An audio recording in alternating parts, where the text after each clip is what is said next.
decisions based on any, and number 5, I will make formal decisions based on any and all applicable law, local, state, and federal regulations and ordinance. Number 7, I will communicate in accordance with the board policy, public reaction, and opinion regarding board policy, actions, and program to the full board and administration. Communicate in accordance, I'm sorry. I will bring about desired changes through legal and ethical procedures, upholding and enforcing all laws, state regulations, court orders pertaining to the board.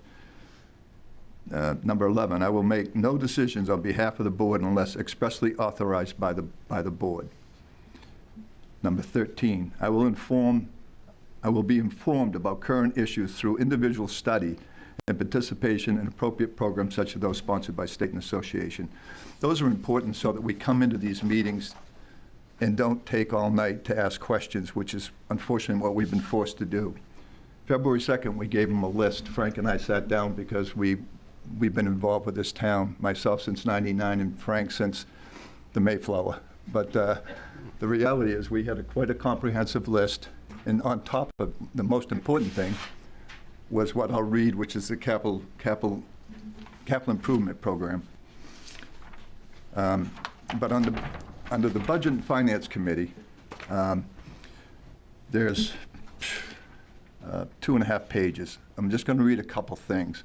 But it was adopted in March of 1980, was amended in 1995, and again in 2018. I asked Bob if he knew anything about this, and Bob's been on the committee for 12 years. This was not made available. No one in the select board ever gave us this. We had to go in and find it ourselves. And I found it last year when the chairman of the board told me that I had one choice, and that's to vote up or down recommendations by the board. So I started looking, and I found all kinds of interesting things. For example, and I'll read a couple things, to consider each article for raising, appropriating, and borrowing monies to be expended by or for the town with the opportunity for discussion with those persons proposing the same, that would be department heads and those such, to make recommendations on such articles to the town meeting for which they were drawn, and which shall appear in the warrant in substantially the following form. The Town Budget and Finance Committee recommend and approval or disapprove. I can't find anything anywhere I looked in the whole thing that brings up the select board doing that. I'm sure it must be there somewhere, but we know we have that right at the town meeting. B, to discuss and make recommendations to the select board on these proposals for such expenditures. Now imagine they're getting information March 20th that we don't get. They show it on April 8th, I think, or whatever the date was, and say it was here March 20th. Not appropriate.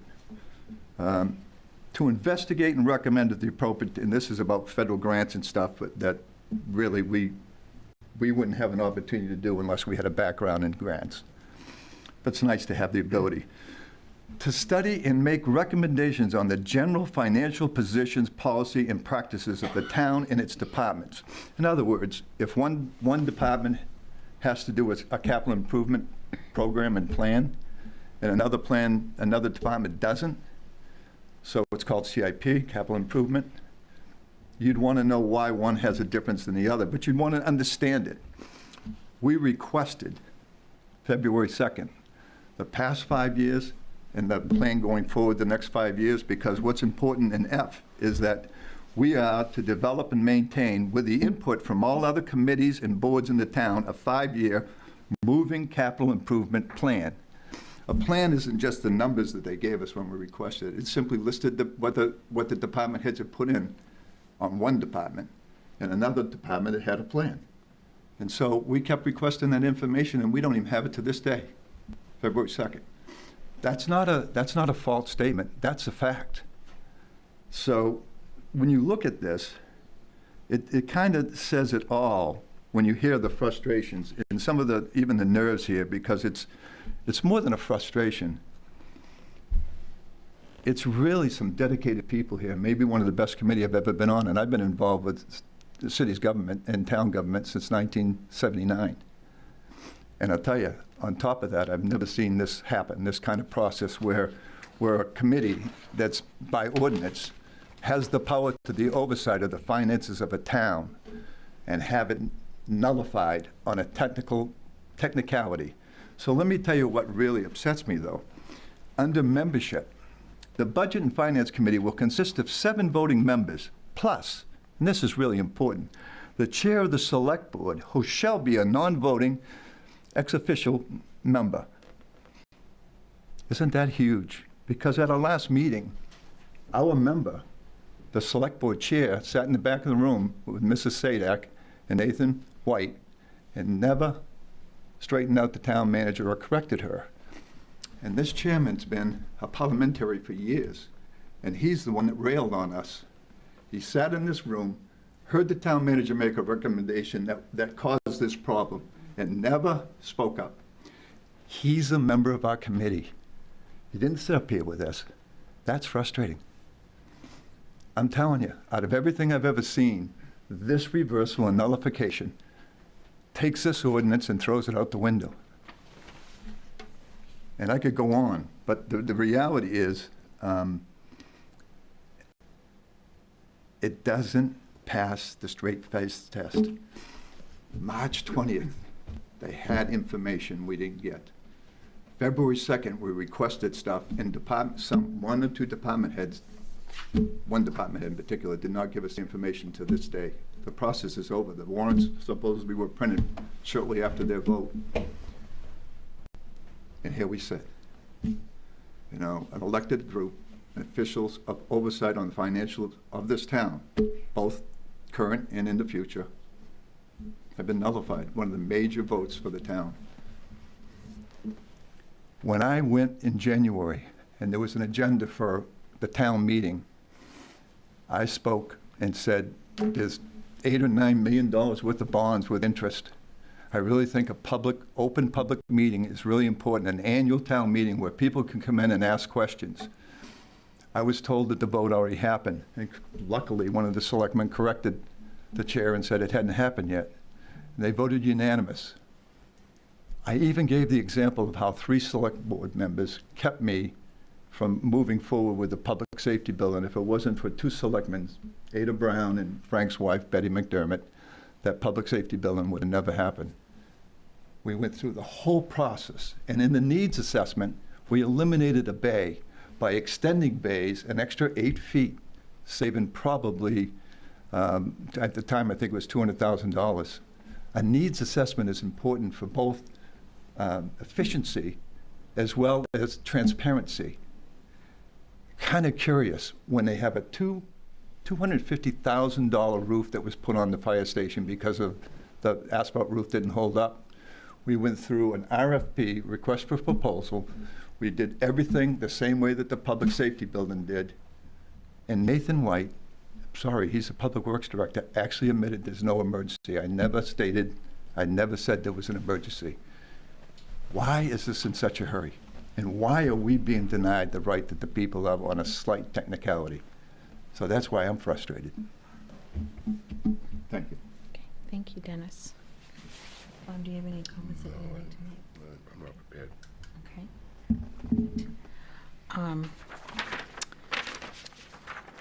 I don't have any additional comments to make at this time. So we will move to the public comment. Would anyone from the public care to make some comments? Peter?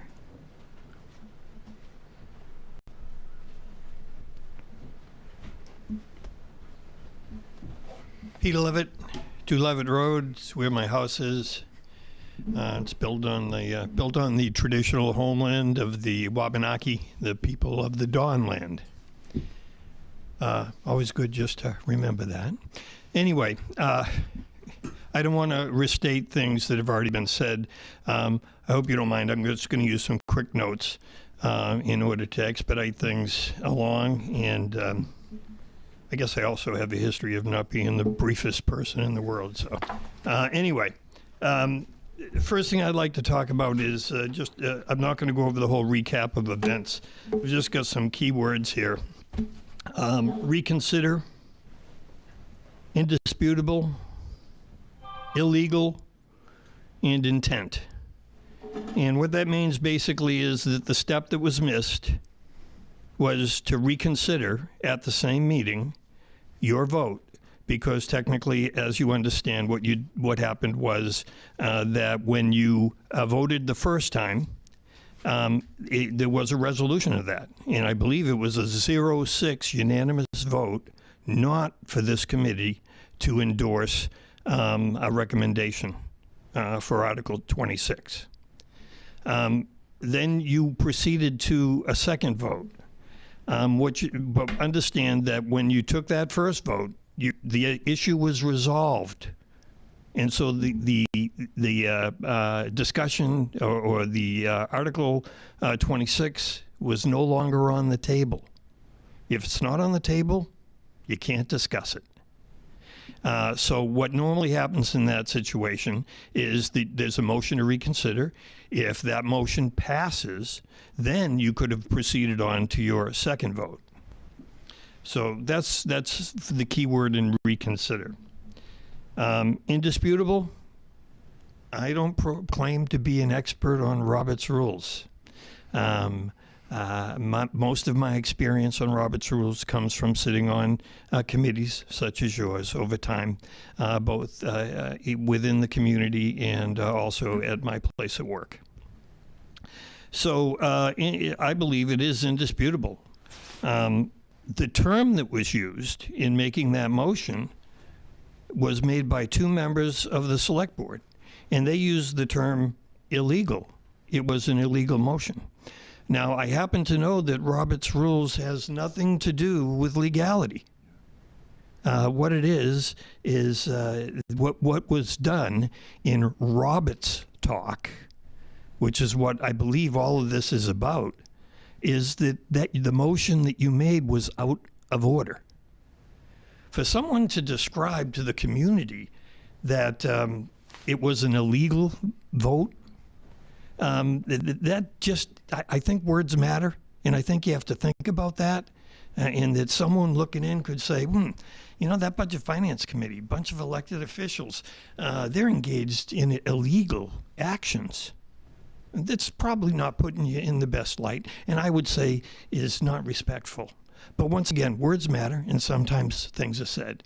I would tell you that seemed to be that the Select Board, or at least a couple of the Select Board, took great offense to the pig in a poke comment, and seized on that as not being respectful. I guess it's all individual what you hear and how you feel about it. But I'll talk a little bit about civility in a minute. The next, reconsider, illegal, and indisputable. The last thing I would say under this category of recapping events is intent. And it's rare that I find a situation where I'm absolutely sure of what the intent of this committee was. Because you took two votes, and they were unanimous.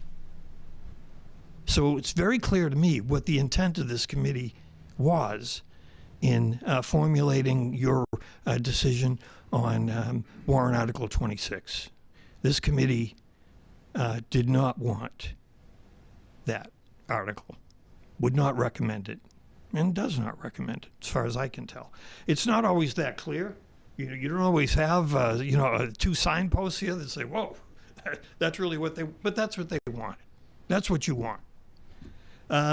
So I go on to the second part of this. I just say, and about watching that meeting on Monday, the Select Board, as I believe Dennis mentioned, as far as the outline of what the responsibilities are for this board, I know it's been for any board or committee I've been on, is that you come there knowledgeable and prepared, especially if you know you're going to be voting on something.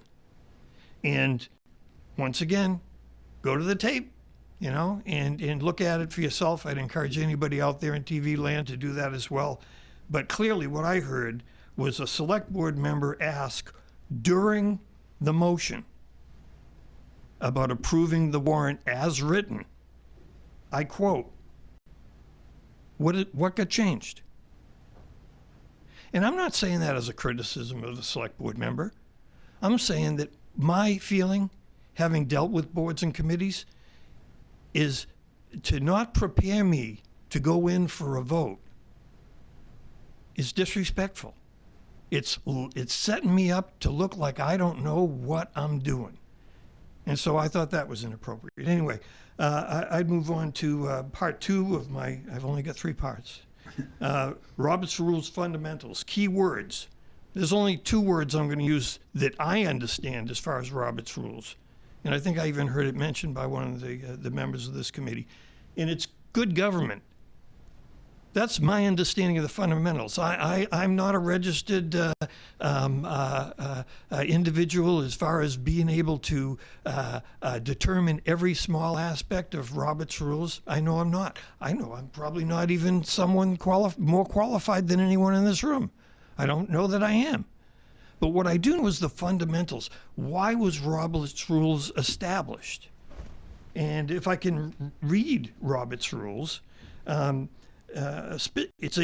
definition is it's a specific set of parliamentary procedures, not laws, designed to take up business one item at a time, promote courtesy, fairness, and impartiality, and ensure the right of the majority while protecting the rights of the minority. Sounds like democracy to me, folks. That's the underpinnings of Robert's Rules. So, that being said, this is directly from Robert's Rules. These rules of order should not be used to obstruct or thwart the will of the assembly. And someone can challenge me on that, but I can give you the addition and the page number of Robert's Rules if you want to read that.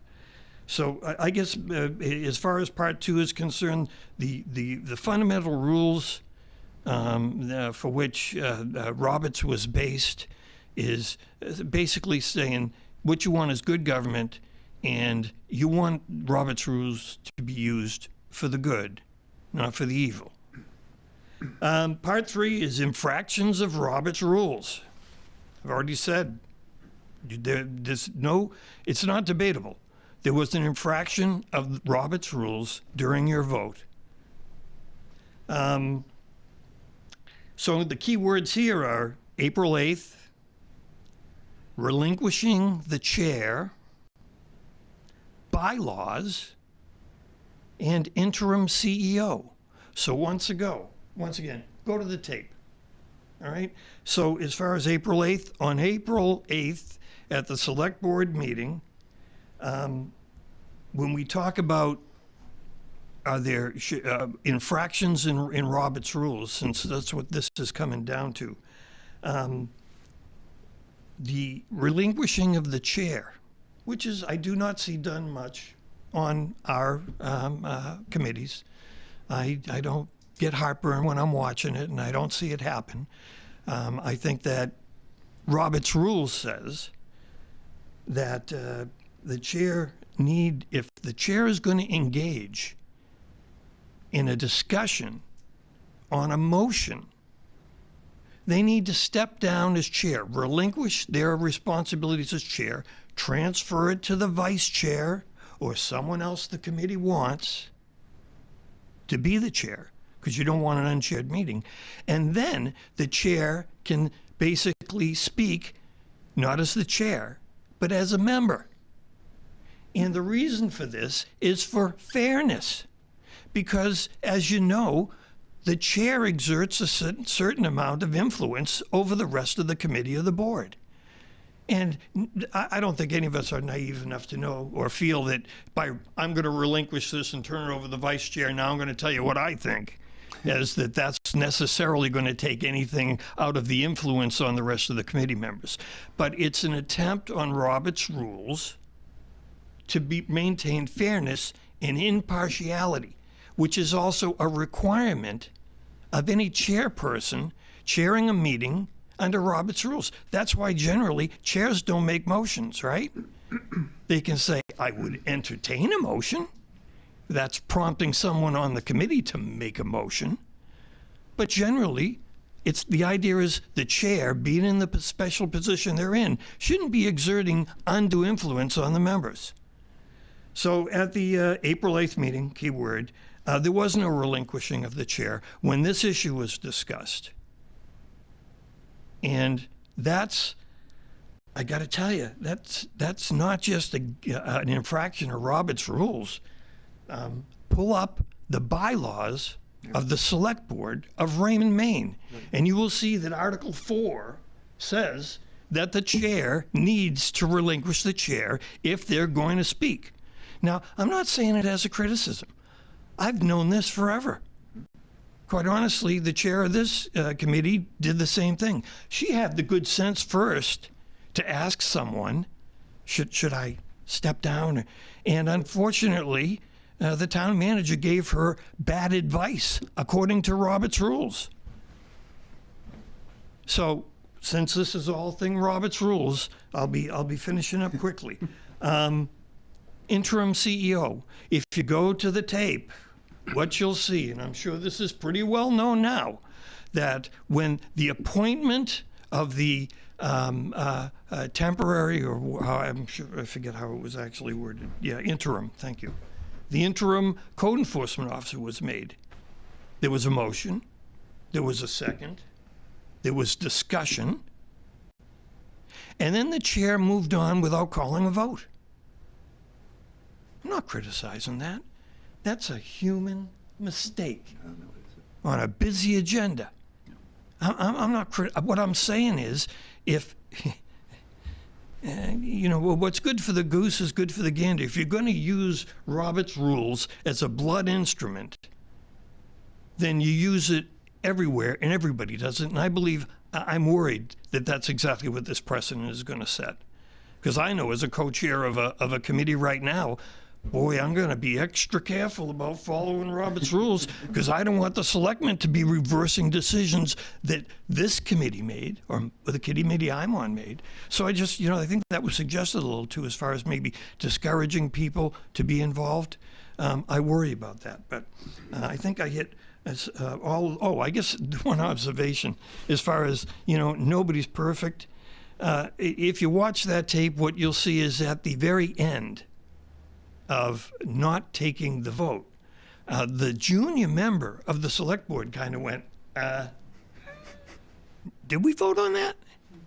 And what the selectman, the chief there said was, oh yeah, we did. Yeah. And then what you'll hear is the vice chair chiming in and said, oh yeah, I'd let you know if we didn't. And by the way, that individual also serves as the parliamentarian for the committee. So I guess I'll say no more about that, other than everybody can make mistakes. I think it goes more to the intent of Robert's rules. Do we want good government? And what was the real reason for the select board to reverse the intent of a vote of the only other elected group in the town on something that very clearly the intent was there? What purpose does it serve? I just leave that question out there. Maybe somebody will answer it for me. What's the intent of this? Does it make a difference that there's going to be a referendum or a ballot that goes out? Does it make a difference whether on a $6 or an $8 million bond that the voter is going to see selectmen recommends, Budget Finance Committee does not recommend? Does that make a difference versus selectmen recommends, Budget Finance Committee, no recommendation? I'd ask you that. I'm not sure. But there's people that are a little more savvy in politics than me to understand that. So I'll just close with this. What I'm seeing here, in general, is disturbing me primarily because going back to the fundamentals of Robert's rules and good government. And what I'm seeing, and I can't believe that it has been escaped by many other in this audience or people out in TV land, that right now in Raymond, we are a microcosm of government across the state and the nation, which is divisive, nasty, or basically adopting the attitude that do whatever it takes. Mm-hmm. And I would have a big ask at the end. I've always been told at the end of any type of comments, make an ask. So here's my ask. Everybody in this room, everybody out in TV land, the citizens of the town, If you have expertise in Robert's Rules and you're watching or attending a meeting, whether in an official capacity or just as a citizen, which is what I am here today. I am not representing any other group. These are my opinions. Just wanted to make sure I got that disclaimer in there. The bottom line is that if you're hearing something that you think is at a meeting or a board meeting or whatever, a committee meeting, and you hear something that you say, oh, that really isn't following Robert's Rules to the letter, and there's no consequence to it, the outcome is going to be the same whether you speak up or not. All you're doing is being an impediment, you know? You're a pimple on the ass of progress. That's what you are. However, if what you're going to do is step up and say, no, the infraction of this rule of Robert's Rules really has some deleterious effects down the road. And it really is questionable as to what the intent of the framer of that motion was. Then you got to speak up. And that's what, like I say, whatever capacity you are in attendance of you in that. It's an obligation, if not a legal obligation. It certainly seems to be an ethical observation. Thank you for your time. Thank you, Peter. Thank you, Peter. Well said. Don? Don Willard, 149 Spill Hill Road. I had intended to be here. I certainly hadn't intended to speak. I didn't know about the comments that the board was going to make, but I did watch the meeting the other evening, and you know, I was going to go through some points about that, but Peter is a very difficult guy to follow because he covers everything so thoroughly, and he hit all that stuff. So I think I'm just going to speak from the heart tonight. And I would tell you that I've served in local government for 40 years, and I got into it to try to make a positive difference in the world. And you know, when I first started, people worked together, even though it was not all wine and roses. People would try to collaborate, cooperate, and work in the best interest of the community. And that's what I saw in 3 communities, including Raymond. And when I watched the meeting the other night, I was frankly shocked. It was unusual, the action the Board of Selectmen took against the interests of the elected body that is actually the oversight body for them. And so unusual, it was more than unusual, it was outrageous. And I always followed the tenet in my own career of you can never go wrong by doing right. I tried always to do right. I tried to treat people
I don't know. Test.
You're welcome. Did that work? Ready, Sam? Yeah, we're on. Yep, you're live. Okay. Welcome to the, first we're going to start with the public hearing. We're going to open the public hearing for an update to the tax increment financing district to include broadband. So we are now in a public hearing. Any comments on the TIF district, including broadband? We have to do Peter? before you do that, we gotta do Article 1, moderator for the public hearing. No, that's special town meeting. Oh, Yeah. Peter Levitt, 2 Levitt Road. So a couple of questions. I guess the first one would be just a clarification. If we vote to approve this, it means that we can spend tax incremental finance dollars, not just in the zone, but townwide. That's Yes. correct. Correct. And does it mean that any other purpose for TIF monies is likewise approved, or is this something that is going to require each individual special town meeting? So let's say we wanted TIF money to go to sidewalks, and the sidewalks were outside the zone. It has to be an approved TIF. It has to be a project approved in the TIF. So, we have a TIF filed with the state that says what we can use the money for. Broadband was just brought in to allow, as an allowable TIF cost. And I don't think that we knew that we were allowed to use it yet, and we were waiting for the information, the confirmation from the attorney, I believe. Yes. Yes. And when we But- instituted the TIF, it didn't exist. yeah, but in answer to your direct question, if it's not in there and it's not, nothing else is being added other than the broadband in this, if there's something else, we would have to then approve that to go into it. Unless, of course, it was sidewalks within the TIF zone. Correct. Okay. So sidewalks were already. Are allowed. They're already Yeah. defined in there. Okay. So my second question would be, can someone just bring me up to snuff as far as the history of TIF dollars used in the town? I believe it was used, the only thing I can recall is that the lighting down on 302, Yep. that was TIF dollars. That was TIF dollars. I think the water main, Water main, actually even TIF dollars were used toward the Founder's Day and things like that, because that was called out in the TIF as allowable. Going back in the days when we had the Founder's Day and whatnot. Yes. The parade, the fireworks and all that stuff were approved inside the TIF. It's also approved for some use on fire equipment. So there's a number of things that were listed in there, but there was the 302 improvements were in there. That included the lighting and some of the paving there. Right. And so, but all of those, including Founder's Day, those expenditures through the TIF happened within the TIF zone? Yes. Okay. Yeah, And, well, they were defined specifically in the TIF. in the TIF. so Founder's Day was in there, or a celebration for the town, even though it's town-wide? Yes. It was in the original TIF that monies were allowed for that? Yeah, Okay. It was specifically delineated in there. Yeah, okay. And then lastly, I guess I'd just ask, I don't know if there's a finance person here, but can you tell me how much money is currently in the TIF? It varies a bit year to year because it depends on the valuation, because it's the differential between the revised valuation, the new valuation, and what it was sequestered at when the TIF was set up. So Kurt has to rerun those figures each year to determine how much is going to be available in there in that next year. Sure, so And I can, think this year it's just over 300,000. 330 or 331, if I remember correctly. okay, thank you.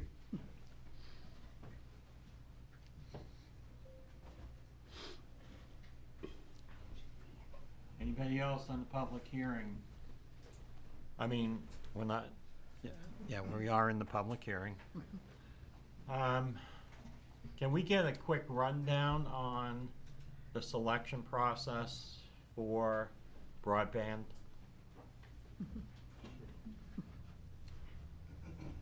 I'm going to share my screen, and hopefully my laptop doesn't go toppling. Please let me know if everybody can see that.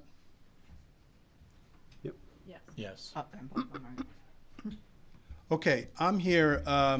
Thank you. First of all, my name is David Good. I'm with Mission Broadband, and I'm here tonight to give an overview of the RFP facilitation that was done for the Collabs group. It's going to be a very brief presentation, and then afterwards, as far as any decision process or the decision how it was made, will be handed over to the committee members that are here tonight for that explanation.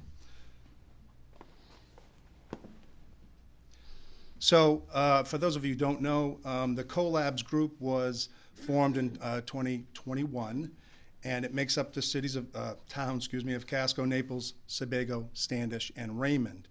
Each one of those towns either provided one or more representatives to the committee. And the main goal was to identify and evaluate and recommend reliable future-proof broadband internet access solution for these particular communities. And that was in partnership with the Greater Portland Council of Governments, and we have Clara here tonight who's representing them. If there's any questions for that. And just to let you know that GPCOG was the one who hired Mission Broadband to conduct and facilitate this RFP process. The criteria was based on several meetings with the Collab group. We, as Mission Broadband, compiled the RFP. We issued the RFP in September of 2022, and we issued it to the following companies: Spectrum, Consolidated, Sebago Fiber, GWI, and a company called Surtex. Can I butt in just for a second? Sure, please. So this is Kevin Woodbury, 20 Egypt Road. I'm on the committee along with Rolf, and when he say compiled the RFP, that was based totally on the input from the members from the towns. They didn't suggest anything. They just helped us compile it into a, readable, status of what we wanted. So Yeah. I may jump in every now and then. Yeah, no, that's fine, because I actually should stipulate the fact that when we are hired, we've been hired by many municipalities throughout New England, and we always take a neutral stance. We do not recommend, we do not lean or suggest, we just give the data that's collected from this RFP responses, we compile it, and we present it, and that's our role. So thank you for that, Kevin, because it is important to note that we are a neutral party in all of this. Excuse me. So we got responses from the companies that I just listed. The committee decided to interview the following companies: Consolidated, Spectrum, Sebago Fiber, and GWI. Important to note that GWI removed themselves from the process after their last interview, based on the fact that they did not see, for them, a business case to go forward. So they removed themselves, leaving the last three respondents. Now, the committee conducted a full evaluation, and I am part of a lot of these types of meetings, and the due diligence that was done, it might have taken a long time, but it was done fairly, and it was done with a lot of analysis, and a lot of discussion. Excuse me. So based on the review of all the proposals, the development of end review of an RFP compliance matrix, which we delivered by compiling all the information we delivered to the committee members, and the committee members, I think, Kevin, you'll speak to a little bit to that. And then we also based it on the interviews that were conducted. The committee, in 8/17/2023, had their decision meeting. And from this point on, I'm going to let either Rolf or Kevin address the process by which the selection was given. So the Yeah, I'll let Rolf go ahead, and I'll be here to answer any You technical. could or what- jump in as needed. What I mean, we figured, or what we felt about from a technical, Right. customer service and other standpoint. so the process that we used, we had the RFP that was developed inside the group, the coalition and whatnot, pulled that together with the help of the consultants, so that we had a package that was all encompassing, that covered all the areas that all the various towns wanted to have in there, so that there would be, so that everyone was looking at the same information so they could make the same bid.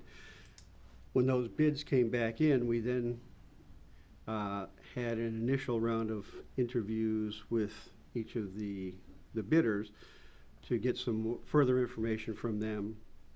And then from there, if they had any changes that they wanted to do, they could make those.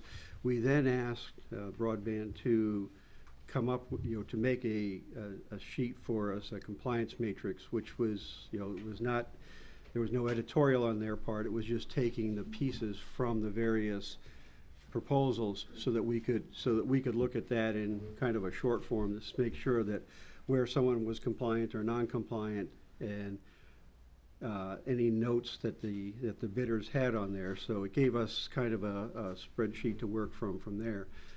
We then held some additional discussions with the bidders to make sure that they had given us everything that we had, but we had certain criteria that we were highly energized on, and Kevin could go on that on the technical side, but I mean, customer service was one, but from the technical aspects, that was a very high criterion item. And when we did this initially, we had the bid packages come in two pieces. We did not have the financial package in the original bid package. We had that as a separate item, so we could review independently without looking at any pricing the technical aspects, because what we were concerned with at that point was, what's the town going to get that's going to be able to last out 10, 15, 20 years out into the future, and give us what we wanted. So after we went through those areas, then ultimately we looked at some of the cost side, but the bigger areas were the technical sides, and Kevin can go into that.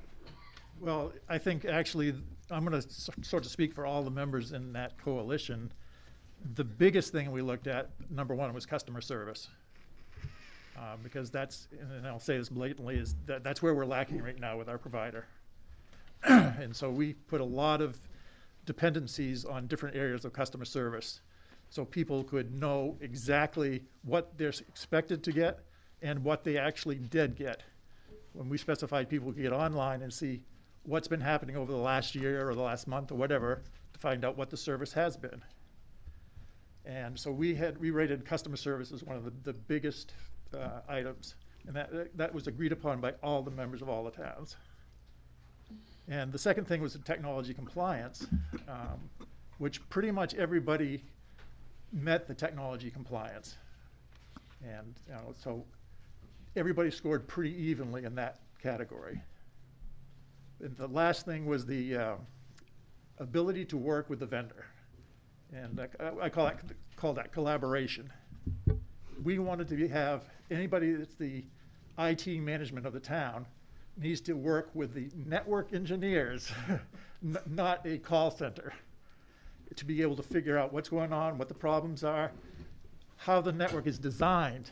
We don't, we want to work together with the people that are going to put the network in and make sure it's designed correctly, and make sure that any changes that take place, we're notified, and any problems that happened, we're notified.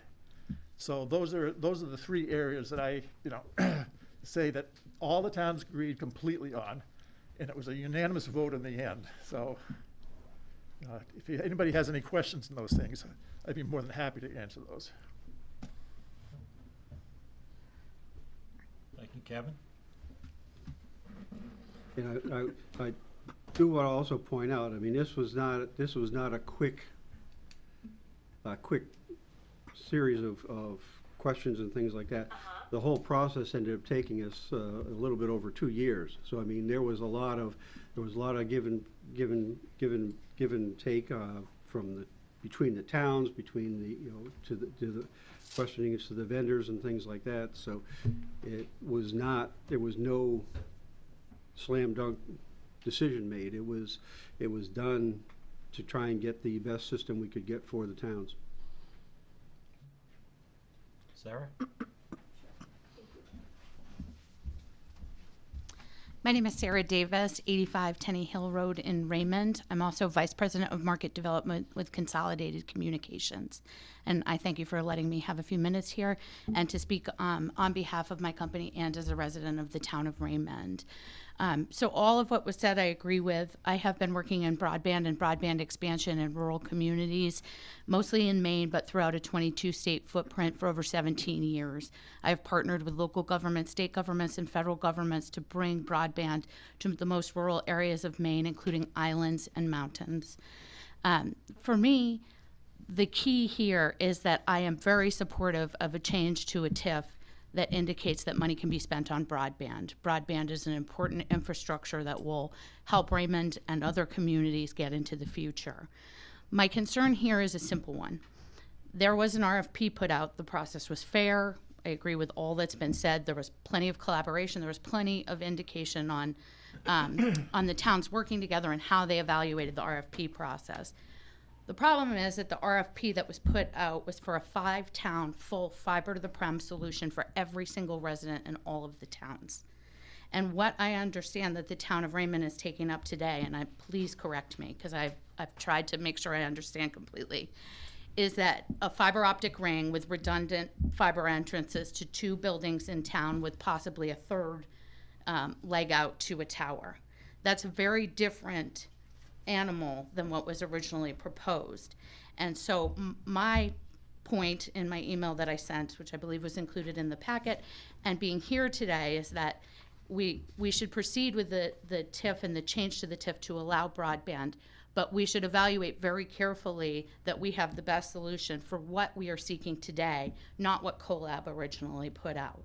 Right? We're not tied to other towns. The pricing for other towns isn't impacted by our pricing. Really what you're looking at is a diverse fiber optic ring. As I said in my email, my company took that back after I spoke with Kevin, I would say for about an hour-ish. Tried to understand what we were doing, exactly what the proposal was. And as I indicated in writing, we believe that we can do that for half the price because it's a simple redundant ring. We currently have a building. We have all the optronics. We would not need co-location in the fire station. And so what I'm asking the town as a taxpayer is to make sure that you evaluate that you have the solution for exactly what you're seeking now at the best price, because a solution to a municipality or a business, as you're really considered, is a much different solution than a residential offering and what comes with that. Dark fiber is something very different than lit services and what comes with that.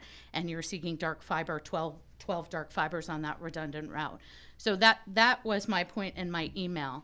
I also want us to think about how we're going to utilize a network to get everyone in the town of Raymond served. I think what Sebago Fiber does is amazing. I think they've done an amazing job on Fry Island.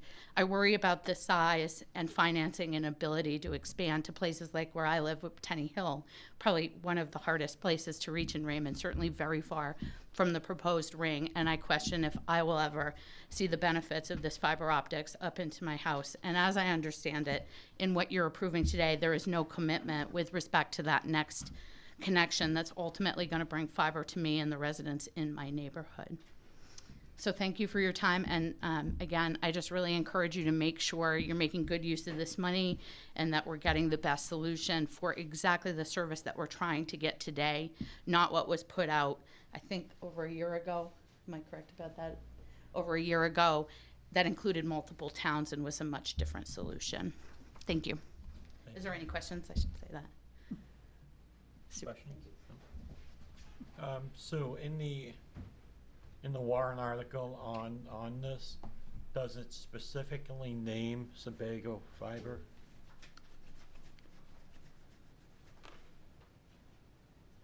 The warrant article, you mean for town meeting in June? Yes. Okay, let me look, Melanie will need to look that up. Can you get into the S drive, please? Does anyone remember? And town clerk? No, it does not. I don't believe so, no. It's I think it was a it's dollar authoring amount. expenditures up to. Oh, I did put the articles in your e-packet.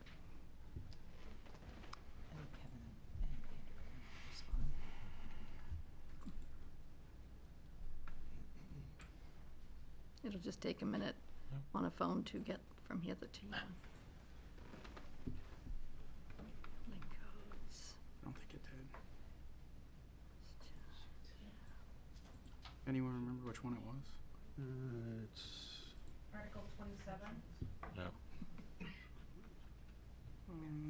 Oh, no, I only put the ones for the ordinance changes in. Yep. Those are ones you haven't done a public hearing on. Teresa, you have it in front of you? I do. What, can you just read it?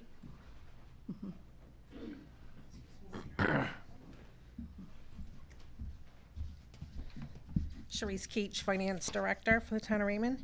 So Article 27, referendum question Y, shall the Town of Raymond, the town, 1, approve a capital project including engineering and design costs, transaction costs, construction costs, and other expenses reasonably related thereto the project, consisting of the installation of a municipal fiber ring to connect all municipal buildings at an estimated cost of $667,000.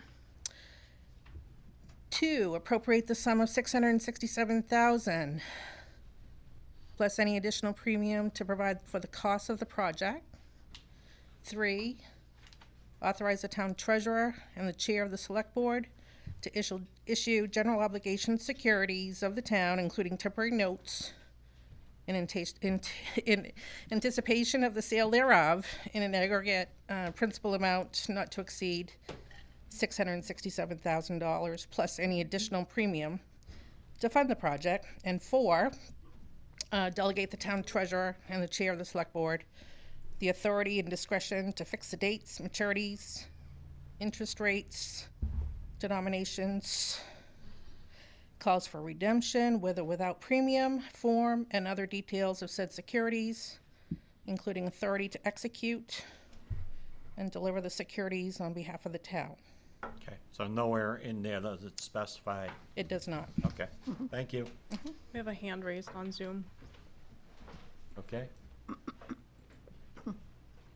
Kurt. Kurt, go ahead. I know it's a public hearing. Am I okay to make a comment? I'm Yep. not a Yep, go not a ahead. voter.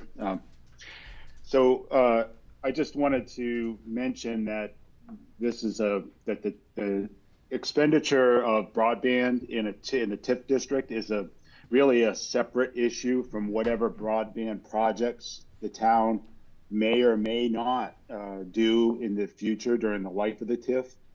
You know, I just am afraid that there may be some sidetrack issues going on. You know, this is basically this agenda item for the TIF is simply to give the town the ability to use TIF funds for broadband purposes. It's a separate and distinct thing from any particular bid award or contract or project. And so I just wanted to try to untangle those two things a little bit. Well, Kurt, the reason I did that is because I'm trying to condense the hearing tonight. So we have a separate item on that. So I figure I'd just bring it up into this public hearing. Okay. So we can do away with it and go to special town meeting. But Yeah, I appreciate excellent. it. I've participated in several of these TIF hearings, and sometimes these types of issues can confuse people a little bit when it comes to the TIF itself. So. Well, I'm glad you're keeping an eye on me. Thanks. Yeah, thanks. Kevin? Sharice brought up an excellent point, and that's what it is. It's all of the municipal locations. It's not 2 buildings. It's a 14-plus mile ring that encompasses every single municipal location. And there are several critical locations in there. There's like 5 critical locations that you want to have for emergency usage and if things fail around. So, but we have, I think it's almost, I can't remember how many it is, but it's more than 14 miles of fiber, 12 strands. I just want to clear that. All right, thank you. Anybody else? Yep.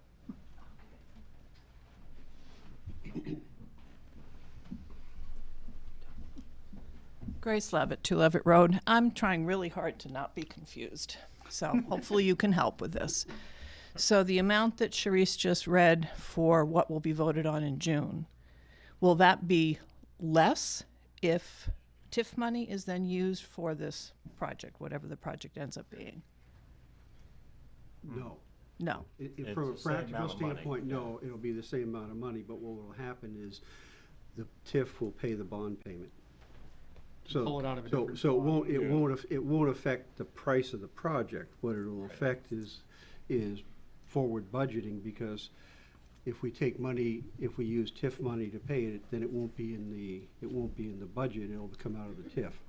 So the payment of the bond will be done from the TIF, but the total dollars spent will still be the same, would still be the same, if that's answering your question. That's one question. I can ask another. So what I was just listening to when Sarah Davis was speaking, so it sounds like there's a potential that that cost could be less, that what is in the town warrant to be voted on in June is based on this study that has been done with this particular company. Is that accurate or is that inaccurate? In other words, it could maybe cost less. And so what does that mean then? Yeah, I mean, the warrant is up to 667. You know, so that money, that figure came out of an estimate from Sebago Fiber. Okay. So what are the steps should this pass, which, I mean, who wouldn't want to be able to use the TIF money for broadband? I understand that. But then how is that decision made, or when is that decision made, and who makes that decision as to exactly which company is going to be used? Is there any further RFP done, given that it sounds like the project originally with the RFP was described differently than what it ends up being? Does that make sense the way I asked it? Or are you confused now? No.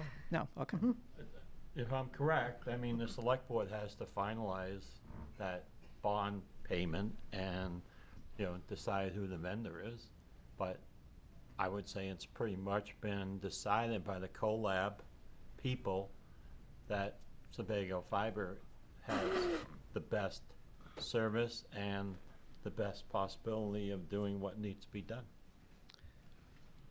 Okay, but again, was I not clear in understanding that initially the RFP that went out is different from what the project is now going to be? Not necessarily, because the project also asked for a town-by-town breakdown. Right. Some people did not do that. Some people did. Some people just said, no, it's the whole project or nothing. Some people did do the breakout that was asked for. Okay, but the town-by-town, I've just heard somebody say, that's the whole town as opposed to the municipal buildings? Is that what that was described as? I'm just kind of trying to understand the steps here. Raymond Yep. specified, this right from the start, we want Kevin, fiber ring. please get up to the mic. Sorry. Raymond specified that we wanted a fiber ring right from the start. I mean, from day one of this. Actually, I'm going to give a little history. This whole project, sorry to take some time, but the whole project started out with everybody wanted fiber to the home right off the bat, immediately, from every house, for every town. We realized that after we talked to GWI, that cost was going to be somewhere in, I don't know, was it $30 million, something like that, Rolf? And so we realized that wasn't going to fly. So we said we have to go with a phased approach. We still want to make sure over time that everybody gets what they need. And we specified, if you look, well, I don't have it with me, but in there it shows fiber to the home, fiber to the businesses, and fiber to the municipalities, and all the things that they had to meet for those things. That was in the RFP right from the start. So we worked along the best we could, and we boiled down to, again, it was customer service, it was being able to deliver the best possible technology and working with the people in the towns, who's going to collaborate the best. So. Either?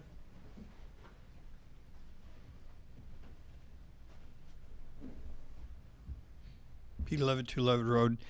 This is new information, I guess I'm dealing with, but it's 2 separate issues, and I agree with what Kurt said, what Joe said, as far as what we're talking about tonight is really just, are we going to use the money in the TIF? Are we going to get approval from the state to use TIF money in order to fund fiber optic internet or dark ring, or however you want to describe it? I guess my question would be this one. The warrant article already has up to $600 and some odd thousand. Were we tonight not to authorize the town to use TIF money, then, and the voters were to then say in June that we do want the fiber optic, then we would go out through regular bonding in order to pay for this? Yes. Okay. So it would cost the town more money in a sense, because your evaluation for the TIF would be different. Yep. Okay. Thanks. I mean, you're still going to go through regular bonding. It's just that How you pay for on it. the balance sheet, we're going to pay those bond fees out of the TIF. Because, because the town, the TIF can't issue a bond. The town can issue a bond. Thank you. TIF is not an easy concept to understand. So people hear the word TIF but don't actually understand how it works, including me to a certain extent. And I've been dealing with it for quite a while. Anybody else? Okay, I will close the public hearing. We will now go into a special town meeting.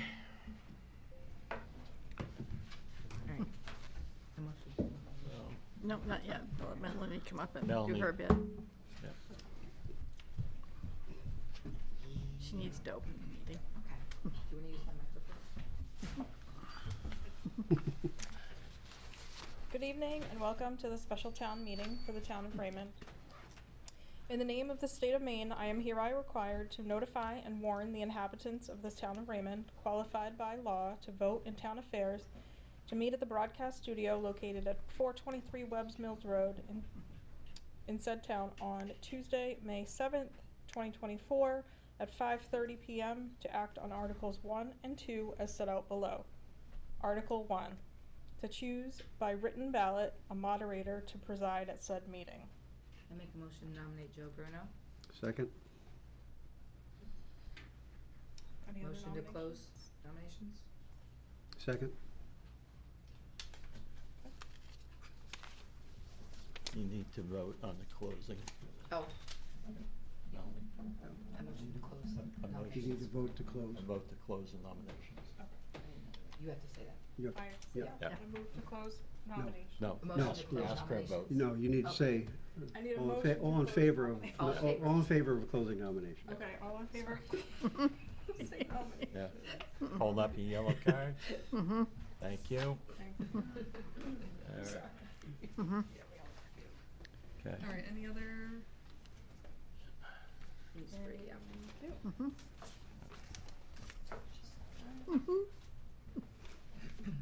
Joe Bruno, it is unanimous.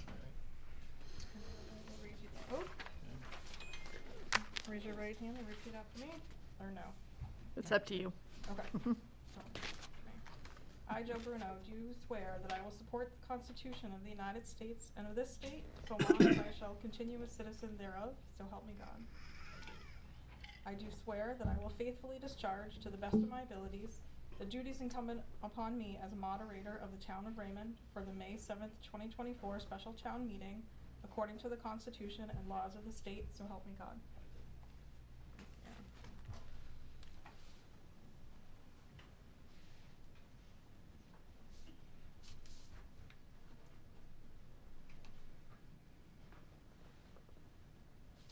Thank you. Thank you, everyone. Article 2.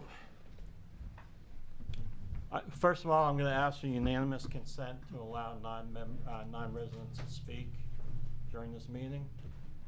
Yes. Shall the voters of the town of Raymond, Maine adopt the First Amendment to the Portland Natural Gas Transition System Municipal Development and Tax Increment Financing District. Such adoption to be pursuant to the following findings, terms, and provisions. Whereas the town of Raymond, the town, is authorized pursuant to Chapter 206 of Title 30A in the Maine Revised Statutes as amended to amend previously established tax increment financing, TIF, districts and development programs within the town, and whereas the town designated the Portland Natural Gas Transmission System Municipal Development and Tax Increment Financing District, the district, and adopted a development program for the district on September 15, 1998 and March 20th, 1999 in order to capture the value of real and personal property improvements made within the district and to enable the use of TIF revenues for various municipal and other economic development projects, which received approval from the Maine Department of Economic and Community Development, DECD, on March 31st, 1999. Whereas amending the development program for the district will help to continue to promote economic development within the town and the surrounding region, improve and broaden the tax base of the town, and improve the economy of the town and the state of Maine, and specifically will allow the town the ability to use TIF funds for costs associated with broadband and fiber optics expansion projects.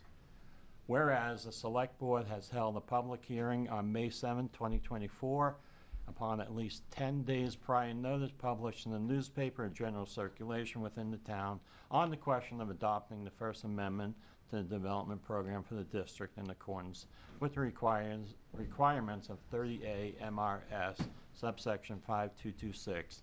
And whereas the town has considered the comments provided to the public at the public hearing, both for and against the adoption of the First Amendment to the development program, if any, and whereas it is expected that approval will be sought and obtained from DECD approving the First Amendment to the Portland Natural Gas Transmission System Municipal Development and Tax Increment Financing District and Development Program, the First Amendment. I'm not going to read any more, as it would take all day. So we are in the public hearing. Move to adopt. Have a Second. motion to approve, been seconded. Any comments?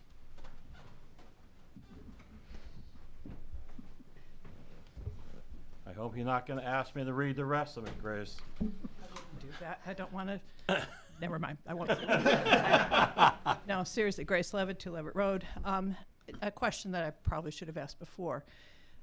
So the reason to have a special town meeting for this, whereas in June we're just going to go in and vote on everything else that is in a warrant, is that stipulated in TIF language somehow, that you had to hold an in-person meeting in order to have this, or could this just have been added to the vote in June? It did have to be approved at town meeting. Only the legislative body can make that decision. And the timing of this was such that we couldn't get it on the warrant in time to have it on the ballot. So the only other option was to have a special town meeting Okay. in order to have it ready for the voters if they do approve the bond. Okay.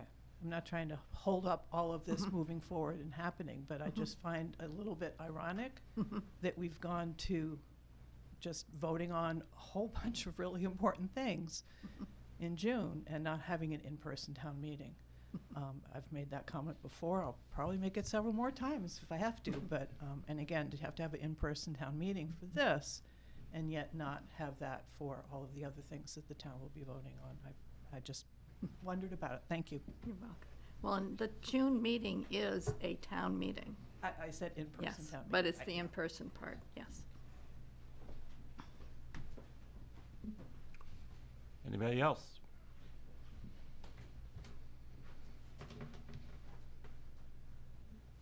Seeing none, all those in favor? Any opposed? The warrant passes. Okay, that's the end of the special town meeting. Motion to close, then, to close it.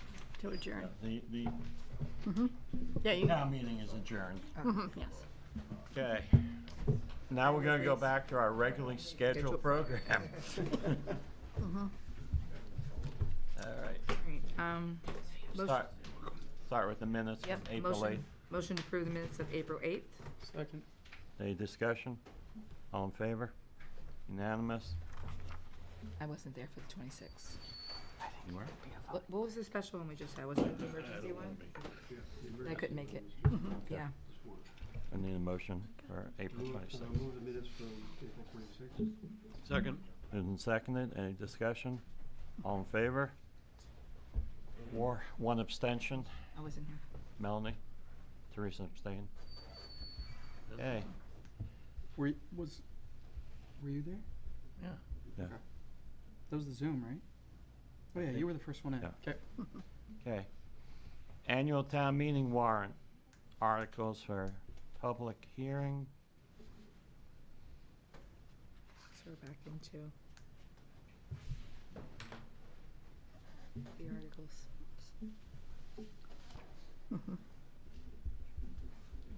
You had asked for a full public hearing of the annual town meeting warrant before, and that's where we're going to talk about the Public Works Garage, I believe. But isn't this also, yeah, this is also on, It's for everything, if Yep. anyone has any question on any article. But we're really focusing on the Public Works Garage, correct? There is a presentation for that, yes. Okay. Why don't we go right to the presentation then? Okay. Owens, good to Think- see you. Yes, I think that's my cue. Yes, it is. Good evening. My name is Owens McCullough, civil engineer with Sebago Technics, here tonight on behalf of the town to introduce you to a little background on the Public Works Garage. With me is Mike Hayes of Grant Hayes, who is our architect, and to my left is Nathan, who most of you know is the Public Works Director. So I'll just sort of take you through this presentation, and it'll help introduce you to the Public Works Garage, the need, and where we're at with the project. So just real quick, just some quick introductions, some little background on existing conditions, programming needs, a little overview of the current Public Works facilities, what we're proposing to do for the proposed, and of course a conversation on cost, and then the timeline if the project were to go forward. So there's quite a team here, so I can't do all this myself. I bring in an architect. I also bring in mechanical, electrical, structural, HVAC, and plumbing engineer, and who's not on this list is the geotech SW Cole Engineering, who's done some geotechnical work. This team has done a number of public works garages, including Westbrook, South Portland. We just got bids back for Kennebunk within budget, so that was nice. And while I wasn't involved, Mike was involved with Sacco's Public Works and Wyndham's Public Works facilities. And then I also worked on one for Orno. So collectively, we've had a lot of experience in these, a lot of lessons learned, which we're bringing to the table to apply. So we hopefully it makes for a better project for the town. So usually what we'll start with when we look at a public works building, we want to understand what the condition is of the existing facilities. If it's more than one, how they've been working, what sort of operations do they have.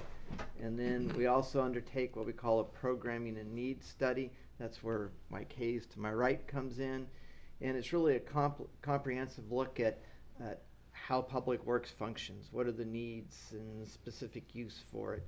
What we have found over the last several years since we've been looking at a number of public works facilities is most of the public works facilities are either spread out in different facilities or an older building, older facility, and that just hasn't kept pace with modern facilities. In some cases, I remember the South Portland facility, which half of it was condemned because they just, Public Works tends to be the silent, unseen group that just takes care of snow and plowing and everything else, but they also tend to have some of the most expensive equipment. Sorry, Nathan, a new plow truck is $300,000 these days. So we'll just take a few minutes to go through where Nathan is sort of distributed among different facilities. One is located at 387 Webb's Mills Road, not just down the street from us here. They have a portion of the building. It's about 4,200 square feet. I think the footprint's about 3,900. There's a small mezzanine on the building. This location, I think, had a series of 3 additions over the years, in 1980, 82, and 89, correct? I think I got that right. And it's masonry brick building, shingled roof. The parcel's about 7.8 acres, but it wraps up around up the Egypt Road. Years ago, we actually looked at a portion. Raymond Hill Road. Why did I say Egypt Road? Raymond Hill Road. And years ago, we actually looked at a portion of that land for a town office location. So that's this site. When was that originally built?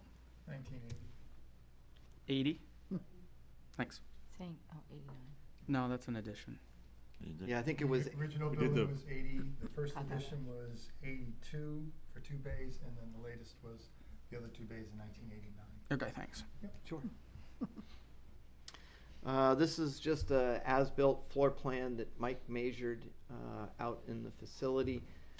Pretty simple, basic 1 bathroom, a mechanical room, a tank storage, and I've got a few interior pictures here from the next slide. So in the next slide shows the interior. Our mechanical, electrical, structural, plumbing engineer went through it. Mike went through it to look at it for a codes assessment. And what I'll start by saying is the building is old enough that codes, design standards change over time. The bathroom is not ADA compliant. The toilet's elevated. There's not enough turning space in it. There's no ventilation in the building. Per se, no air intake for supply air in the building. The plumbing fixtures, everything's pretty well aged. There is a good point that domestic hot water heater's in good shape. You fairly know. Does that count, Nathan? We can keep that for you. We'll keep that as a memento. So our structural engineer goes through, and I think Sue had sent around the report. So I'm going to be careful when I say this. The building structure is in decent shape. However, if you touch it or renovate it or modernize it or expand on it, you'd have to bring it all up to current codes, which means basically that structure is probably not worth saving if you've got to bring it up to current codes. And my structural engineer loves to tell me, you know, the snow loads, the lateral loads, the earthquake loads, everything had progressed over time. Codes get better based on empirical information they collect over time, and so this building just wouldn't sit with that. The shingles, so the shingles roof's about 15 years old, but he did note, and I saw it too, looks like a lot of fraying in the shingles, so I think they're pretty well at the end of their life expectancy. The next location is off Plains Road, so there's 2 buildings on that site already. One was a former sand and salt building that has been repurposed for cold storage that was reskinned. Great location for cold storage. And then about 2015, we constructed a new sand and salt storage building. And those buildings are the laminated arch in good shape and serving their needs. Nathan acquired a portable trailer from the government in about 2018. So for those who might remember when the military came in for, what was it, 2 years, and they did it was called the IRT program, Innovative Readiness Training, and they did a bunch of work at Camp Hines. And basically what happens is you provide the materials, they provide the labor, they provide the equipment. We got a tower out of it, right, up there, which worked out great. And I still would not climb that thing, and I wouldn't go up in that lift. And then they also refurbished a fire pond for us, and then down at the rescue building, they redid the detention pond, which needed to be renovated. So we got all that work. We just had to provide the materials out of it. So it was a really good, valuable asset for the town. Since they were here for that long, they brought in a couple of portable trailers for the rotation of the troops, the National Guard that came in and out. When they left, Nathan seized on an opportunity and obtained a portable trailer, which he moved to the site and has used it as some basic crew space for his staff at the Plains Road site.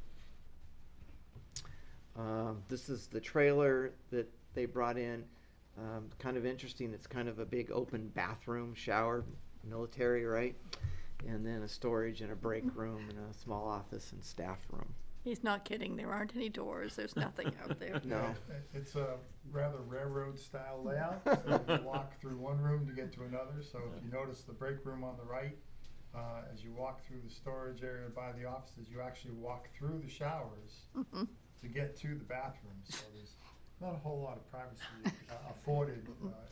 And plus, a lot of fixtures have been pulled out. All those blank spaces that you see in the restroom were urinals and more stalls. So anyway, that's an overview. But Nathan seized the opportunity, and it's worked out. So the cold storage, pretty basic, but it's a wonderful location just to put equipment and other items inside. So these are some pictures of it that shows the sand and salt building in the back, the cold storage, a few shots of the inside of the portable, the trailer. And as you would expect, I mean, this really doesn't adhere to much of any sort of what we would call life safety code, any sort of plumbing codes, ADA access. It was a temporary ad hoc means to provide some staff rooms. It does have heat, Nathan. Yes, good heat. And then we actually did have Allied go through it and Mike Hayes go through it, as Mike indicated, just so we knew what we have. Likely, I'll be honest, this building was never intended to be anything permanent or long-term, but it's worked well as a stopgap measure for a while. The last of their facilities is really an old fire building. Dennis, you were in that probably at one point, right? So it's been repurposed for Nathan's office and Parks and Recreation. My understanding is that if Nathan moves out to a new building, that this would be dedicated for parks only in this location. So again, the age of the building, 1970s, consideration of the life safety, ADA and no ADA bathrooms, really no crew or locker space, and they've pretty much utilized every square inch of it. Nathan, sorry, I put a picture of your office up there. This is where I turn it over to Mike Hayes, the architect. He's going to walk you through the programming and needs and talk to you a little bit about that, and then he'll take you through some floor plans, building elevation, building styles. The building we're proposing is very fundamental and functional, very consistent with the other buildings we've been using in other communities.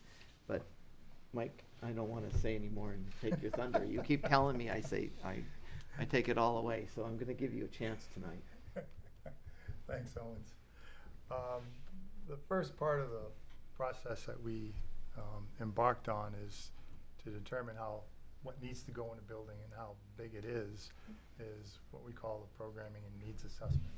That's where we sit down with the folks who are going to utilize the building and talk about and find out what they need in the building. So this particular programming assessment identifies 4 major areas of use.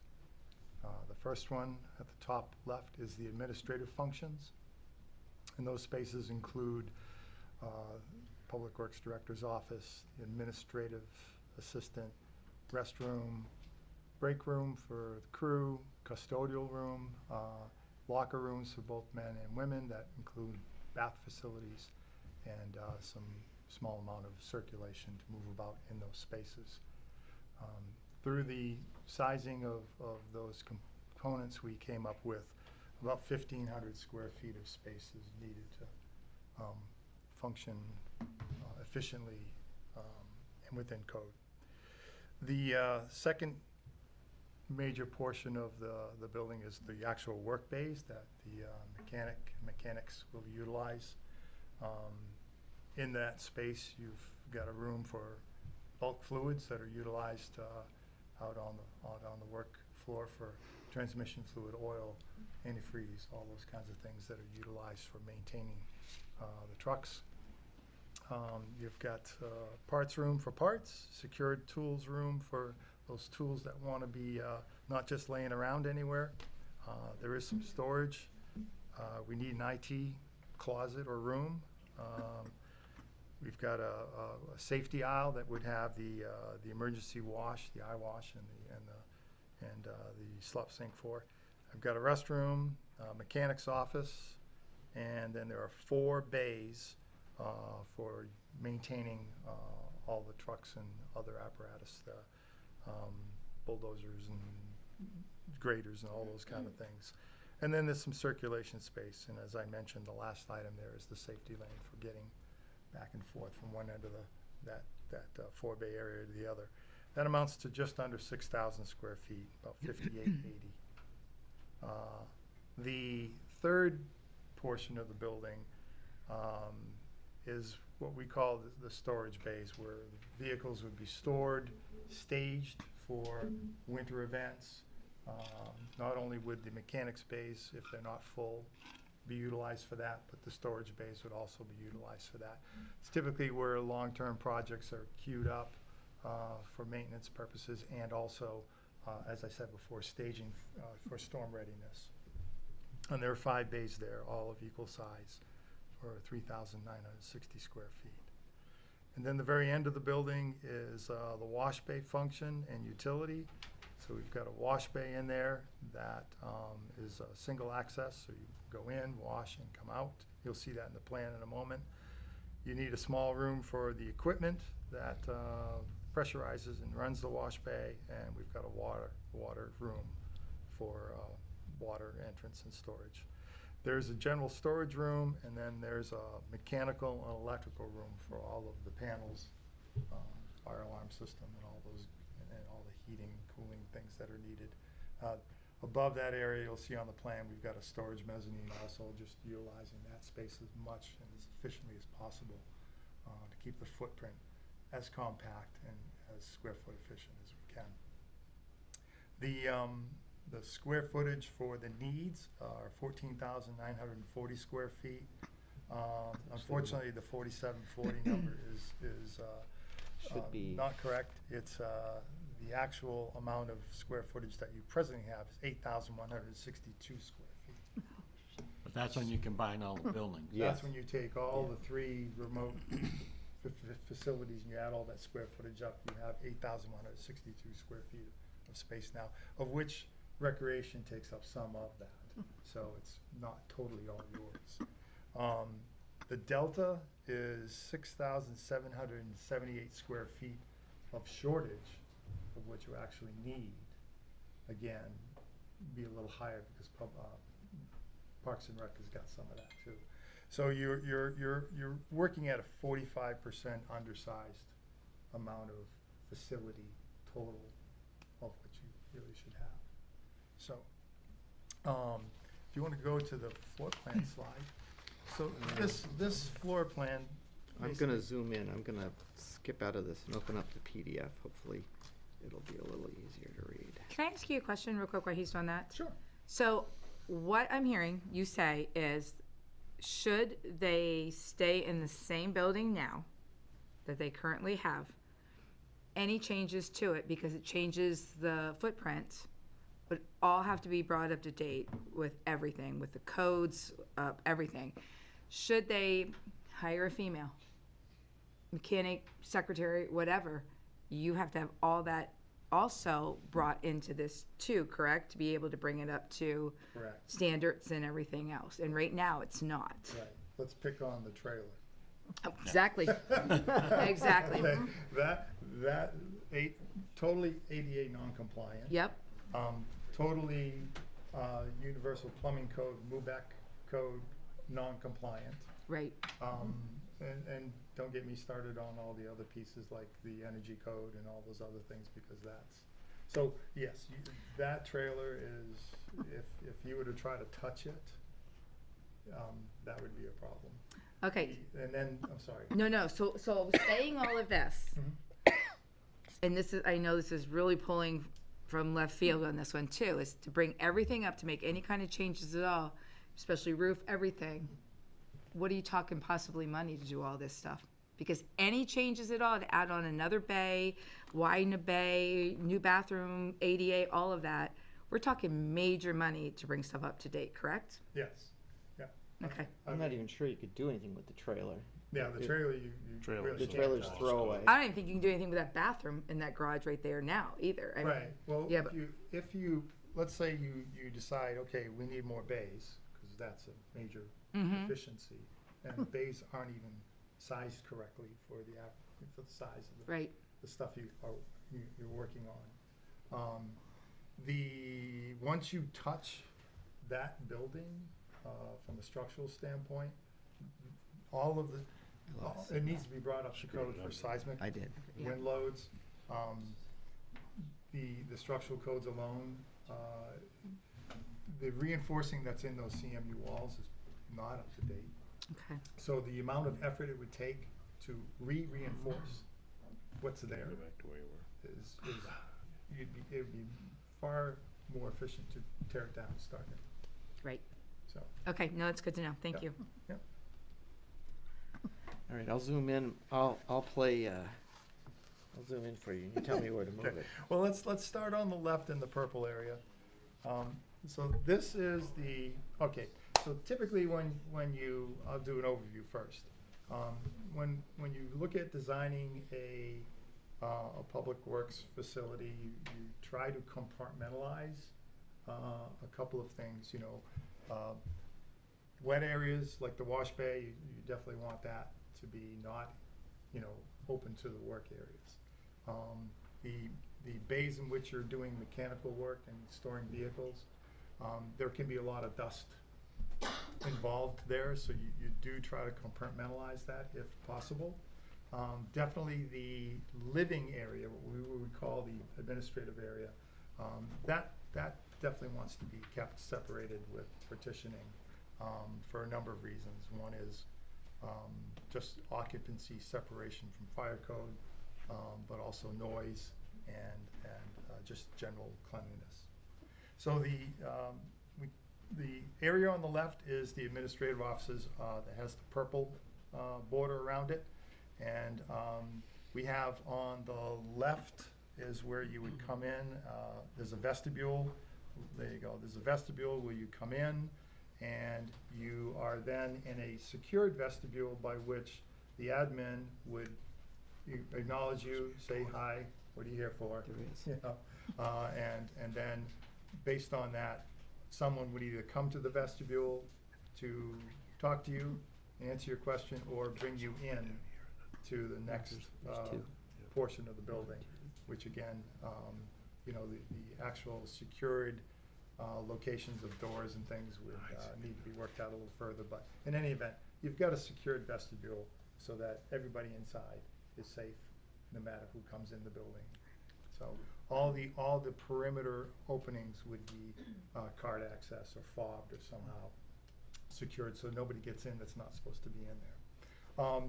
To the lower part of that, with the admin, you've got the public works director, and you've got a toilet for them to use. The public works director's office is large enough so that there can be in-office meetings. So there's a room for a desk, there's a room for a table for people to meet, as needed, or should there be need for an intern or a second person, that office is large enough to accommodate that. I'm going to go north, call it north. This is the break room area, so there's a large enough table for 14 people, and that would be utilized for some staff training and also just general coordination meetings.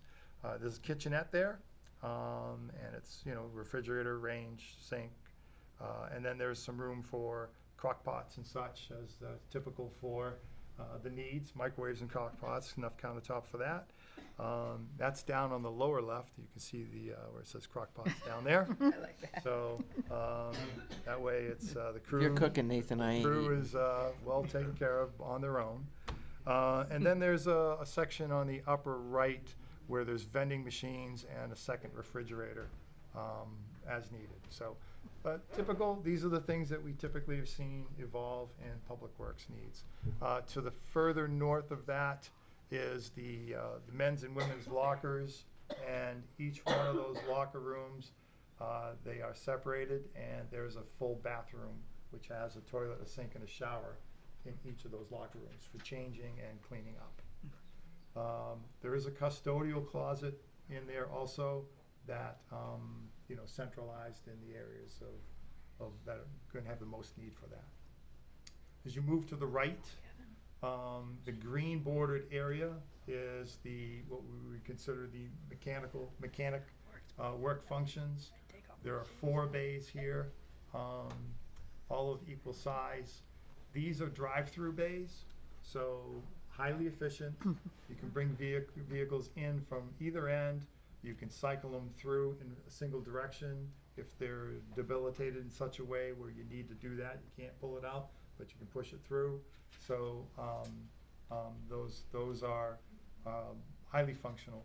There's a crane on the front 2 bays. As you can see, there's a horizontal line going across the Bay 1 and Bay 2, Bay 2 and 4 rather. So there'll be a crane there for lifting heavy stuff, and then there's some portable lifts that will be used in Bay 7, which is the top right bay. To the left of that, your other left. There Yeah, you go. sorry, parts So and bulk fluid. This is the bulk fluids room on the outside walls. So Ring that, finger, man, ring finger. So fluid service providers can come up, fill those from the outside. They don't have to come into the building at all. It's pretty much how it's done these days. That's called the Westbrook model. That's the That's where we came up with it. And then there are hoses that go overhead to a reel in the center column and other locations, so that those hose drops are for air, oil, lubricant, all that kind of stuff. So it's real handy to go into each bay from that center column there. Their parts room is just below the bulk fluids room. So again, parts that are needed for repairing vehicles right off the floor from an efficiency standpoint. And then the other orange area you see there is the secured tools and general storage that are needed for the mechanics. Down below that, further south, there's a bathroom and a mechanic's office for being able to document receiving orders, order slips, everything that's done in those work bays. That bathroom down there backs up to the bathroom in the administrative area, so there's a very efficient layout from a plumbing standpoint, one plumbing wall, and very, very efficient in that sense. Next bay to the right, the orange bay, the orange 4 bays, that is the vehicle storage area that's where most of you want to keep your product inside in the winter as much as possible. To keep wear and tear down and to extend their life, and that also is the staging for event, whether it's a windstorm, snow blizzard, whatever it is. That would be where the vehicles would be staged and ready to go when it's time to go out and take care of the roads. There are these 4 bays are single access only from the front. And then in the back right, that orange area in the back right, That's also general storage for pieces and parts that may be put on or taken off, small stuff on those vehicles that are there. The last bay to the furthest right is the blue area is the wash bay function. So this is, it's a 30 by 60 bay. It's large enough to get a truck in there that's got everything on it, wash it down, clean it off, undercarriage wash it, whatever's needed to be done, tilt the body up, clean that out, all of that stuff, so that those vehicles will last longer than not. It's very important to make sure that they're cleaned off well if you want to protect that $300,000 single vehicle investment. Again, as mentioned in the programming, those two blue rooms in the back are the equipment room and the water room.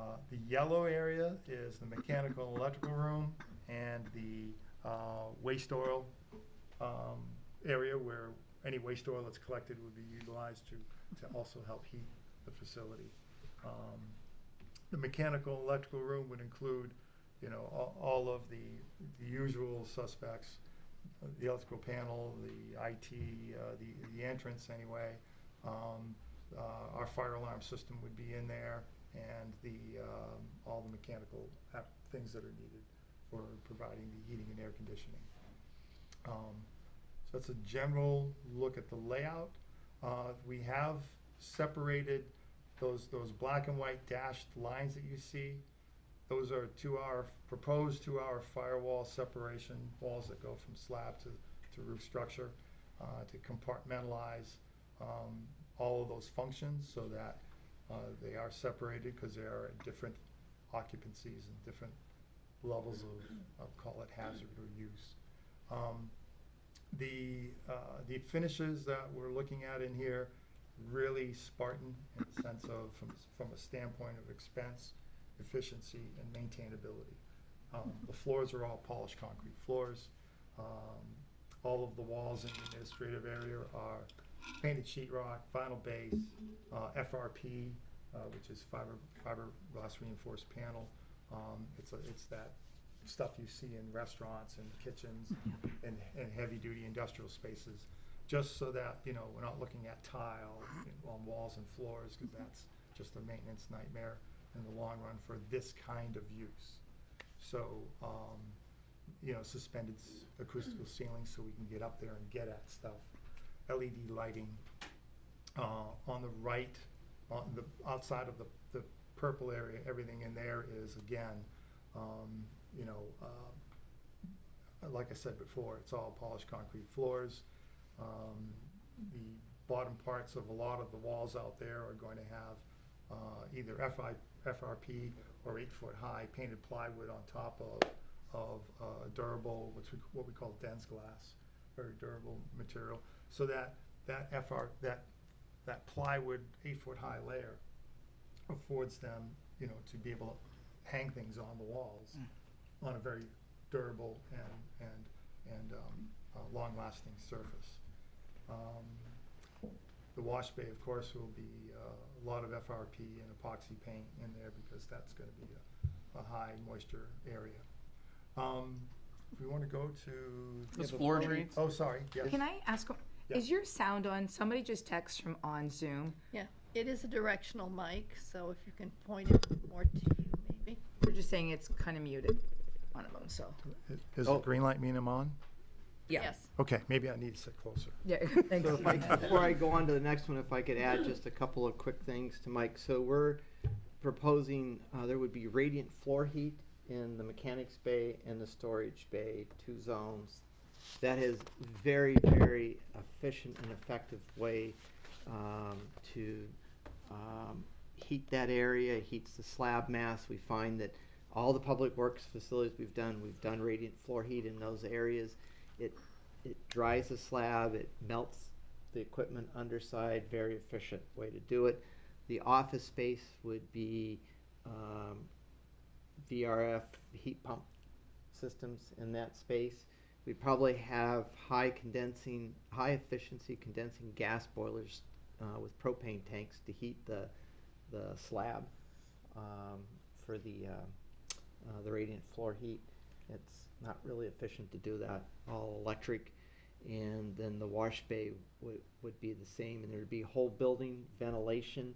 As my mechanical engineer reminds me, we have to have ventilation in the whole building, knock sensors, we have to have makeup air, energy recovery units. There's a whole host of requirements that we have in there. And then we would have concrete up 4 feet? 4 feet. 4 feet off the floor, a kicker wall around the whole building. So some of the metal some of the metal buildings you will see out there, they run the structure all the way down, and they don't have the concrete wall. It doesn't work with where you got vehicles and equipment moving around. So we have that wall. We do it on all of them, and then the inside is. I'm sorry, Mike. I can't let you have it all. We'll wait for the elevations for that. Oh, okay. All right. So, the reason for that concrete kicker wall again is because these guys plow right up to the edge of their building all the way around it. So, if you got metal, not a good idea. Is there floor drains in the wash bay anyplace else, or just that? There are floor drains in the wash bay. There are trench drains in all of the work bays, and even in the staging bay, there's trench drains. And then there are floor drains in any wet area, any of the restrooms, custodial, in the administrative area, and locker rooms. Yeah. So this is what we proposed the building would look like. I'm gonna grab a little water here. Can you talk about where it's going to be sited on the lot? I have a whole slide for that, Joe, coming up. Can't wait. I knew you could ask that. So if we look at the So hurry up, we want to get to my stuff. Okay, all right. So if we look at the top elevation, this would be what would be considered the front side, facing the rest of the operations of and you see it on the site plan. The left-hand side is the administrative portion, which we've kept low because we don't need high bay there. Save some money there. And then on the right, those are all the work bays that you see. You'll see that horizontal line about 4 feet off what would be the bottom of the drawing. That's our kicker wall that goes all around the top, around the base rather. And then above that are insulated metal panels for the walls and insulated metal panels for the roof. And then over all of anywhere we have an opening, we have 2 rows of ice and snow guards to keep stuff from falling on people and vehicles. The 2 middle elevations are the ends. The one on the left is the primary entrance, because you can see a little canopy over the door there. And then the one on the right is the wash bay end. We've got a couple of windows up there to put some light into the wash bay. There's egress door on the left, and then the doors on the right of the mechanical room and the other egress door. And then the bottom drawing is what we would consider the back of the building. And then there's the 2 drive-through bays are shown there with the overhead doors. The people door to the right is that safety alley we talked about, that safety aisle. And then on the left, there's a small overhead door that goes into that general storage room, so that if there's a pickup truck needs to move it, small stuff in and out of there, there's a small 8x8 overhead door for that. In 3D, this is what it would look like with this concrete bottom, gray metal panels for the walls, green for the roof, and the overhead doors are typically white by standard color. You can get other colors, but they cost more. So nobody wants them anyway, except for, well, I shouldn't put it that way. There are certain people that like red doors, which we've done a lot of those for fire stations. So, sorry, I got to get back to the PowerPoint. So that's the building. Yes. Yeah, where is the people? Can you please get on the mic? They can't hear you on They TV. can't hear you.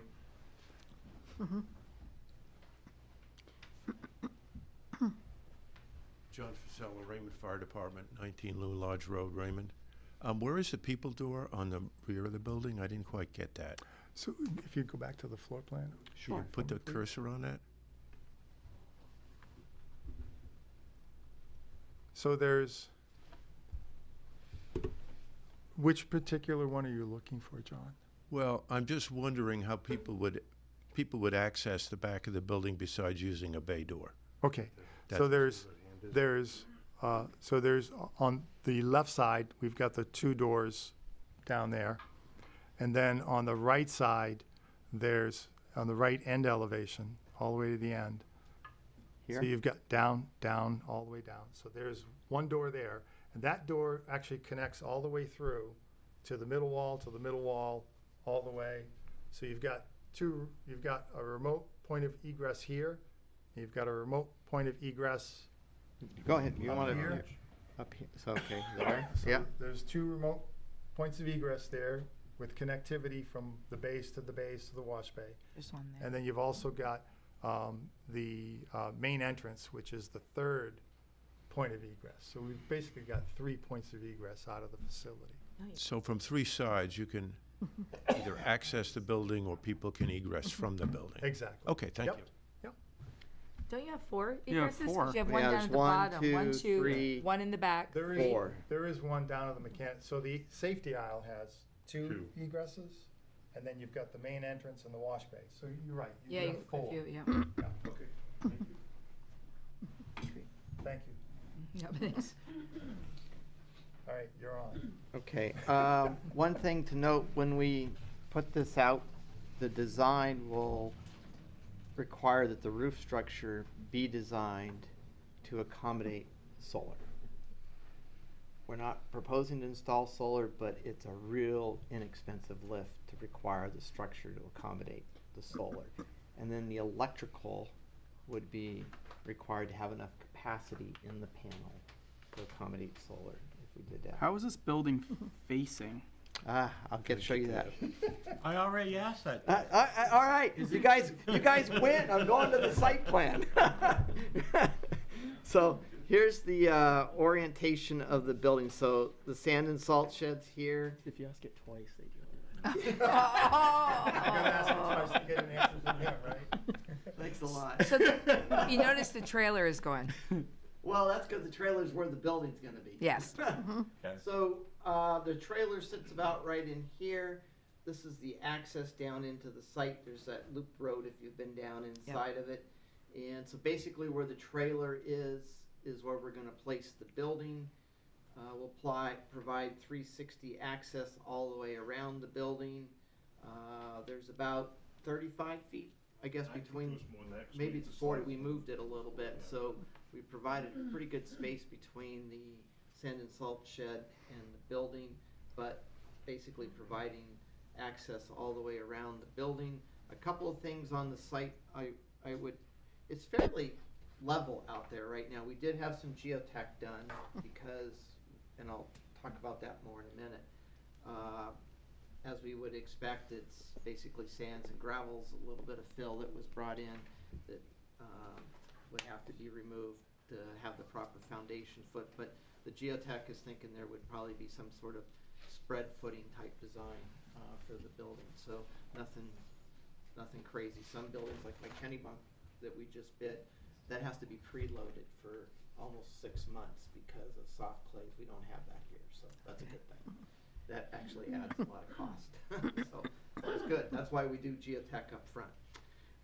Then the site would have some catch basins to collect some water, just because I'm blocking water. It'd go back to, actually, when we did, there's already a stormwater system in the back. Remember, this is down in the bottom of the gravel, of an old gravel pit, fairly deep to groundwater. So we'll run the stormwater down out back and allow it to infiltrate back into the groundwater.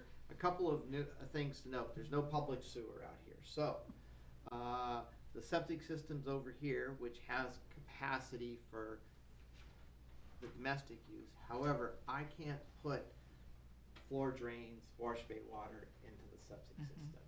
All right. So what happens is, and this happens quite a bit on the public works facilities because they're always sort of in the rural areas.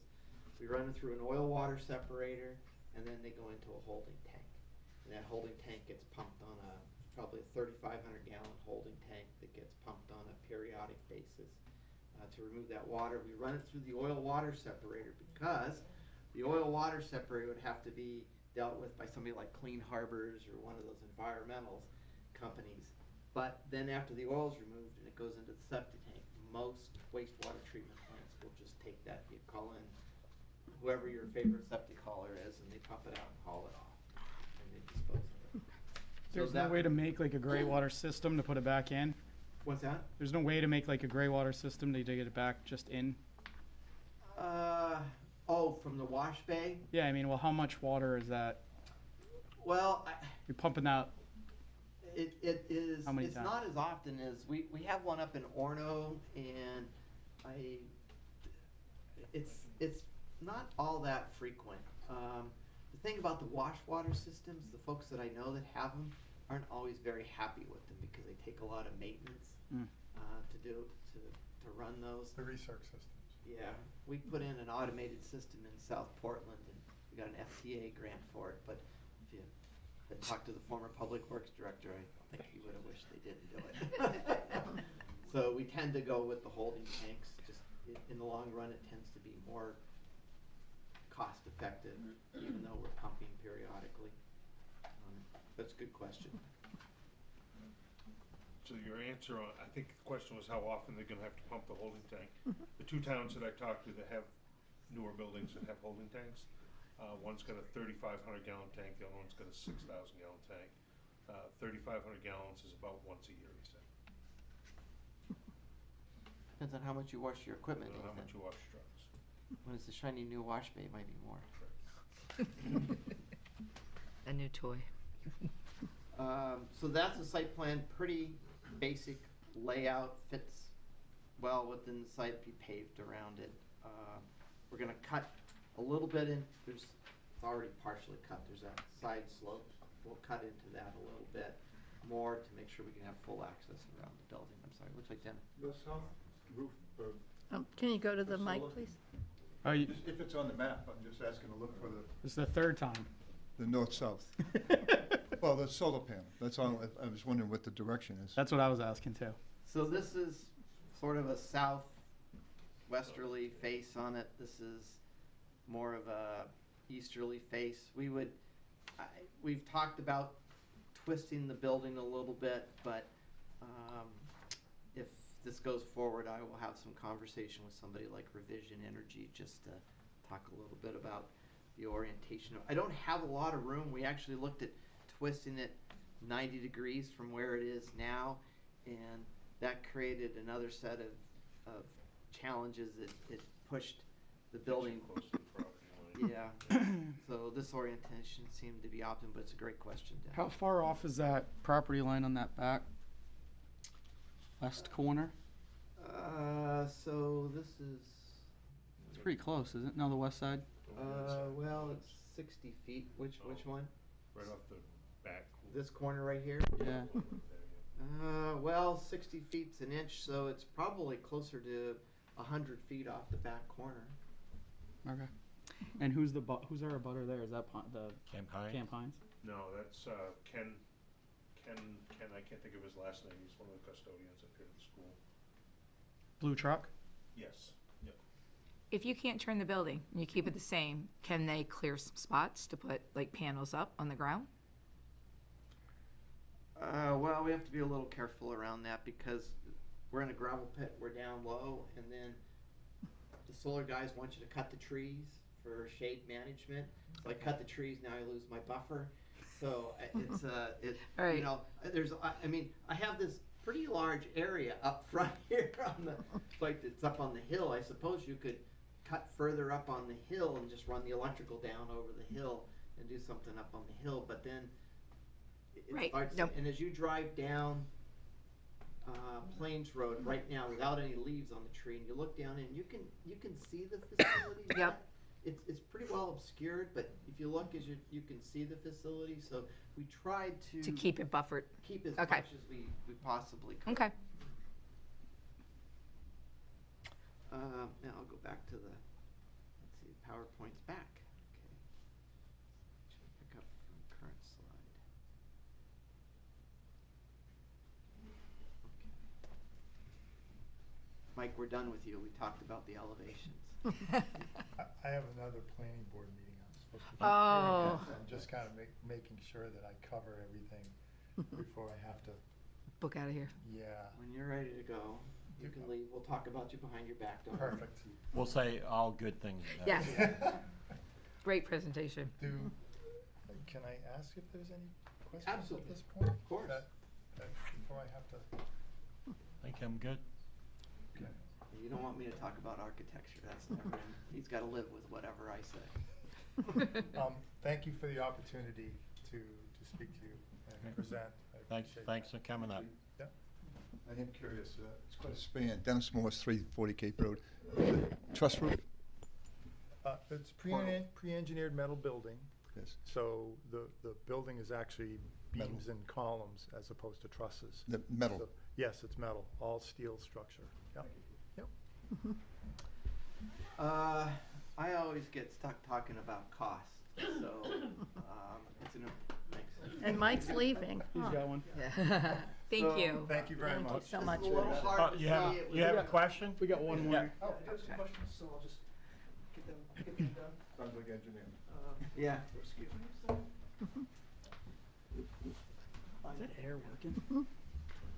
David Brown, 91 Tenny Hill Road, and I happen to be a mechanical engineer. I work in the same kind of industry these folks do.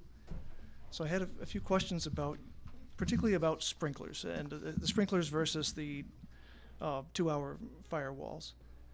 And I went on our website, and right now we have a supplemental annual town meeting warrant, Article 36, which would be to amend the town.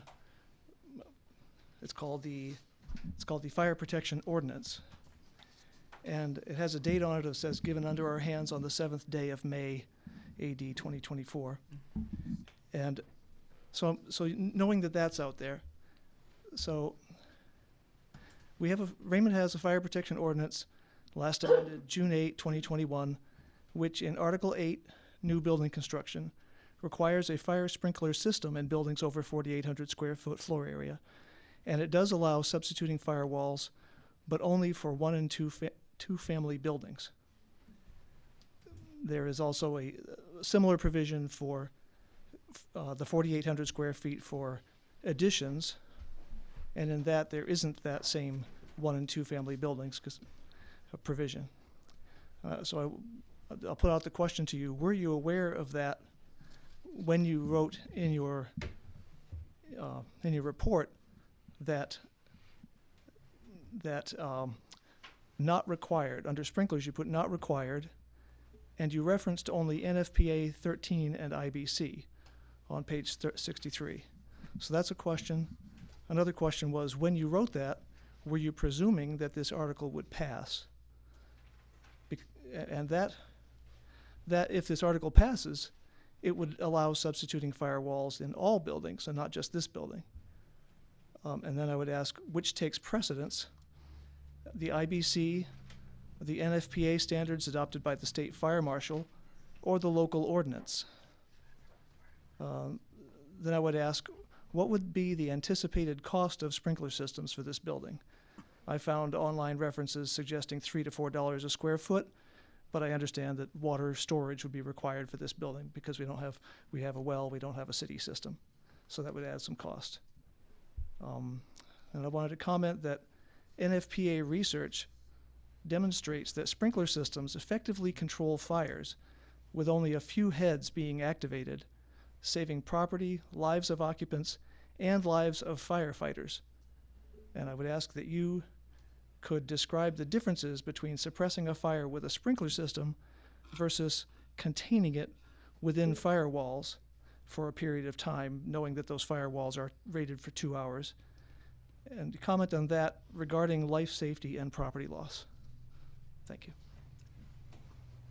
I may ask you to repeat some of those because that's a pretty long list of questions. And for your benefit, I brought a couple copies, and if the board wants a couple copies, if you'd like a copy to read that, just follow along. I'll take one. Thanks. Can I just ask a question on your questions?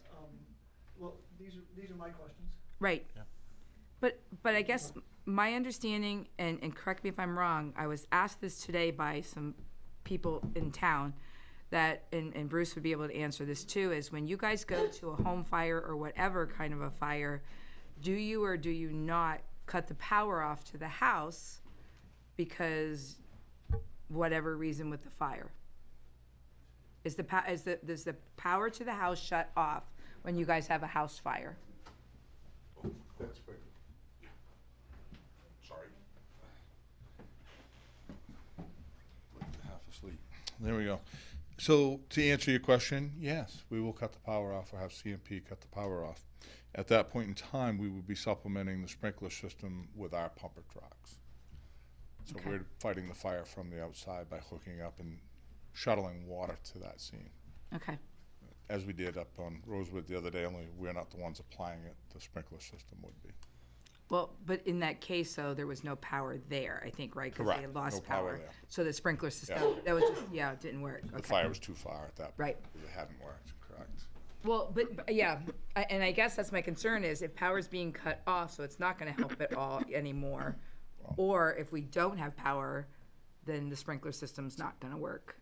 And in that case, it was one of the 4%, 96% efficiency on sprinkler systems for knocking down fires, saving lives, etc. This was one of the 4%. It doesn't happen a whole lot, obviously, only being a 4% margin of error. And the backup generator also had quit. So we lost power for an extended period of time due to the storm, and the backup generator quit, and we're still trying to figure out why exactly that occurred. Okay. Thanks, Bruce.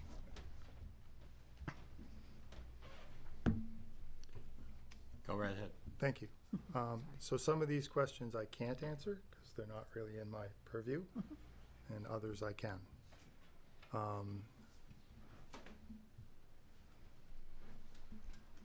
So question number one was, when did we start our work? Well, my job number went all the way back to 2014. But in earnest, it's been in the last couple of years. We've really been focused on it, mostly in the last year. Question number two talks about the Raymond's Fire Protection Ordinance. And was the team aware of it? Yes, we were. The code analysis is for NFPA, IBC, ADA, International Energy Code, and for the Uniform Plumbing Code. So that's the answer to number 3. Number 4, which takes precedent, they all do. No one has waited more than the other. IBC and NFPA are equally, typically a building inspector or the code enforcement officer enforces IBC, and the State Fire Marshal's office and the local fire authority having jurisdiction enforce NFPA. Number 5, cost of sprinkler systems. Those numbers are pretty low. We don't see those numbers, $3 and $4 a square foot these days. The cost of a sprinkler entrance, just bringing it into the building, the 4 or the 6-inch main that's required, depending on where you're coming in, if it's already in the street, can be anywhere from $10,000 to $25,000 just to bring the supply into the building. And then from there, the distribution system, sprinkler heads and such, relatively somewhere between $5 and $7.50 a square foot, depending on whether you've got a combination wet-dry system or it's all dry or all wet. When you have, sorry. I was just going to say, in this case, when you don't have water, then we end up with bring in a fire protection engineer, does an assessment for tank size, identifies tanks, fire pump, and all those costs. And there would have to be fire pump building. We don't typically put it in the tank with the pump, so it's in a separate facility. So that would all be worked out by, if the ordinance, the changes didn't happen and we had to go that route, there would be a process to follow. those are not cheap. If I can just speak from my seat. No, you cannot. And the reason for that is because if you don't get picked up on the mic, they can't hear you out in the... I'll say, I think that last answer, that last thing you said, actually kind of answers my question number 4, which was which takes precedent. Because it seems to me that you've implied that, I mean, I think you just said, if the ordinance change doesn't pass, you would have to bring in an engineer. Because we have this ordinance, it almost sounds to me like it does take precedent, that it's because it's more stringent, it's a more stringent, safer ordinance than the state code, that the state allows municipalities to pass safer codes than the state codes. And so as of right now, we would need a sprinkler system, it seems to me. Mhm. Okay, that's a yes? Okay. Well, you have an ordinance. Okay, thank you. Question number 6, I think Chief already addressed. And question number 7, considering the low number of numbers required on page 52, why do the floor plans show twice as many toilets and lavatories? There's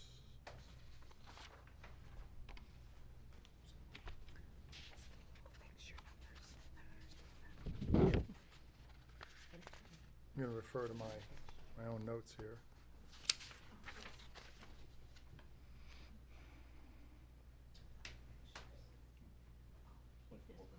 Yep, so at this point, we needed 2 minimum bathrooms for gender purposes. There was a desire to put a bathroom out in nearest the work bays. So that would be like kind of the dirt, greasy hands and feet kind of thing, and keeping people from tracking through the administrative area.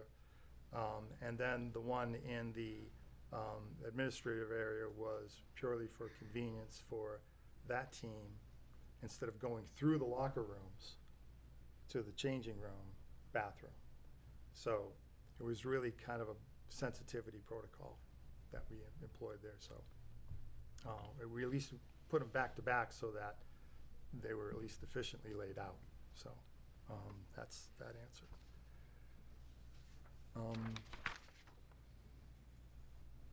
With that, I will excuse myself. Yes. If that's okay? Yep. Okay. I have a question.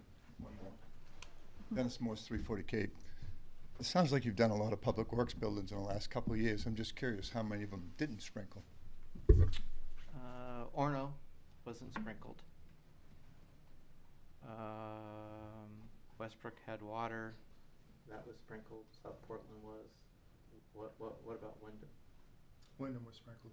Yeah. And from the standpoint, just to quickly answer that, there's IBC, the International Building Code, tells you how big a building can be in a certain use group without being sprinkled. Mhm. Once you eclipse that square footage, you're sprinkling. Oh, I understand. And all these other buildings, all these other locations were huge. Yeah, I just didn't know if even insurance rates and stuff like that mattered. If Westbrook didn't have to sprinkle, and maybe they wanted to sprinkle to save on insurance. I just was curious how many you had that didn't. I heard Orono. So that's one. Yeah, the other ones, like Wyndham, that was 2-story, a lot of square footage. Saco was huge, Kennebunk's big, so. And they all have public water. Yeah. They all have public water and 3-phase power. Right. Which is critical Right. for Sprinkler. all of that. Right. Thank you. Thank you very much. you. Thank you. Thank you. See, Mike? Thank you. I don't have a question, but I have a comment. Go ahead.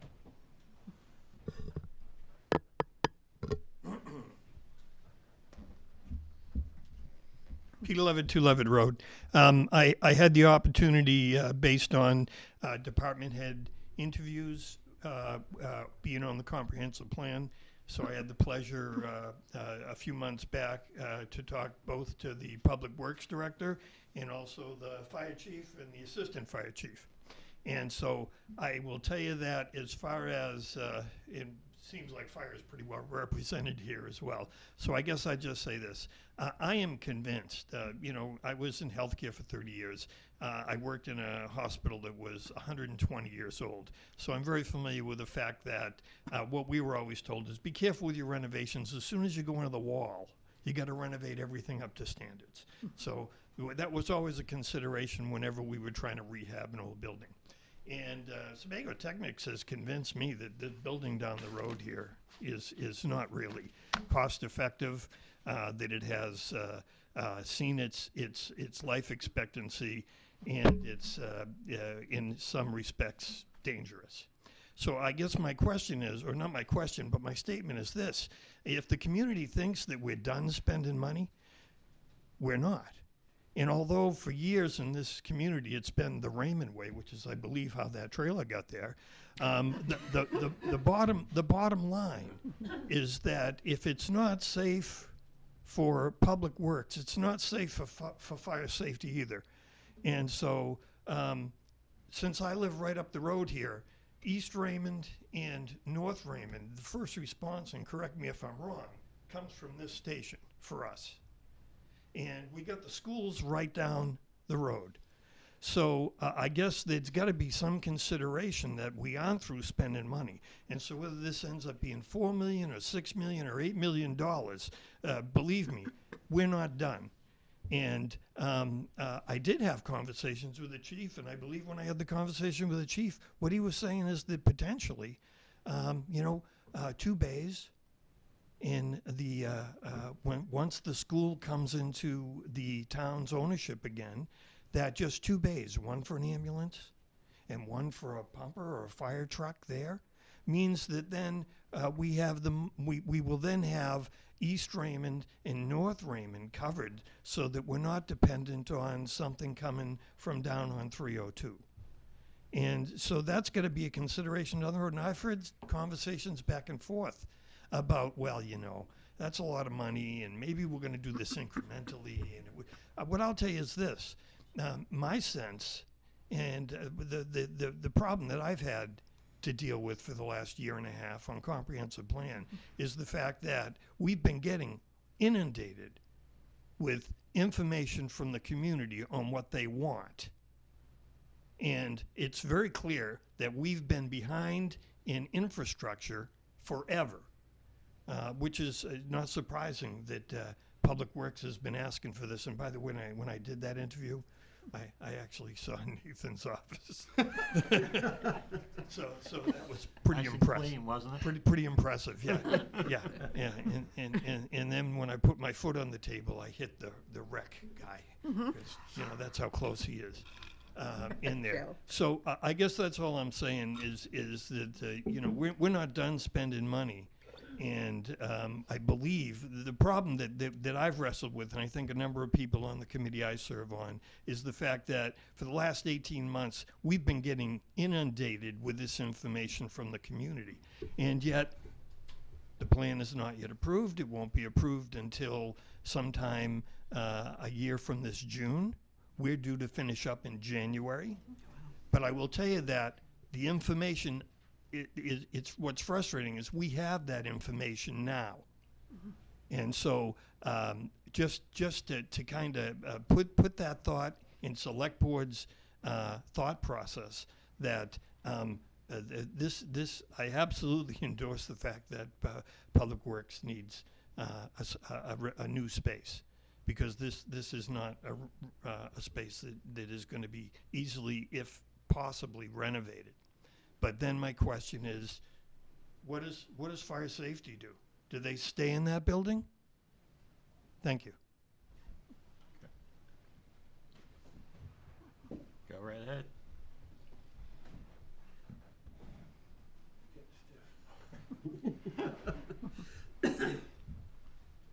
John Fasella, 19 Loon Lodge Road, Raymond, also a member of the fire department. I just want to add something that is not being considered here, and that is the pollution effect when we fight a fire. I've spent the last 2 months doing an awful lot of research about sprinklers. The chief has my information, Wayne has my information. But what's notably absent from most of the discussions with anybody is what happens when there is a fire. Now, we're going to respond with 3 people. That's what our on-duty staff is 24/7. That's kind of low, but that's what we got. And we're going to, as was pointed out, we're going to respond from the central station on 302. So it's going to take a while before we get there. So in an average house fire of 4,800 square feet, Swedish Research Institute did a lot of studies about the pollution from a house fire. And I am also an engineer. I'm an electrical engineer, not a mechanical or fire protection. But I ran all the numbers. And the equivalent amount of pollution from a 4,800 square foot residence is equal to 379 automobiles pollution for a year. That is one part of the pollution. That's the pollution that goes in the air. The second part of the pollution is the runoff from water, because when we put water on a fire, we put a lot of water, as much as we possibly can. We have tankers. It takes a while to get that all set up, and so forth and so on. But there's a huge amount, maybe 60,000, maybe 80,000, maybe 40,000 gallons of water that will be polluted and will sit in the groundwater. It will run off into our streams and lakes and so forth. So that's another issue to think about when we have a fire. Now, in the Public Works garage, it's a much larger facility. It's got a lot of issues of its own. And it strikes me as interesting that we're ignoring the issue of what do we do when we get there. We're going to pump water, a lot of water, because it's going to be probably a big fire. That's all I have.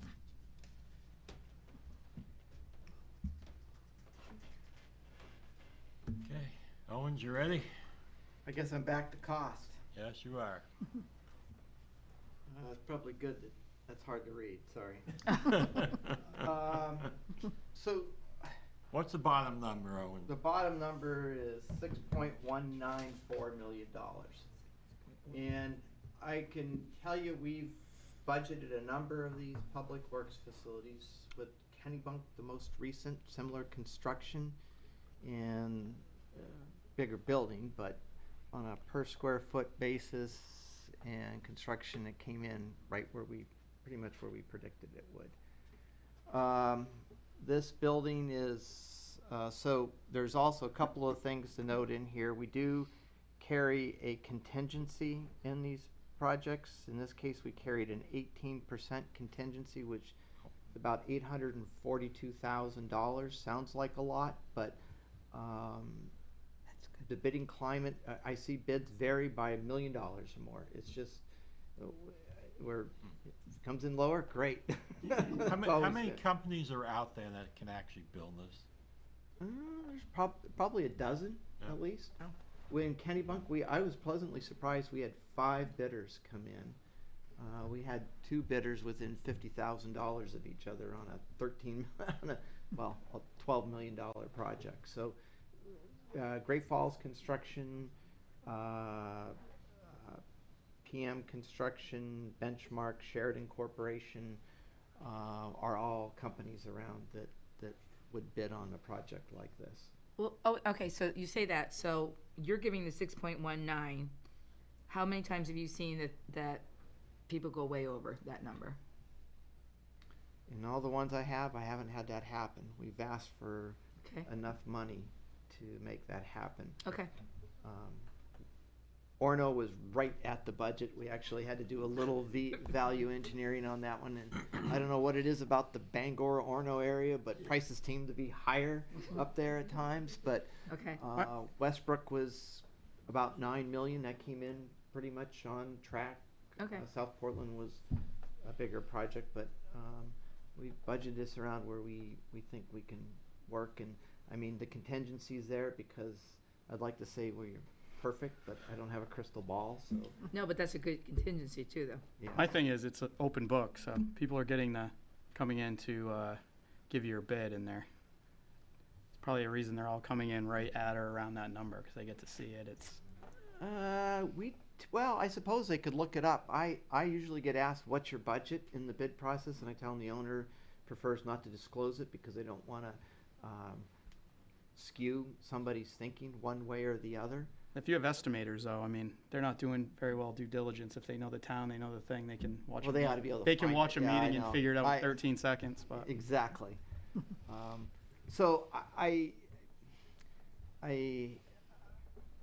mean, so Kennybunk, the low bid was 11.5 million, and our budget was 13.3. So we came in a couple. Now within that, there's furnitures, fixtures, and equipment that goes in. There's other costs that go into that. And did they pick the low bidder though? well, at the moment, I believe they will. They haven't gone to the Board of Selectmen yet. They won't be till the 23rd or something of this month.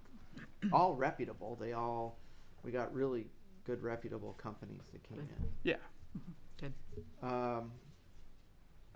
It's not unusual to bid it out like this, though. I mean, you know, to vote on the bond issue and then go out to bid, because then you know what your pool of money's going to be. When years ago, when I was the chair of the renovation of this Cross Arena, we went out to get voter approval at $34.5 million, and then we went out to bid to see who was going to bid the project. And they came in at $34.5 million, and we were on time and on budget. Yep. You know, that's the way it works. We couldn't. That's usually the way that's all the ones we've done. I have had a couple in the past, solid waste facilities, where we went out to bid, got the bid in, and then wanted them to hold the bid until we went through public vote and referendum, and sometimes it was a year later and they were gone. So I don't know. It's a chicken or the egg thing. They're not going to hold a $6 million bid for a year? Nah, you know. Things don't change. That's weird. I've tried it a bunch of different ways, but we have to start someplace and get a budget, and typically this has served us well. And I mean, you're gonna have a performance bond anyway. there'll be a payment and performance bond on it. We can ask for a bid bond if you want. What a bid bond means is somebody comes in and says, "Oh, everybody else was $1 million more. What did I do wrong? I'm going to walk from this." You can get 5% of the bid price on it. And those are tough to pull. Because you don't get many bids. Yeah, so there's things around that, and I wanted to talk about the process just a little bit so everybody understood on this. So if this went through in June, we still have to go to the planning board and get site plan review approvals. So we would need to do that over the summer. And we're proposing to prepare bridging documents and put this out design build. And by that I mean we will have specified the elevations, the heights, the floor dimensions, what has to go in it, all the equipment that goes in it. But we're going to let the design builder finish the foundation design based on the geotechnical report. We're going to let them finish the mechanical, electrical design and see if we can gain any efficiencies from that piece. It's exactly what we did with Westbrook, and it worked. It worked really pretty well. I've done some. I can do design, bid, build. It's just where you put your design dollars on it. So, and public works buildings work for this approach because, sorry Nathan, they're not as detailed or involved. They're simple. Yeah, They're say a fire station where you've got decon and you've got all sorts of different fixtures in it. When I did Cache Corner Fire Station for South Portland, there was no way in heck we were going to do that design build. That went design bid build because we were very, very prescriptive on what we wanted. But the public works building, as long as I get my 3 feet walls, I get my radiant floor heat, I get my insulated metal building panels, it meets MUBEC, it meets the codes. And if you do the design build, the builder owns the mistakes. Yes. If you do a bid package, you own the mistakes. Yep. And it's about transfer of liability. That's exactly right. Yeah, exactly. So it works pretty well for this. And so then if we went out this fall, the goal would be to get bids back by late December. And then construction would likely, so this is a little bit of a challenge, construction could start in the winter of 2025. However, we write in the specs contractors' own winter conditions because they always have to come back worried about freezing ground. So we have to decide whether we want to give some flexibility to push it out to a spring start if the contractor so chooses. But generally, we're going to need about 14 to 18 months to build this, because when the design builder, we get a bid, if it's awarded, then we get submittals, we have to get the building design, we've got to go, have my team goes through it to make sure that it's consistent with the owner's project requirements, and then they go order the building, and then the building comes in 12, 16 weeks later. You know, it's getting better. The delays in getting materials is improving, but it's still a challenge. The biggest challenge is we don't have a generator in this one, but if you had a generator, those things are like a year or more out to get a backup generator. And so, and transformer pads, it's gotten better, but at one point it was ridiculous how long it took. So anyway, that would be the process. Okay. Owens, please address this fire sprinkler issue. We have an email from the State Fire Marshal's office saying, for the use of this building, you do not need to sprinkle it. I saw that email. So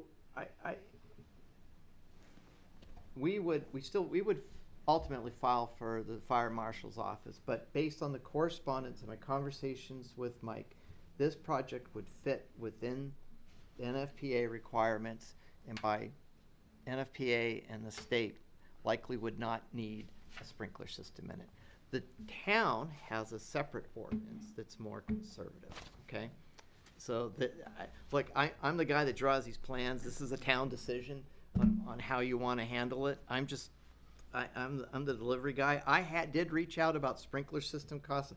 Sorry, but everybody's telling me, the contractors, 3 to 4 might have been good pre-pandemic, but costs have really escalated. Underground tanks, I reached out to Sargent and other folks and tried to get some pricing on underground tanks. Fire protection engineer has to size it, that's not me, but that would have to go through that process. So I don't know, you could easily add $250,000 or more to the cost of it. Maybe even up to $500,000, depending on what you do for tanks. So I don't know unless, until that process. Including getting 3-phase power there. Go ahead, David.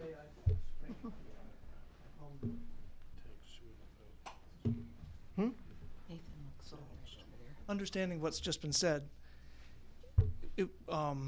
is there another mechanism that the town has using the the code enforcement officer, the AHJ, whatever, to make an exception to our ordinance, or is without having to amend our ordinance, because amending our ordinance will have ripple effects to other buildings that might get built that might be larger, that might just might be more of a problem for the firefighters in the town. We are going to discuss it, as you pointed out, on the supplemental warrant later on, about what's going to be on it. Okay, thank you. This was actually supposed to be discussed at a previous meeting. Yeah, this is That was had solars on it and everything else, and was running really late, and then we had hit with that storm. Right. That yes. And my last slide said questions and comments, but you hit me with them all through the presentation, so I guess I'm good. All right. This is great. The guys did a great job. You really did. Yeah. Gave a lot of details. But you didn't go overboard, like with all the extravagance, whatever. You kept everything. Yeah. You might have got kicked under the table if I did that. Thank you, everybody. I'm hoping a lot of people in town have watched this presentation, and hopefully it answered a lot of questions. And I agree with Peter. This is just one part of the investment of a lot of investments coming down the road. It's a rolling stone, yeah. Okay. Anybody else want to make any comments? All right, Great. Closing out. Okay. Thank you, Owens. Thank you. Have a good evening, Coming up. All right. Before we go on, I made a mistake at the last meeting on voting for Chris Hansen to be our code enforcement officer on an interim basis. I made a motion and it was in second. Right. Yes. Yeah. So You wanna skip forward We have to remake the motion. Yes. So Yeah. move to appoint Chris Hansen as temporary, or the Interim. interim CEO. Second. been moved and seconded. I won't go on about how wonderful Alex is anymore because he's not here, which is what threw me off. So, all those in favor? All right, Chris, you are now interim CEO. Thank you, and I apologize for that mistake. All right, Kurt, you still there? You and your sunflowers? You bet. I'm All here. right. KRT property revaluation. What is KRT? Yes, as you may remember, we bid for real estate and personal property revaluation back in the summer and fall months, and we only received bids on real property. So we resubmitted an RFP for the personal property component only to pick up that part of the process. And KRT, who's our bid award winner for the real estate, was our sole bidder for the personal property component. They didn't have the staffing in place during the initial RFP to bid on personal property, but they do have that staffing in place now, and they were our lone bidder at $20,000. So I'm recommending that that board award the personal property project revaluation to KRT and authorize the town manager to enter into contract. So moved on the motion? I have a motion, do I have a second? Second. Moved and seconded, any discussion? All in favor? Okay, Kurt, unanimous. Okay. Thank you very much. See ya.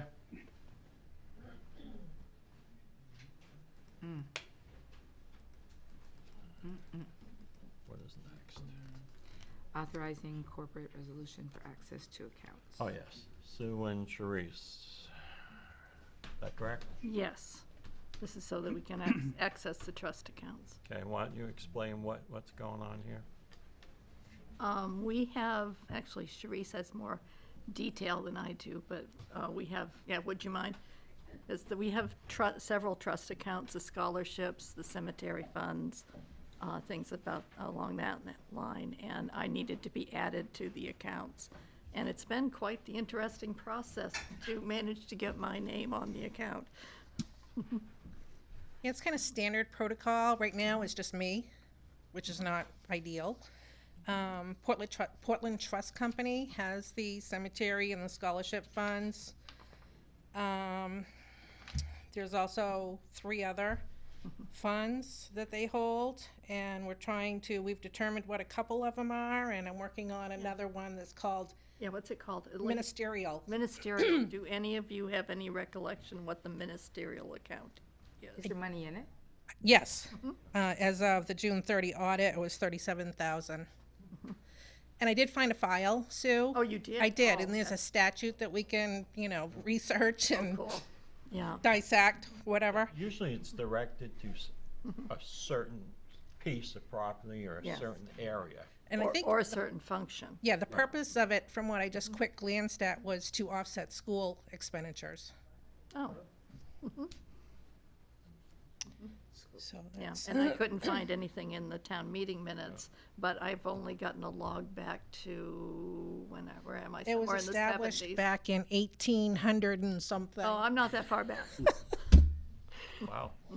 With initially $2,175. And it's just been sitting there? Just been sitting there. And we never knew. From what I can tell. Wow. So. If we can probably find out, more information on that. Yeah, we're gonna need to research it and find out Yeah. why it's What it there. is. Yeah. It's like lost funds, you call the state, unclaimed funds. Unclaimed property, yeah. So this corporate resolution is just to add Sue on as a second person to the account for safety and security purposes. Any motion on that? I do. Yeah. All right, motion to authorize. Let me ask a question first. Does it need to designate a name, or can it just be the position? Town manager and finance I believe they needed our signatures. Yeah, Yeah, I requested, in FY24, we issued $2,500 in scholarship monies. And I just simply send them an email requesting them to cut us a check for $2,500, and she does reference my name in the email per my request.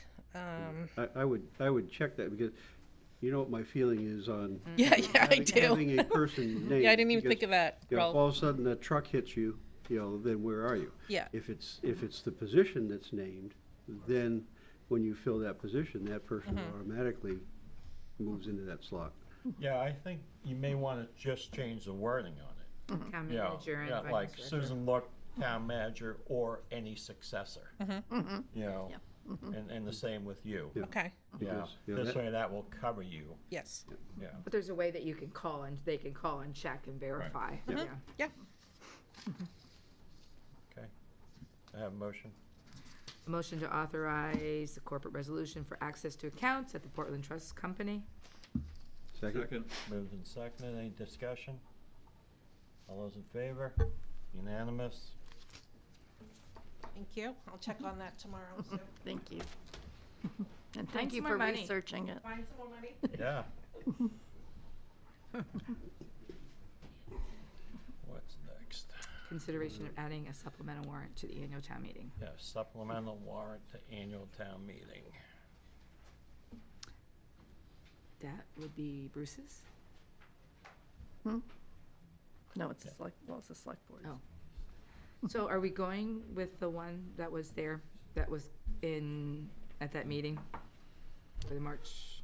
We didn't discuss that. No, Oh, that's, they rewrote it and gave it, and we haven't discussed it yet. Right.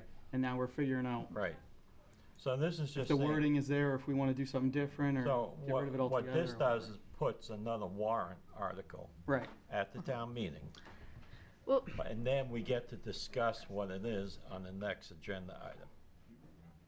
And that's what goes into the referendum, correct? Am I correct on that? no, it's the proposed red line changes are what's here. What you're doing is But you're the warrant article is worded such that if you were to make any changes, they're covered with the warrant article. I'm not sure if I'm making any sense. by agreeing to the warrant, what we're doing is saying that it is that red line document. It could be, or you could vote a different change, or and it you would could change still, because all the warrant article says that the ordinance be further amended to amend Article 8, new building construction, and to add Article 15, appeals, as in addendum 10. Right. So you could make changes to either of those, or you could change the wording completely to the warrant article. And is this what we had agreed to? No, we haven't discussed this. No. We just got it So- sent. So can I ask something on this too? All right, compared to what I'm reading, again, the sprinkler thing that Bruce had got from the state fire marshal, and I'm looking at this also. I think what's happening is you have to tie the two together if you're gonna do it, because this is saying in this letter that, as a general rule of thumb, most repair garages are not required to be sprinkled based on the level of repairs occurring and are classified as an industrial occupancy and not a special purpose industrial occupancy. So how do you tie that with this? Because what is ours classified as? Well, it says in this, redlined. Oh, I don't have the red line on mine, I'm sorry. Right Yeah, here. for commercial commercial building buildings proposed in proposed. rural residential zones such as a minor repair facility, low hazard storage, type 1, 2, type 1 or 2 construction with engineered compartmentalized fire areas equal to or less than 5,000 feet. The compartmentalized fire area wall shall be a minimum of 2-hour UL listed fire rated separation. So I mean, it's Right, I saying, see that, yep. but the other thing that this is doing, which we didn't have in the ordinance before, was the right of appeal. Yes. There was no right of appeal in the Right. original, in that original ordinance. So this is adding that right of appeal as well as that, but it is also, originally it was the discussion on, there was a discussion on 4,000 square feet, then it was 4,500. And so what this has done is gone to 5,000. I remember asking for that, because that's what the state was too. Yep. And How close are we to the state now? we're still stricter. I know, so why can't we just go with the state? Yeah, it would make it quite a bit easier, because then you're not having.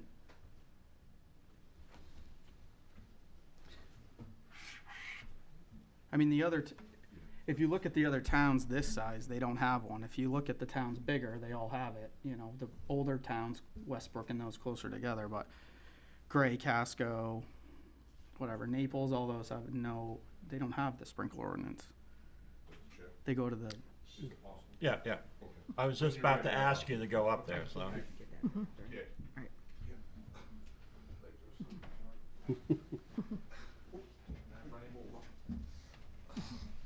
God, that chair, I gotta bring a pad for it or something. So, yeah, when we talk about the sprinklers in the state and all that, understand, go back to a conversation we first held when we first started chatting about it. We do understand we needed to have an appeals process. Don't know how that got skipped. It was clarified or run through by the attorney at that point. But our ordinance or any local ordinance is really honed in on that community's needs and or impacts. So for this town, it's based on what we're capable of doing for fire flow, what we're capable of supplying for manpower and staffing at a fire. And that's where we came up with the square foot cost, or square foot figure, not cost.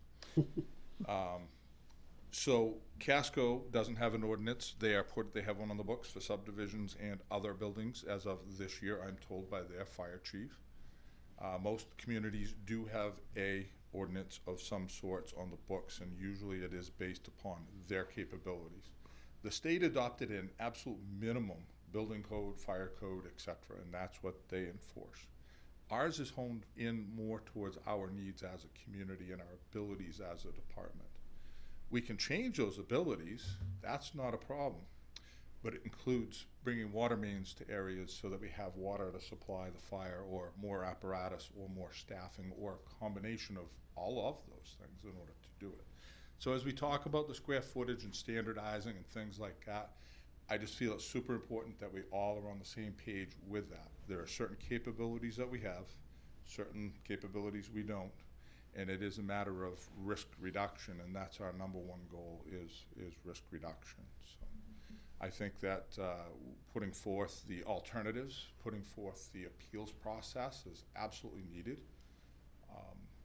Something that just was never even considered in the beginning, and I don't understand why the attorney didn't catch the appeals. But here we are, so we'll fix that problem, and we do have the appeals, the alternatives out there that are proposed, and they could be enacted. I agree that with the gentleman who spoke earlier, that about, worrying that it might affect everything and have that ripple effect. I believe personally we were going down a proper road of getting some protection in place. We were lucky the day of the fire in your neighborhood, Joe. We were right on the lake already, just more on this end. Or we wouldn't have been just 5, 6, 7 minutes, something like that. We would have been 15 to 20 minutes. And when there's a life at risk, that's just way too long. So our capabilities just aren't there normally where we're coming from and with what we have for staffing. So that's the only consideration I'd ask you to really consider when we look at this. It sounds great to make things a little standardized, maybe streamline it, and I agree with that. I love simple things, but sometimes they just aren't so simple. Have you read this ordinance? So I've read through the proposal, yes. And are you okay with it? So there is just, that is fine. The only thing I questioned, and I think Wayne questioned as well as John, was the square foot language, but I'm assured that it's in a different section and would apply. As long as it does apply and the attorneys have checked it, etc., then that will work. What do you mean square footage on this one? So based upon the gross floor square footage. It's the 5,000 square feet. And the 5,000 that we made the concession to, yeah. I mean, how many 5,000 square foot homes are in Raymond? Lots of them. Lots. Are there? Because you're counting basements, anything with the same roof structure. Yeah. We started this when we had a large home being built on Raymond Cape. It's actually more square footage than our fire station is. So that in itself was way more than we can handle for a fire department. So I looked at it and said, wow, we're charging them a building permit. We're letting them build it. We're going to How big's the fire to protect it, and then we can't protect it. So where do we go from there? We're 14,800 square feet. Yeah. Well, it would be 10,000. The state's 10 anyway, right? In the So they would have to depending sprinkle it no on matter what. Let's see. It Yeah. does depend on occupancy figures, yeah. So this, That's a huge thing. this still makes you, if you build a commercial building, have, right? Yep. A sprinkler system. Multi-family home, And multi, yep. right? That's still all covered under this. Correct. I believe so. Wayne, I think I'd just ask you to give it a nod, yes or no, and if you Well, could. the state one is too. He's shaking He's his head shaking his yes. Okay, That- good. I think that's yes. That's his yes. Okay, okay. I just wanted to make sure I wasn't leaving anything out. That's yes. It still covers those projects, Mr. Chairman. Thank you. Thank you. Did you see the article in the paper last week on fire departments and that on average 96% of their calls are rescue? Oh, yeah, that's out there. Ours is 70 for our figure. Okay, I was Yeah, wondering 70 what ours annual. was. Correct. Yeah. And yes, and I understand that and looking at that and why we're so worried about fire, but almost 70% of our calls were 2 hours away or an hour away at Maine Med. But the whole call takes 3 hours. Yeah. That's 2 of our 3 staff, that's on duty, they're gone. So when you say 30% of your calls are fire, Yeah. is that other towns also? It includes everything. Everything. Yeah, it's mutual Okay. aid, it's Not just fires, Raymond. Do you accidents. know what the figures are for Correct. just Raymond? I could guess that we're at probably 27% of those, 26% of those. 20 Actually, just in Raymond. 26% of the Of 30, the third. or? The majority of that. Okay, so that would be about 7-8%. So, yeah, probably right in there. Okay. It's close. If Again, my don't math quote me is on that, correct. but yeah, without looking it up. So have we had any sprinklers go off? Yeah, we have. Saber Yachts, not Saber Yachts. Yes, Saber Yachts, main building, sorry. Get my Yep. stuff facts together here. And they're over 10,000 though, they'd be state Yeah. mandated anyway. They would be, and they definitely would be under our. Any residential ones go off? We have not had any residential saves yet, or fire activations yet. We've been close, we've had fires in them, they've been small when we've gotten there, and we've been able to take care of them, so the sprinkler has not tripped. Just to kind of follow that up, Mr. Chairman, Yep. on sprinkler activations. In my 30-year career in Westbrook, I only responded to 6 sprinkler activations. Half of those were commercial buildings and the other half was residential sprinkler activations. So, the actual activations aren't a lot where they're flowing water. Right. But the protection they're providing is. My only issue is, and with the people that are emailing into us and talking about it, is we're adding all these costs on, all these inspections on, all the overtime for inspections, all this, and none of them are going off, and none of them are saving, and you have Westbrook with 4 times the amount of homes, 6 in 30 years go off, so we're mandating these people to get these things. They don't go off in our town at all. We've had one go off and it was commercial, and even in the state, it would have had to be sprinklered anyway if we go to the state ordinance instead of having a more restrictive one. Yeah.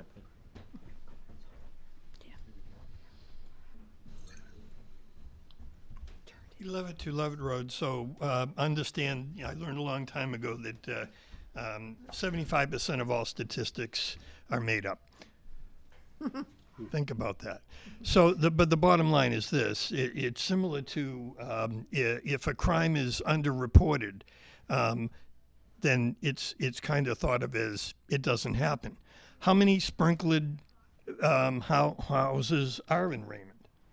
And so that would factor into the calculation. They're not going off. Well, they're not going off because there aren't that many.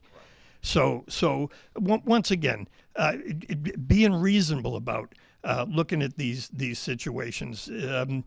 When I talked with the chief, basically as part of the interview process, it was clear at that point.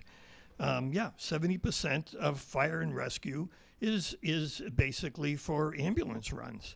No doubt about that. I also know that the population of this town is aging.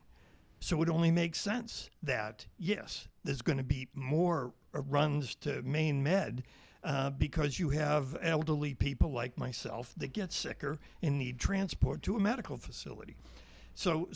Once again, so if there's 30% for overall responses to fires in town or with mutual aid, then the question would have to be, how many of those were sprinklered? And my sense is that number is going to be relatively low. So I'm impressed with the fact that there are, as the chief just said, there's alternatives to being more aggressive with having sprinkler systems for fire protection. We can have more firefighters. We can put in hydrants and have public water in places. We can do all of those things. As far as driving up the cost of a house, my sense is this one, that if you look at the overall percentage of the cost of a new house and what a sprinkler system would cost, it's negligible. And I've even heard the discussion at this board as far as sprinklers are concerned, basically saying that, well, someone who's going to build a 50,000 square foot house and isn't going to spend the money on a sprinkler system, they're probably not getting good financial advice. So that would happen as well. I just think that this is an important issue. I believe, along with two families and with commercial buildings, as far as requiring sprinkler systems, we can debate for quite a while about whether the public works area needs to be sprinklered or not. 2-hour firewall seems to be a step in the right direction. If we don't want the very expensive equipment to rust because it's outside, we probably don't want it to melt either. Go right ahead. As I was thinking about it, if you don't mind, I'm going to guess that we're about 10% maybe, or it's got to be under 10% of our buildings that are sprinkled. It's made up. So it's not a real number. It's got to be there. It's got to be there. I will look it up and give you the actual stats on it. I will provide those for you. Stats don't matter now. That'd be a good stat to go with. So.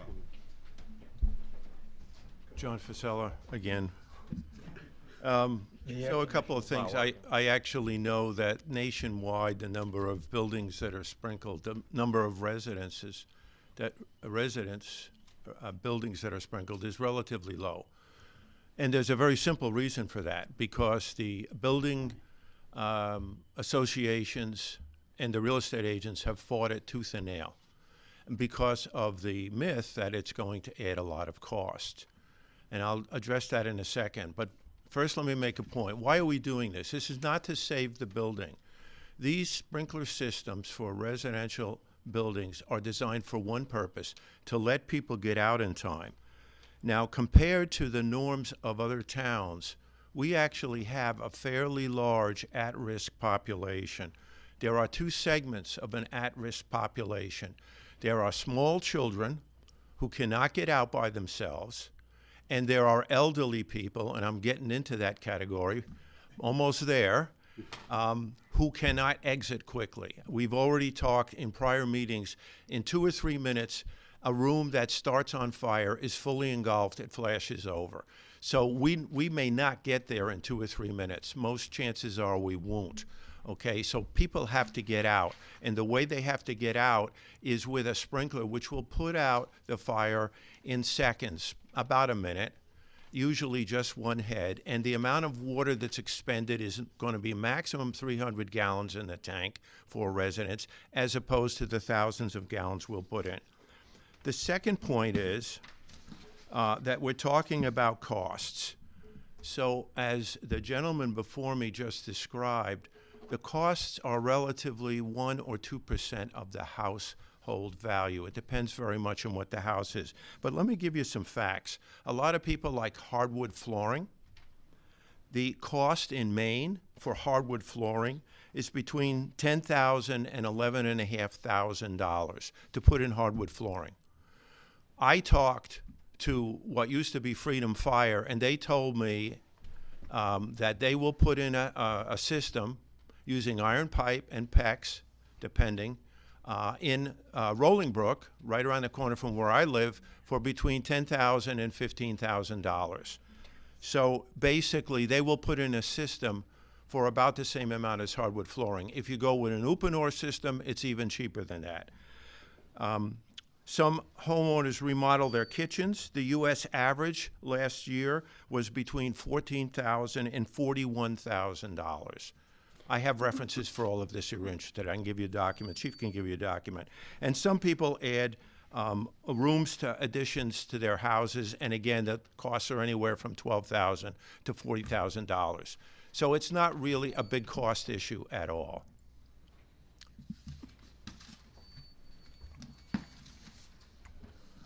I think that's really all I want to say at this point.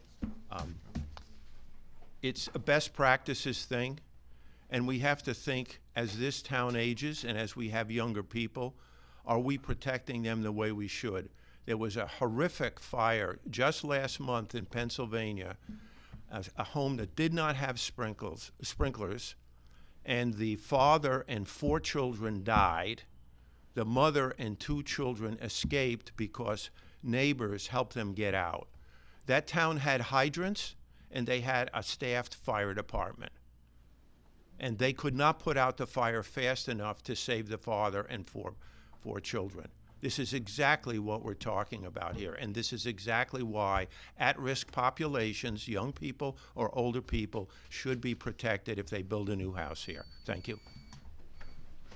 I think my take on it is anybody can put a sprinkler in their house if they want. It's not, the ordinance is us as a town, as a government, regulating the people that are putting their houses in.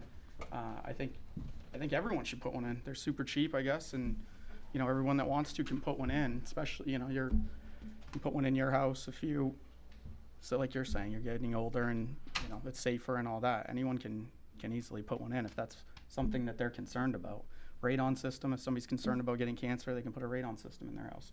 I think this is more of an ordinance of the town, and what we're getting feedback from the town as trying to build a house now, doing that, it's a cost, and they're wondering if our government should be having an ordinance larger than the state of Maine to make them do things. Well, and I think I like what, you know, Peter had said too, and what you had said too, is, you know, if they don't want to put an ordinance in there, oh my God, put a sprinkler in there, that's fine. But then again, then you got to put that fire rated walls in there. Do you know what I mean? And somebody told me today, well, they do that anyways between the garage and the house anyways, or they're supposed to at least, yes. Yeah. Yeah. So for example, on that Honey Hill is a subdivision down off Webb's Mills Road, a new subdivision down there. And in lieu of sprinklers in that, because they extended the water mains and put hydrants in that whole subdivision, they were able to put a true UL listed 2-hour firewall between the units. They're duplex units, Yep. 2 full stories. So basement right to the ridge pole. The state requires that too, right? So they were able to do that, and it's a full 2-hour UL listed wall. Does the state require that? So Wayne, I'm going to defer to you on that because I'm not sure on a duplex. think they do I on a know on a triplex they do. We're dying here. You're correct, Chief. Over a 2-unit for the 2 units they built there. No, the state wouldn't require that. Okay, this is going to be a question I'm probably going to get thrown back at me, but again, I don't know who picked the 10 people as far as the fire department goes. I mean, so yeah, we can get more fire people. I don't know where we ever came up with that number, to be honest, as far as firefighters here. 10 people. Do you remember that? I'm trying to remember what context that was in. Was that in the amount of people we need to fight a fire, to start to fight a fire? Or have on our department, because you're saying that there's only 3 that can. Oh, right. For Well, we staff, only have so- 3 on duty 24/7 right now. Right. There'll be, if we're lucky, a couple of the volunteer, if you will, the call members will show up. Yep. If they're in town, and you gotta figure only a quarter or less of those will come out at any point because they have lives, so Right. they're elsewhere. Are you full now? We are full, yeah, Okay. fully staffed, thank God. Most towns aren't. We are. So we're doing well that way. So to kind of cover that, it's really 19, 20 people initially on a fire scene. So you can get 2 lines in operation, interior operations, 2 people out as a rescue crew, a RIT crew, incident command, division sector commanders, water supply people. It takes a lot of people very quickly on scene. We I think I not remember achieve counting that. 30 people at fire. Yeah, yeah, and that was ways into it before we could get that many people there. So Well, yeah, you have other towns. It's There other were towns, 10 and towns. it takes forever. 10 towns, yeah. For example, we had towns show up with just one person on a tank truck, and that's all you got out of them. So it's not a lot. But. All right, let's try and move this ordinance along. Yeah, sure. What I like about it is the appeals process. I think it's about On to time. Superior. Yeah, absolutely. So, The Board of Appeals. By statute, it can't go directly to Superior Court. It had to go to the Board of Appeals. Okay. Perfect. All right. I'll move the town meeting warrant. Do I have a second? Second. Further discussion? All those in favor? Opposed? In favor? Sure. Unanimous. Thank you. All right. So this is gonna go as a supplemental warrant, correct? It's a supplemental warrant, but because of the nature of the wording being more generic, we were able to get it on the ballot. So we don't have to have another special town meeting. Because they hadn't printed yet. Mel just got the proof, so we were able to. Oh my God, she's been so quiet there, like. You didn't even know she was there? No, because we're so used to see like, Madam, Mr. Chair, can I ask this, or, yeah, she's so quiet. All right. Fire chief memo. Bruce, you're back up. What language is that? Yeah, it's Chinese. Sorry to be speaking so much tonight. My Reader's Digest version just got blown out of the water. So I was in last week giving the town manager a financial update on our budget and all the things that we've incurred in the last month here or so for expenses that we just didn't plan on. And I'd like to kind of go down through them. There are some things I think would be insurable, and we're working on that right now. And since I wrote what you have for a letter from me, that bill has actually gone up $4,500 additional dollars in repairs on apparatus. So it's nothing that's going away, unfortunately. The explanation is on there, and to touch on some of them really quickly, $3,500 plus for tank 37, which was a mechanical seal in the pump that went out, and we had to put some new anodes, zinc anodes, which is the sacrificial piece of metal that preserves the pump, because we found when they built this truck, they did not put any in it, and a lot of our piping on this 5-year-old truck is looking like it's 20 years old, and it's gonna let go if we don't fix it. So they got the seal fixed and took care of that. We had the truck slide off in the storm. Unfortunately, that wrecker bill is $2,500. The repairs to the damage, which is minor, are $600, and $1,000 of that will be the deductible if the insurance covers it. So we'll have a deduction in this, or a reduction in this. I just got word today that we had a ladder that was at the fire that got cooked when the fire broke out the front window, and we didn't get it moved in time. Will not be repairable, fixable, or even pass a basic test. So that's another $1,300 added. Turnout gear that we Wait, where's that one? Added on to that, you're saying? Yeah, added on, it's $1,341, and that's a ground ladder replacement.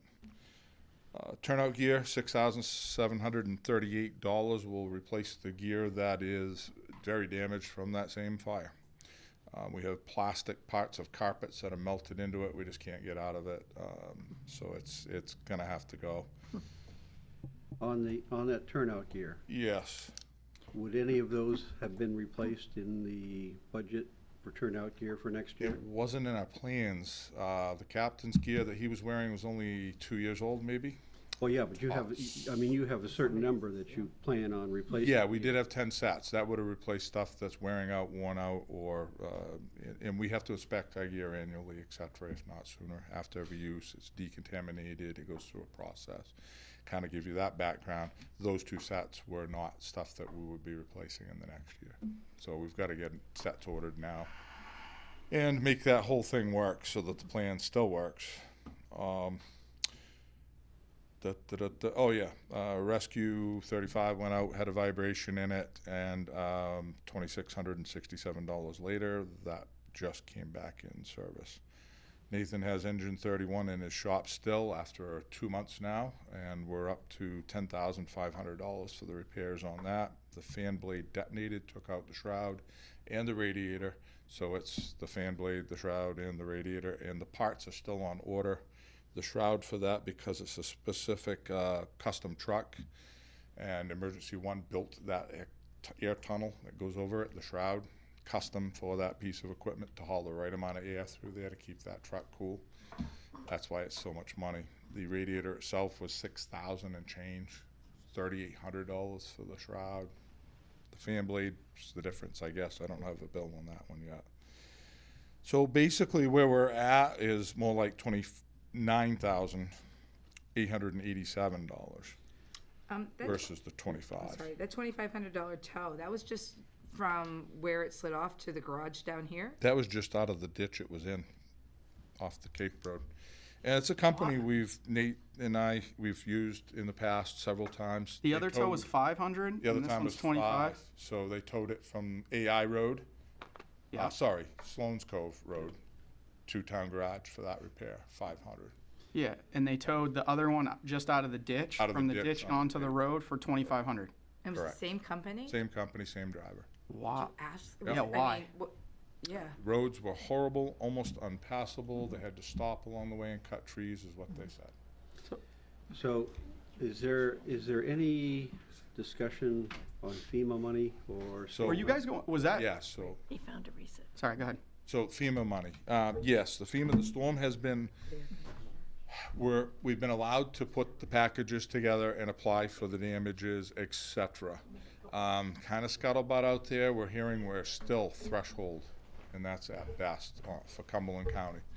The state will probably stand the best chance of combining us all under one, and there's 2 thresholds. So the state has to meet this threshold of money, if you will. The county has to meet 2.1 million in public damages in order to be declared presidentially. As far as the state goes, it works out to be much less if we combine all together because of the population sparseness, if you will, of all the other counties. Cumberland and York is where your and Androscoggin's where your populations are. So we have a little bit higher threshold, if you will. I think we're going to be right on the edge of that, and if they put us together with the state, we'll definitely hit it. But if we go with the states and the president declares that, it'll be less money. It'll probably be 60 to 75%.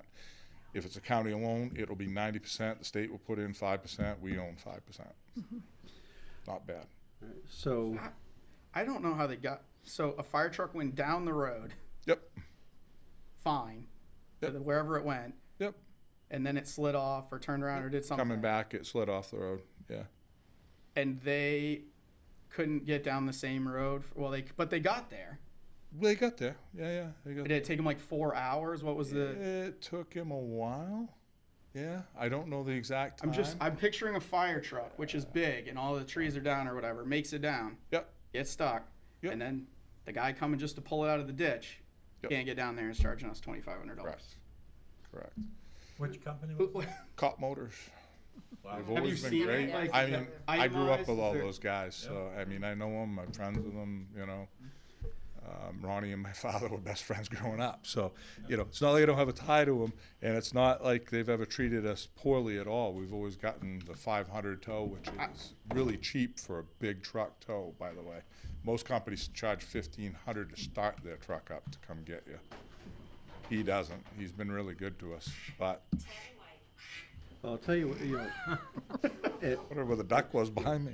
At this point, in my opinion, we're premature to decide if we want to do this out of surplus or we want to do. because we want to see, number one, where, what's the issue on FEMA funds and things like that. At the end of the day, regardless of which fund we take it out of, we'll have to do it as a true-up in July to close the books for June. So we're not under pressure point here right now. It's not stopping you from doing anything. So let's get where the real numbers are, figure out where you are, where you are total budget come the end of the year versus what we've got there, and then figure out if we have to shift from surplus or if we have to take it out of select as contingency or whatever.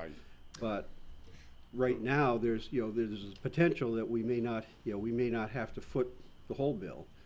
We may end up having to foot it this year, but we'll get reimbursed for it in the next year. It would be probably 18 months if they declare it, maybe longer. I've seen 2 years out of them. Yeah, we've gone down that road before. But if we know it's coming, then that makes things a little bit. The whole reason why I sat with the manager, to be honest, is I did not want to go over on our budget. I hate going over. I like to stay within the lines. And this year I sat with her. I said, I don't know what to do because I think we're going to be over just maintaining. Do you run your budget so lean that you don't have any fat in it? There's no fat in it. You have a $1.8 million budget, and you can't find $30,000. There's not a lot of fat in it, for sure, Joe. Seriously, I wish I could tell you we built in, 4% or 3%, and it doesn't. I mean, our payroll's our payroll. We take the actual numbers we spent last year, we add any increases that we predict this year into it. Sometimes that may give us a little bit, but it's a couple thousand at tops. But I mean, at the end of the day, these numbers you're admitting are not correct. So it's, in my opinion, we're premature to do. We're premature to do anything at this point. We will have to address it one way or the other. If we're going to be over budget, because we're going to have to do something to shift from someplace to someplace else, and we'll have to do that at that July meeting in order to have it closed June's books. Well, one of the things I wanted to ask too is, I know when we used to be on the school, I used to be on the school board, whenever they got towards the end and they knew their budget was low, they froze. They froze everything, no buying, no anything. Right. One of the things I did ask for was, when I saw this in the packet, was the April, where your numbers were, because we got the March ones, but we haven't gotten the April ones. Yeah. Can you freeze anything in that budget to help with this? So, my philosophy's always been as well, I've said it many a time, we save our budget expenses, the stuff that we, normally buy every year, for the very end, to make sure we can pay payroll, fuel, lights, and heat, and any repairs along the way. Well, the repairs added up too much to us, and we still haven't bought, the gloves, the pair of boots, things like that we need. So there's some stuff we haven't that we have to buy. I've got some hose that we got to buy. But what I'm saying, I'm asking, the other thing too is, what is your overtime as far as, is that up a lot more? Yeah, okay. it is, and just as we think we get a wrap on it, you get 2 people out sick with the flu or something. And how much of the overtime was attributed to the storm? So, we had some overtime in the storm. I even built that in here because that will be. Because that's what I'm looking at. Things that were storm related, we may have some other relief to help us. Albeit that we may not get it this year, but if we know it's coming, then that makes a difference in how we approach what we do on it. So I mean, I don't have heartburn if overtime is used because people are out there making calls because we want that.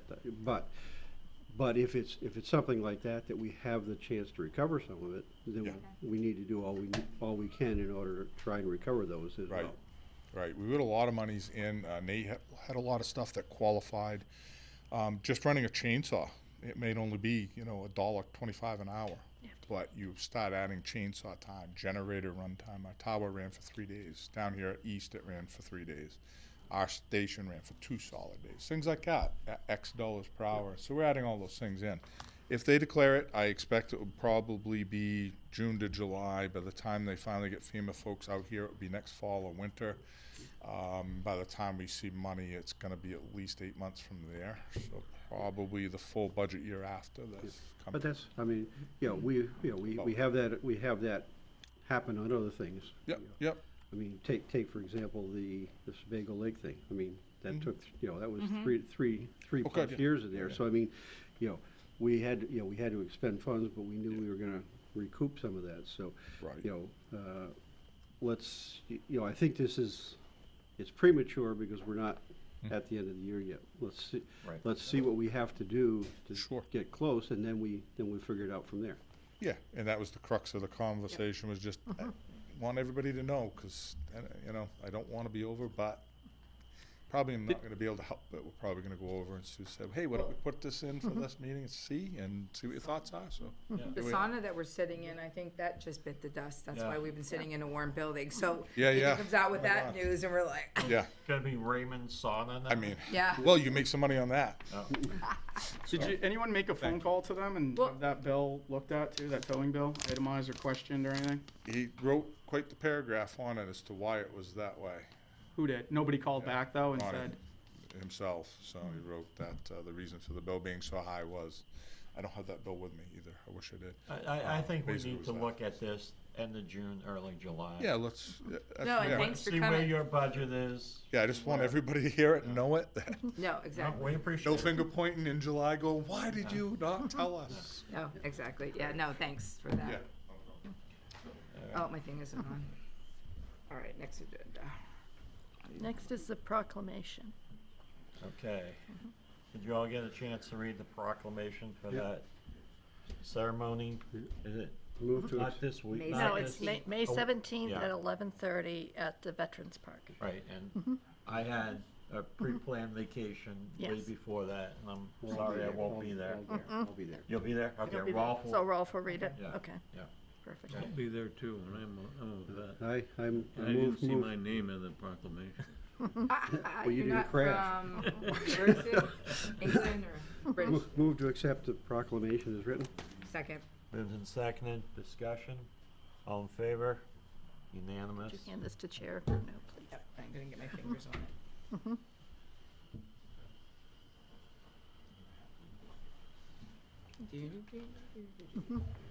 All right, RSU 14 budget warrant. This is the annual warrant that lets us send out their ballots. They have not taken the vote yet No. on their budget, and so we have no idea what it's gonna be. And that is May 15th, I believe. But this just allows. Yes, 15th at 6:30 at Wyndham High School. Yep. Yes, but you have to vote on it first. Can I have a motion?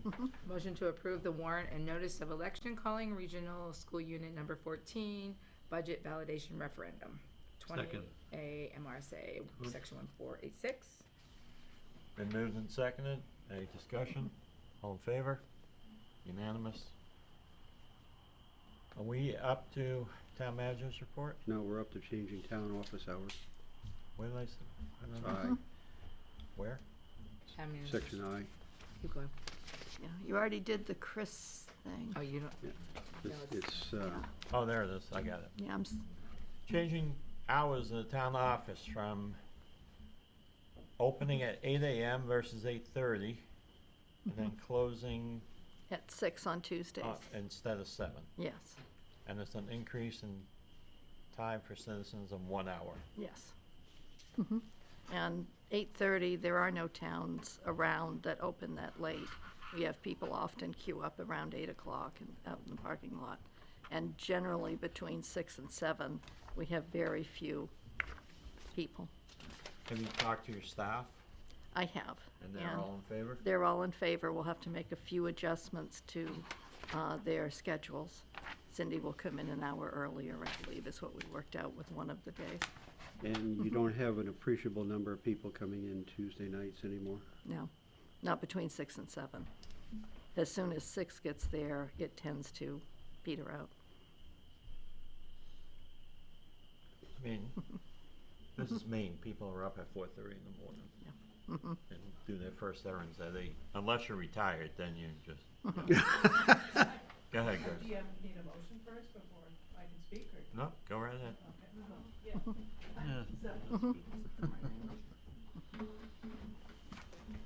Yeah, Grace Levitt, 2 Levitt Road. I just, if anybody works in Portland, and we know from a lot of the information that's been gathered by the Comprehensive Plan Committee this year, very few people that live in Raymond actually work in Raymond, they work elsewhere. And if you live in Raymond, work in Portland, you don't get back here by 6 o'clock if you needed to get to the town office. And so it was years ago when you did away with the, I don't know who was on the board at that point, did away with the Saturday morning hours that I really needed as somebody who worked elsewhere. And so fine, okay, so it's going to be open one evening a week late.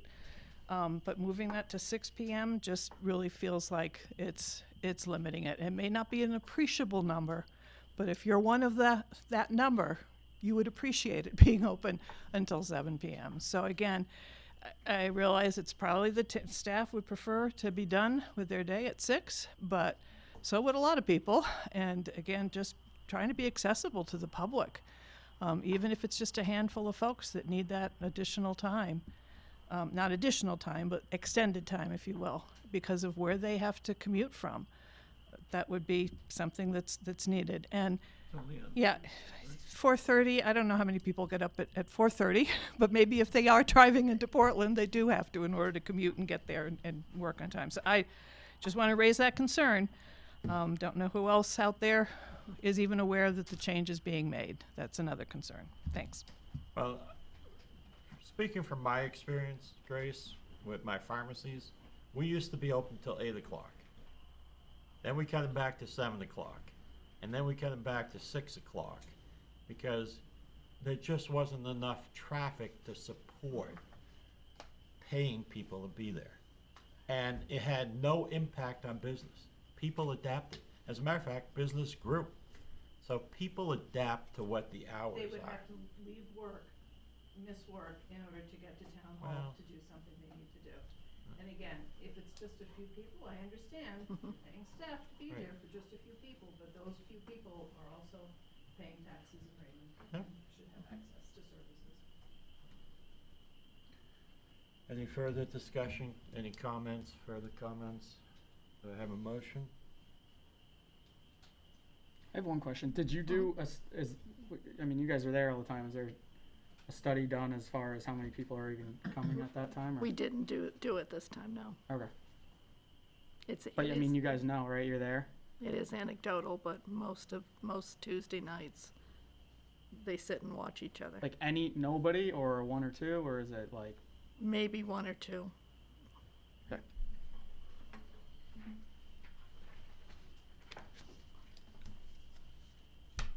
Looking for a motion. Motion to consider the changes My computer. of the open hours at the town office. Do I have a second? Second. Then moved and seconded. Further discussion? I guess the only thing I would suggest we do is to kind of, see what feedback you get. Mm-hmm. And if we need to readdress that, then we can readdress it, even if it's to the point of saying, okay, it's just one day a month instead of once a week that we go some extended or whatever, but. I'm sure you get feedback. If there's people that really can only do it during that time, they're gonna call and tell you. But I mean, from one standpoint, the amount of stuff that's being done electronically nowadays has far outstripped the people coming into town hall. Well, and one of the other issues is that because of the online transactions, we have more and more people that have problem transactions that come into the town office. After 5 o'clock, we can't contact any of the state agencies to get any answers. So we end up telling those people, you need to come back during daytime hours just to be able to get an answer.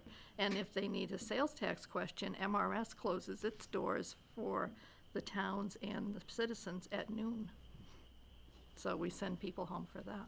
So can we give a long enough notice to people, like a month notice? Like as of say June. Put it 1st or in 3rd whatever the Winnemeagle. Or even if you say, okay, we're gonna do it starting July 1st, that way you can post that at the.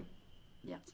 I've already talked with Melissa about if this goes through, having an ad that says when we would start, and that was going to be my next question. Yeah. But that's, if you do that, then it's, it starts it off at the new fiscal year. Yeah, the Winnemeagle. And it gives time for notice. All right. All those in favor? Unanimous? All right. Angus Town. Now it's public comment. Or have we worn you out?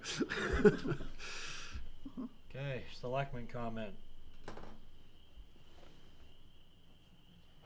Town managers report. Need to confirm the dates of the regular meetings, and I've had a request to change the June 25th meeting to June 20th. It's a Thursday.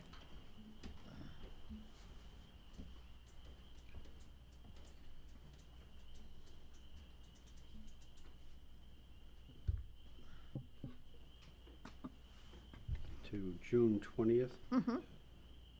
Yep, that's fine.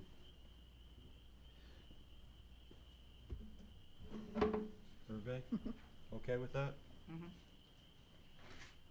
And then we've got an election coming up, the state primary, the municipal the municipal town meeting, the town candidate ballot, and the RSU budget validation. So people that come to vote, if they are enrolled in a party, will get, did we figure out 6 ballots to vote? Yes. Oh, my goodness. Mhm. And one thing that we are going to do this year is run ads in the Roadrunner that are encouraging people to come and vote absentee in person, somewhat to take the pressure off Election Day, but more because if they vote in person, or at least come in person and get their ballot, then we won't go to the expense of mailing them, and the postage on a set of 6 ballots right now that are in an oversized envelope is going to be well over $1 a piece. So if we could save a bit, and with the current mail situation. You're not gonna get it anyway. Yeah, I wouldn't trust it personally, but that's me. And we have a drop box out front. It can be returned 24/7. What was I gonna ask? Oh, when are the ballots gonna be ready? They should be ready the day after the budget referendum in Wyndham on this. Okay. So they'll be ready on the 16th. On the 16th? Mhm. Okay. Great. And then there is a deadline to change parties of May 24th, if you plan on voting in the primary election. And that's changing from a party to another party. Then there's a deadline of June 6th to request absentee ballots, and June 11th is the election day. But independents can also vote in this primary, is that correct? They can, I believe it's still semi-open for this. I haven't seen anything from the state as yet to say otherwise, but that law was changed. There are 3 parts to the state primary. There's a Democratic ballot, there's a Republican ballot, and then for our section of the state, there's also a green independent ballot. So if anyone is in any one of those 3 parties, they can only get that ballot. Right. If someone is unenrolled, Right. then they can choose which one of the 3 that they would like to vote. Great. All right. Anything else, Sue? Just that Memorial Day's coming. Wow. Another one. I hope I make it. All right. A motion to go into executive session, consideration and award of scholarship applications, student recognitions pursuant to MRSA 1, Section 405, 6F. I have a second? Second. All in favor? Thank you, everyone.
executive session? Move to come out of executive session. Moved and seconded. All in favor? Have a motion? Move to grant the scholarships in the amount of $500 to the 9 eligible people. I have a second. Second. Moved and seconded. All in favor? Unanimous? Move to adjourn. All in favor? We are adjourned.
State was going to say, oh yeah, put in a gym like that in elementary school. The architects like the idea of a big gym. Yeah.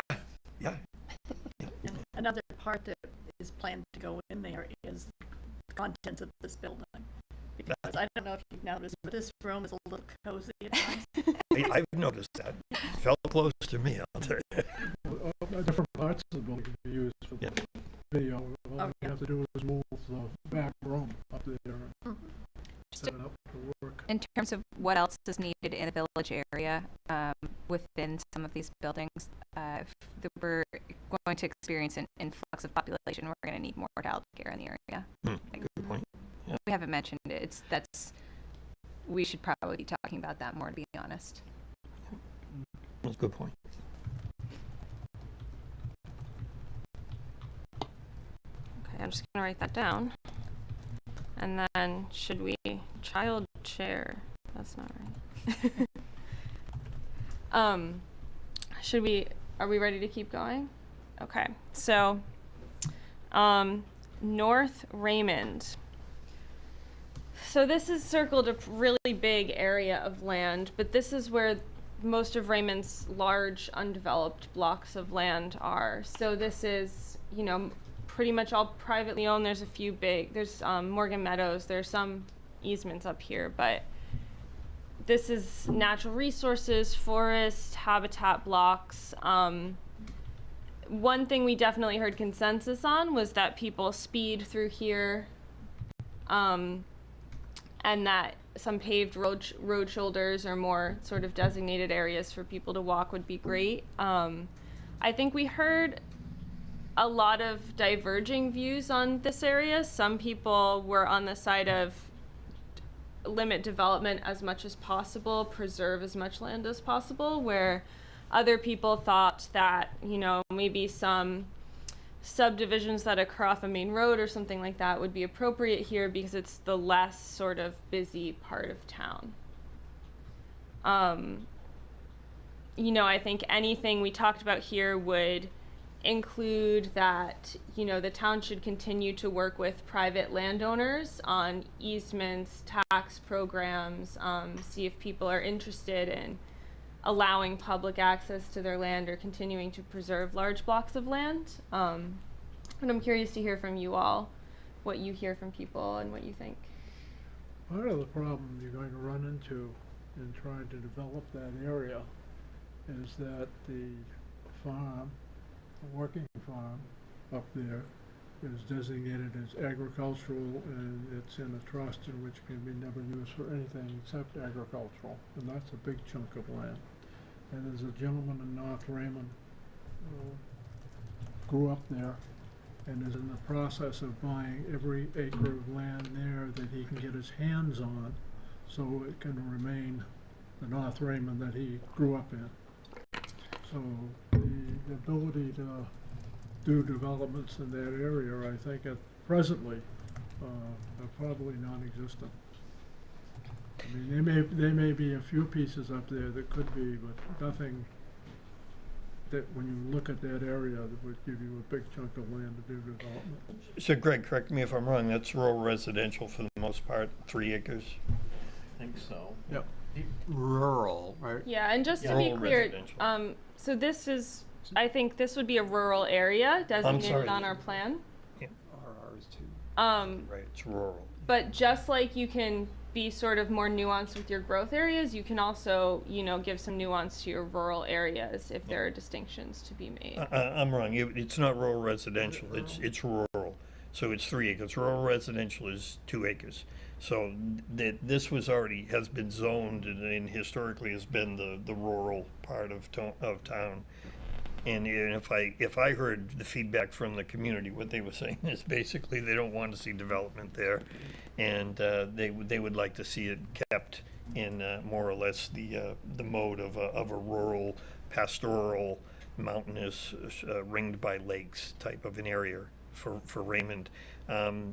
That being said, my worry has always been that it also is, although that road would need some improvement, that whole area there is a straight shot off of the turnpike. Absolutely.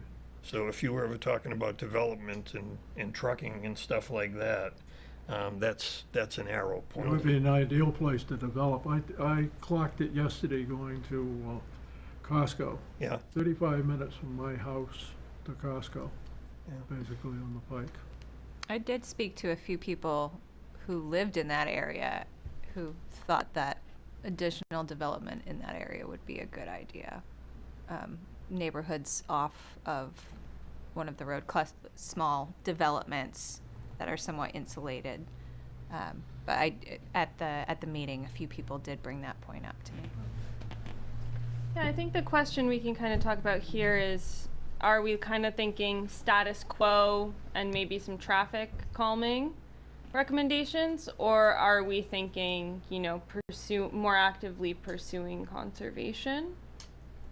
I think there are some large parcels north of Raymond Pond, the whole Gaybrook watershed piece, and that are ripe for conservation. And as you say, Morgan Meadows on part of that, and but I think you're right, Danelle. I think there's places where some limited development could be appropriate, and I'm thinking it's probably in the southern half of that shape that's on the map, rather than the northern half. But Morgan Meadow takes up some of that southern portion of the. Is Egypt Road out of that? You can see Egypt go on right along there. Yeah, it's kind of the border. Yeah. And the meadow goes out to North Raymond Road. It's all around that That's area. right, yeah. 1,000 acres in there. And I know one of the things that's been discussed, and it was back a few years ago, it was discussed in this community, and it was not received well. But my experience has been that a lot of the solutions to the safety on the roads, I mean, we can petition the state when there's state roads or combined state and municipal roads and whatever as far as lowering speed limits. I've always found the most effective way to slow people down on the roads is to have a police presence. So the bottom line, and I've seen communities do it, especially on the coast, where all of a sudden you better believe when you hit 25 miles an hour, you go 25 miles an hour, because you know what? They're ticketing everybody that's doing 30.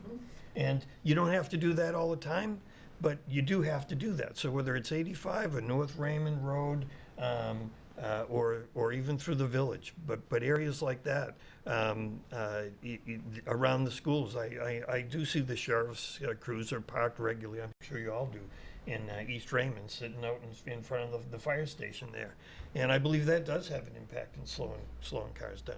But I mean, as far as talking about this community and thinking about a police force, that's really following the puck down the road, I think. I think what we heard from the community is that number one, it would be highly expensive, and number two, Raymond's is all hills and lakes. So when people were talking about, well, what do you think the recovery time will be if I have a house break-in? They said, oh, Not good, because we have to go around this lake and then we have to go over this mountain to get to your house. No, you're absolutely right, Peter. Changing numbers on the sign doesn't slow anybody down. I mean, we could have a contract sheriff, and a contract sheriff couldn't make one of their first responsibilities is calming traffic. The town of The Harrison, only- their like #1 focus for their sheriff deputy is to. I mean, Traffic. if you wanna make the road safer, that's the only way you're gonna make the road safer, is having somebody handing out tickets. Because it does work.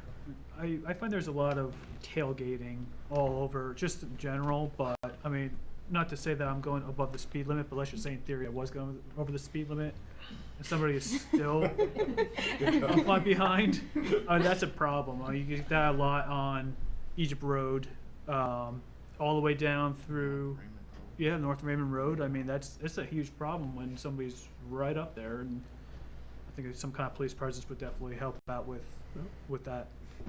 People definitely behave at the elementary school in the morning when the lights are blinking, because that sheriff is parked right there every day, all year long, and it's been fantastic. Either that or buy some blow-up police cars. All right. It worked with blow-up tanks in World War II. I like that idea. Ghost Army. Okay, I'm gonna try to, let's just finish up the last thing on here because I want us to have enough time to get through the agenda. So the last sort of places we talked about were transportation corridors. So this is really 121 and 85 outside of the villages. In general, people, I think, want to see the existing kind of low-density single-family development here, but this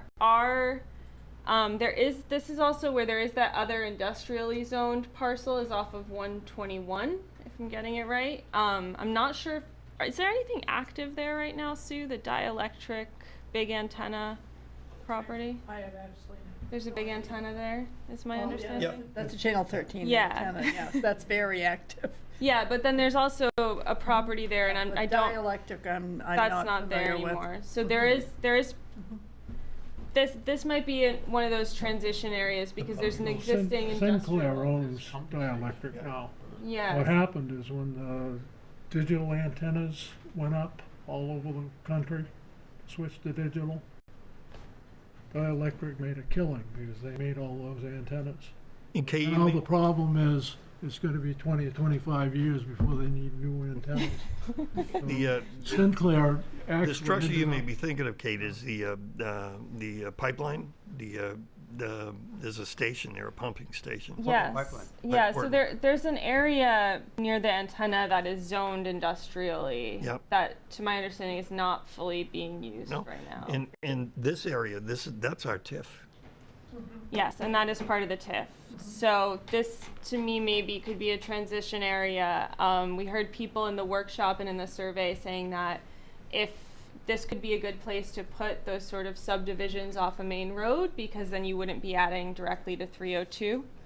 But again, if you're going to put anything else on here, we need to talk about road shoulders, ways for people to walk or bike along these roads.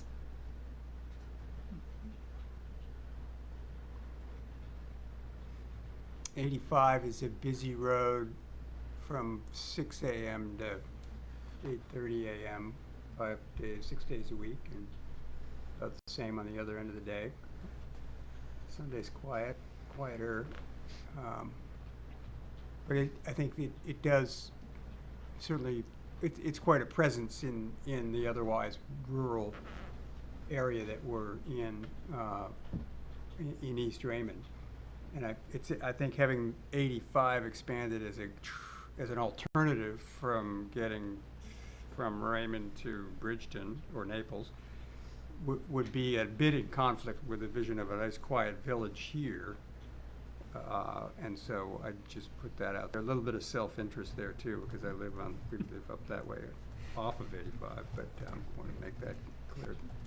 Should take that with a grain of salt. It's noted. Noted, so noted, good, in a minute. Yeah. Also, just logistically, a lot, like, I know we want to see a lot of sidewalks, I'm all for them, but some of these areas just logistically, like, even just down, using Main Street, because I live on Main Street, some of the houses are so close to the road, and that's not so much on 85, but where are you gonna put that thing? You know, how do you do that with the existing road that we have? You're recutting to somebody's property, but their house is almost House is right right against the there. road, right?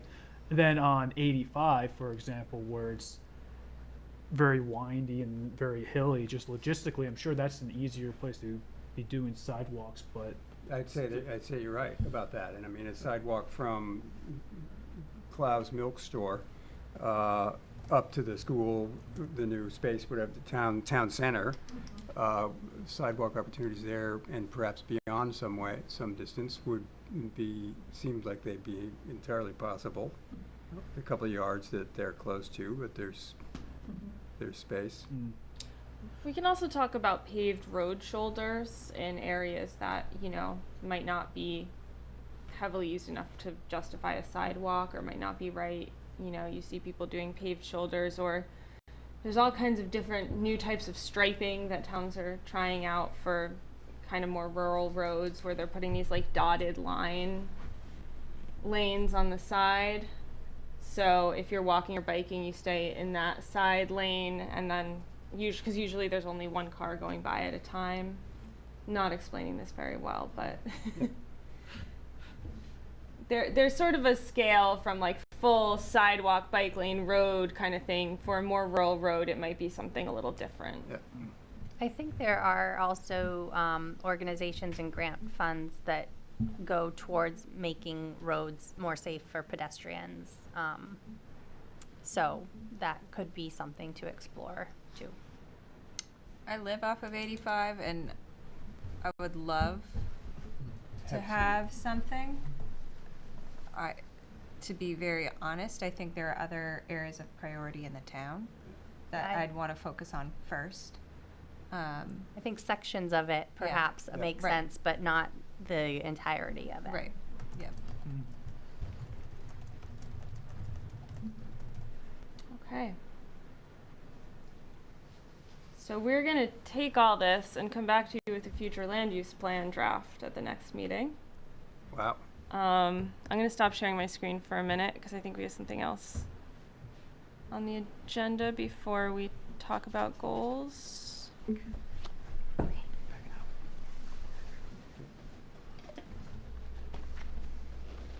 You all set, Kate? Yep, I'm All done right. with future land use. Okay, so new business, just real quickly. This occurred to me, so I put it on the agenda. That there's, we've got maybe 2 more opportunities where there's going to be a large gathering of people, usually at elections we're talking about, to get the biggest bang for the buck. And I was just wondering if the June 11 election, if it would be worthwhile for us to mount some sort of either informational or marketing type, because we're due to finish up here in January of next year, so time is kind of getting short there, and I was just looking at the opportunities to do it. What occurs to me was that at the last meeting, at the April meeting, we did have a visitor speak here from the public, and she kind of echoed what Jackie had observed, which was, you know, maybe some of the sense that we were getting from the future land use workshop was a lot of recoil from the public because of the word development and growth area. And so I just wanted to throw that out there to see if that would be worth putting something together informationally. There was another gentleman that was asking about the numbers that North Star got as far as building permits, and it would be nice to actually get in touch with the town and get a very accurate, you know, how many were these new starts, how many of these were renovations, because I believe that's what the individual on Zoom was asking for. So, and maybe anything else that occurs to this committee over the next few weeks, as far as informationally, things that we get the sense from the public, we haven't quite done the job of getting that information out to. So, Frank? If you have a reason to do another survey, it would be the perfect place to hand it out to members of the community. How many do you expect? We typically have about 1,200 come out for the primary. 1,200 people. Yeah. I mean, if you had a survey and put it together, you got 1,200 people walking through there. You wanna get numbers up, that's where the numbers will be. Yeah, I would say, Frank, an informal survey, I guess I would be sensitive also to North Star. I mean. No, that's what I'm budget- saying, for North Star. put together Budgeted for a- so many surveys, and it's, you know, the one part is collecting the information, but the bigger part, I believe, is analyzing and compiling it so that it's understandable. So, but I don't disagree with it. If informally, I mean, if it was another pom-pom survey, I wouldn't have a problem with that. Right. You just count the colored pom-poms, it's pretty straightforward. But we're kicking around questions like, what does the public think if and when the school comes over to the town? What would you like to see in Yep. there? And, you know, here's your first, second, and third It choice. would be different content than what we've already asked them. Yes. Yeah. And it'd give us the opportunity to get that idea. So I just throw that out. Informationally, as far as just something that's crafted that, you know, either this committee could do or North Star could do, just a simple informational sheet, maybe defining what a growth area is and why they exist. And in fact, the state mandate that they do exist, if that would be something we could provide just as a handout when people coming through the election. I think we just started getting good at reaching the public, especially with the last two. So let's keep the momentum going. And I really like the idea of doing a survey about the middle school. So other thoughts? Yeah, I think like a pom-pom survey, that kind of thing, if you want to ask a question or two, that would be great. And we can maybe think about having like a one-page informational sheet about the comp plan. Does that make sense? That kind of explains where we're at. Yeah, like well, from what I was hearing though, I think it's true. I've kind of got that sense. I haven't heard it directly that equating growth area with development. Certainly that's part of it, but it's also investment. It's also traffic in general, safety. Traffic management, yeah. That sort of a thing. And you know, I just don't know that we've done a sufficient job. I think Jackie's observation last month was a good one. Yeah, just kind of stuck in my head. And this would be an opportunity. And then, of course, the November elections. So those would be the last two shots we would get at this. And then in January, we're done. And the last presidential brought out almost 3,200 people. Well, that would be everybody in town. So there you go. And that should be when we're getting you know, we can kind of time when we're getting our public comment on a draft comp plan to coincide with that, if that's a good opportunity. So how do we want to do it? Do we want to post a sign-up sheet for anybody who's on committee who's available to donate an hour or two on election day? And Polls are open from 7 to 8. 1 hour? 7 a.m. to 8 a.m. And so Better get in there. I can just send out a sign-up sheet for everybody, okay? That'd be good, And yeah. that way we can Yeah. organize it that way. And Kate, if you could work on just a simple, that one sheet that would be a handout. And hey, Kayla. Yes. Yeah, the pom-pom queen. I don't know. I don't know how else to say I it. think I just donated all those pom-poms to the Of course you library. did. Well, you know, we were thinking of something entirely different anyway. No, is that something that you could help with organizing if we got you the questions and? Absolutely. Okay, so I think we've got it, and you know, and then we can later on we can talk about the November and our last shot at the goal.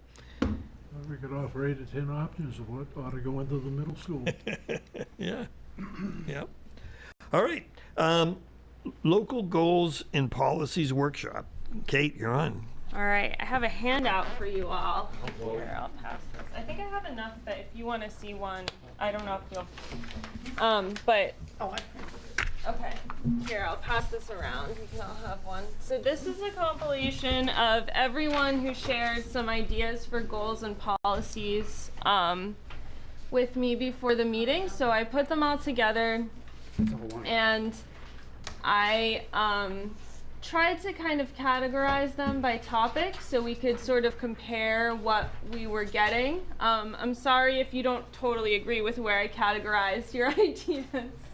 But I did it as best I could. Let me just share this again. So Just as a reminder, in the comp plan, we talk about goals, policies, and strategies. The state gives us some of these that we have to include, every town includes, and then we also develop some on the local level. So the goal is a really big picture statement. You're gonna have maybe 3 to 5 of those in your plan for Raymond that you come up with. Really overarching big ideas. Policies are a little narrower, and then under the policies there are strategies or action items. So when you're creating local goals, like I said, we maybe want to shoot for 3 to 5 big goals that you come up with. You can have as many as you want, but I think just from kind of like communicating the comp plan to the public and, you know, having a successful implementation committee, 3 to 5 seems to be a good sweet spot of those big ideas for Raymond. Again, we're really looking at that consensus process where we're trying to find the places where everybody's agreeing and build from there. And when you come up with goals, these can be topic-based. They can be based on like the inventory chapter topics. You can combine multiple topics, or they can just be kind of these cross-topic, your own ideas. And then just in terms of the process for this, you can also add local policies and strategies to, so the state gives you this big spreadsheet organized by inventory chapter topic of their policies and strategies that you have to include. So we can add local policies and strategies there, even if they're not part of these top 3 big goals. Does that make sense? Sure. So there's a lot of opportunity to put in policies and strategies in the different topics. So I gave you all a handout of what you all said, and Sam and I spent some time looking through this, and the things that seemed to kind of float to the top, the things that we saw the most discussion about were natural resources, community and the sense of community, and transportation. So I wanted to kind of throw that out there. I know you haven't had time to really go through this yet, but just kind of throw that out there. Those are the first 3 that we kind of saw a lot of people talking about, and see what you think, and see sort of if there's other, like what else you think should be starting to float to the top, as I keep saying. And I can pull up that sheet on the screen too, if that would be helpful. I'm not sure the best way for everyone to look at it. Yeah, I think these seem to be the 3 that really rang out in the survey that was put out as well, as far as some of the more open-ended questions that people were given. You know, things that they wanted to see, what they liked about town, suggestions how to make it better. I think overall these were kind of the big consensus points that I was hearing and seeing from that as well.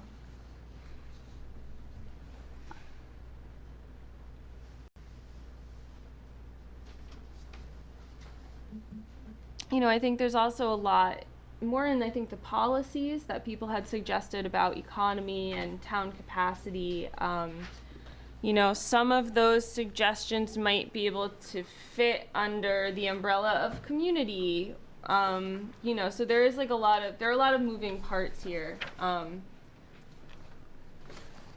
But I want to make sure that we're sort of reflecting what you all think are the most important things.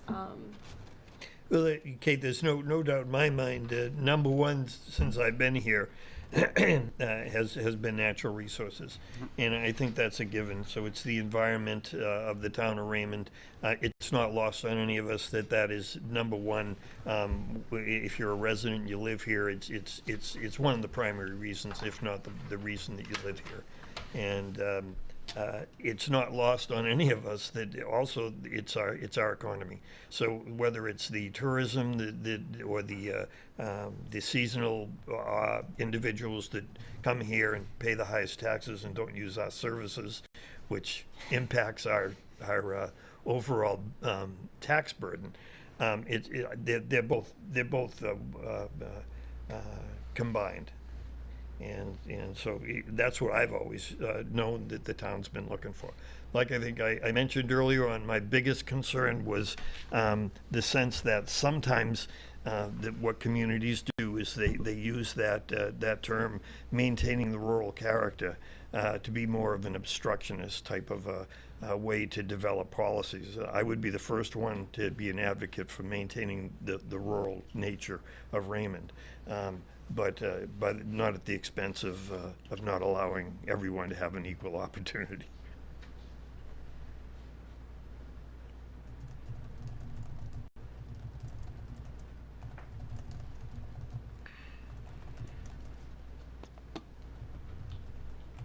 I thought it was pretty clever, whoever in that survey came up with the idea for the summer festival called Everybody Loves Raymond.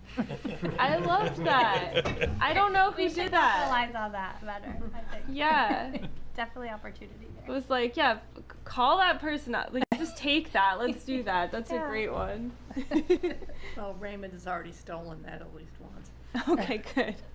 And I believe they found that if they changed it from, I don't remember what the show's name was, it was I think it was Everybody. So if we changed it to Everyone, that was enough of a change. That was the thought, like, 10 years ago, anyway. Yeah. Can you spell loves What weird happened, or that French? word again? Oh, I think it was just heart. We didn't do love, didn't use the word love. Yeah.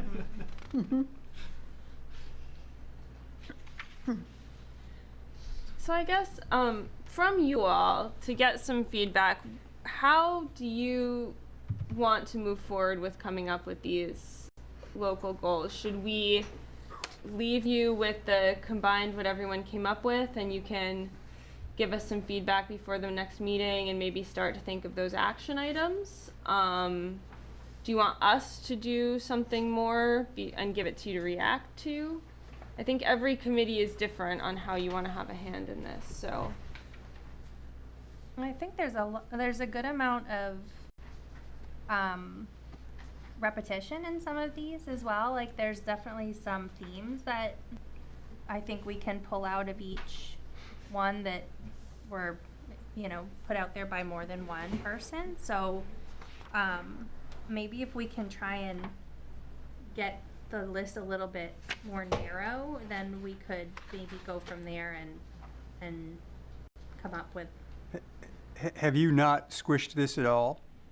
Everything you said is Everything in there. that Yep, folks so it's sent in is what we got. duplicative at Yeah. this point, yeah. So some editing is in store. Yeah, so this is just intended so you can see what See what everyone's everyone coming said, up with yeah. and see where you're saying the same things. I'd make a motion that you guys take a crack at streamlining it.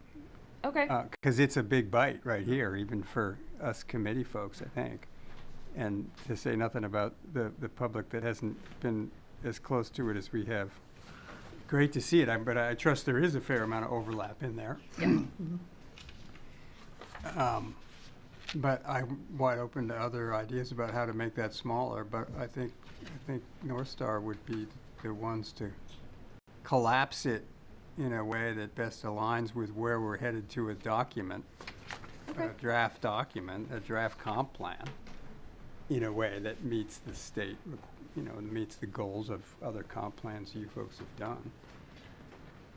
Yeah, so I think Sam and I felt that those three goals on the screen, natural resources, community, transportation, definitely are the points of biggest consensus in here. It's the ones that have the most people talking about them.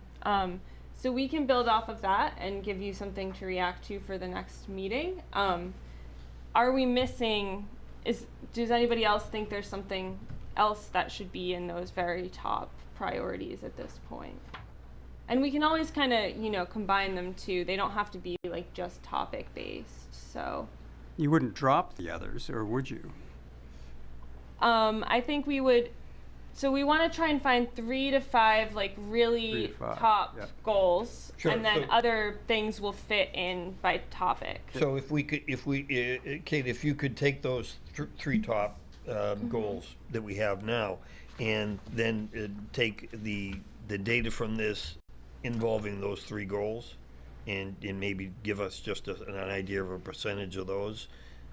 We can start with that as far as just, yeah, but I don't disagree with any of those goals personally. I don't know how much more analysis we need to do. It seems like those are what are reflected in the majority of the comments from the public. That was basically the sense I was getting with, I guess under the other would be, if there was any sense that I got from attending the workshop, the future land use workshop, it was concerned citizens about basically placing commercial, what would be considered a commercial project too close to a residential zone. And so that I guess that would be the only other thing I would say as far as, you know, what we might be looking at. But that's I don't know what heading that is. I don't know if that's ordinances. Yeah. Yeah, we can think about where, and then there's also land use goals with the future land use, policies and strategies with the future land use plan. Yep. I could envision something where, some of the ideas about economy would fit in with natural resources, and some would fit, like local business type things would fit under community, because I think those things are really related. Yep. Okay. Where would housing land if it collapsed to That's- 3? That's one of our questions is, we didn't actually hear a lot about housing. I think that happens in part because people who come to the workshops already live here. So the housing might not be top of mind for them. I couldn't agree more with that. Really, it's someone who is living in a comfortable environment. Probably their first thought isn't housing. The other category I had was like infrastructure, which maybe the safe transportation would fall into, but I mean, we just had a huge storm. Almost everyone in town lost power and internet for a varied amount of time, and it doesn't just happen once a year. So that goes to the climate resiliency, everything from the power grid to the road drainage and the like. Well, I think we could also think about the word resiliency not in the climate change sense, but in a more general sense where, Things don't break. Is your community prepared for the future? Yeah. Is your community prepared for, to keep things going, to keep maintaining, for things not to break? And that, if we word it right, and I'm not sure I have the words for it right now, but that can also include things like housing options for seniors and some of those, power grid infrastructure things that, they don't have to all be, you don't necessarily have to link it to climate change resiliency, but it could be more like community resilience. Like, do people who grow old in this community have a safety net or a place to go? Is the power grid resilient? Does that sort of make sense? I think that'd probably be more effective from a branding standpoint. But yeah, I work remote most of the time. If I don't have internet, kind of dead in the water. Yeah, I guess my sense, John, said as far as climate resiliency goes, once again, they tend to intermingle. As far as whether our power grid is going to in the future is going to support people who are living or working from home, or whether or not they're going to have to go out and buy generators. I mean, that has to do with the economics. It has to do with the climate as well. How much money are we going to budget for road repairs or culvert replacement because they've been washed away? Well, there's an economic component to that, but it's the climate that's causing us to think that way. So I think you got to look at combining it. I mean, Greg, what do you think as far as our preparedness for forest fires? That's a good question. I think we're in pretty good shape. That's good to hear. Because I got a lot of trees around my house. Yeah, trees every day. We had forest ranges year round when we never used to have them. So You think there's they fly the state constantly. You think there's a propensity for more wildfires, given the climate? I don't think so. No? We had some fires recently. I'm not sure how devastating they were. They were extensive, but this time of year they just burn the leaves and so forth. They can, I guess, travel to residents and burn homes. Yeah, there's an NFPA program that I talked to the chief about, that he says he really hasn't marketed well to the general public about fire safe, as far as clearing the brush away and what you plant and what you don't plant in your houses, and whether or not you have tree limbs overhanging your roofs and that sort of stuff. So I know there's a conflict between fire control and rules of cutting vegetation in a shoreline zone. yeah. Which do you protect your house or violate shoreline zoning? By violating shoreline. Yeah. But they fly the state. They go by temperature days and the fire conditions and so forth. It's pretty extensive, and they really do a pretty good job. And I think most of the fire departments are well prepared to. I just think in terms of that, when I'm looking at the number of pine boughs that are now surrounding my house after this last storm, and wondering, gee, if there was a grass fire across the street from me, you know, I've got an awful lot more kindling sitting around my foundation than I had a week ago. But once again, I think that's a matter of education. But as far as combining the environment resiliency and the fact that there's financial implications as well, seems to me to make sense. Well, it's actually a personal factor that when fires start, then pyromaniacs like to keep them going. That's a problem. That's been an issue. That's a problem. It's, most of the fires that have started are caused by people doing either dumb things or crazy things. So it's. Oh, Greg, sounds like you're advocating more mental health. I'm glad to hear that. I'm glad to hear that. Well, I think Sam and I can take this and bring something back for you to react to. I think I can kind of see how these might be able to sort of, if we have another one for some kind of community resilience, that these sort of all start to fit together too, because a sense of community and transportation and preserving natural resources would all be part of that overall goal of building a more resilient Raymond. Yeah. Yes. I've heard citizens at several of the meetings we've had ask that question. What do you mean by resiliency? I think it was a question on the last one from one of the respondents was, what do you mean by natural resiliency or environmental resiliency? Because I agree, there's resiliency in building. Whether or not if you can reduce the amount of energy you're using, or you can decrease the amount of potable water you're using, that makes for a better environment and makes you more resilient. So, but. Okay. Well, we will think about this and bring this back to you. I think. So looking out for the next meeting in June, we will get materials to you the week before the meeting. We will try to get some things to you a little even further in advance if we can, but I'm going to be on vacation for a week, so we'll do our best. So you have time to read everything before the meeting, and then at the next meeting we can talk about a draft future land use plan and talk more about these draft goals. And then at that June meeting, we'll look forward into the summer, because we should have a first draft of a full plan for you all to read in the summer, July or August. So, maybe, I think the July meeting is like the day before the 4th of July, so maybe we skip the July meeting and you all read the draft comp plan in July and we come back in August, something like that. We'll talk about it more. Yeah. And then the other thing I just want to bring up, because we've talked about it, I guess I can stop sharing my screen, because it came up earlier in the process, is at what point, if we're going to be updating the planning board and select board on our progress and where we want input there.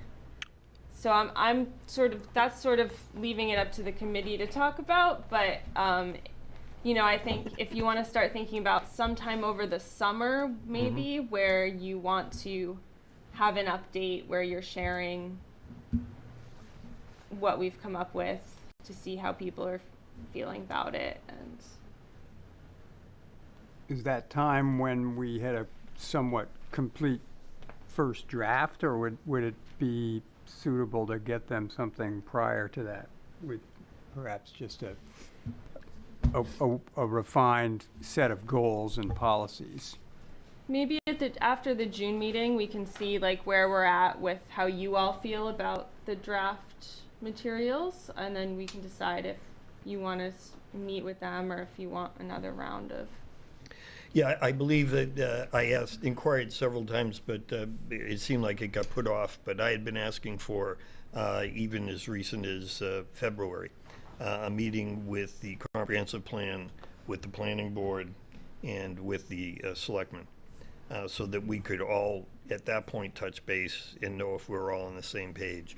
And the select board's agenda was so busy for May that it got punted to June. So it could be a June, July kind of thing. Yeah, I think I feel like we're starting to things are starting to take shape a little bit more, and we've had enough like feedback from the public that we're able to be making conclusions and connecting things, that I think that this is probably a good time in the next couple months. Yeah, so I'll just put that. I'm not sure how that gets organized, so I will put that all to you. So if we'll aim for after the June meeting, sometime after the June meeting, if what we could, and I'd asked this committee, I mean, does it seem valuable that the planning board sit in on those as well? I would say so. I definitely think so. Yeah. All right. So if it could be the combined planning board, selectmen, and this committee, that would be helpful. Yes. Thanks. Yeah, I think sometime in June or July would be a good timing in terms of where we'll have like an early first draft, but that's still a good point to get feedback. Sure.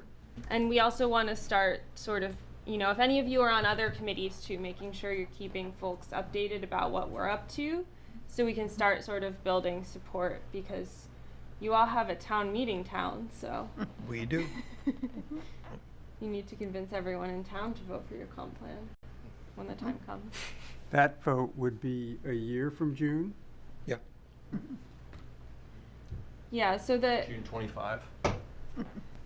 So once we have a draft comp plan, it'll usually be, so we'll have a first draft, we'll get a lot of feedback, then we'll have a second draft. Usually it's that second draft that we submit to the state, and we have a public comment period at the same time.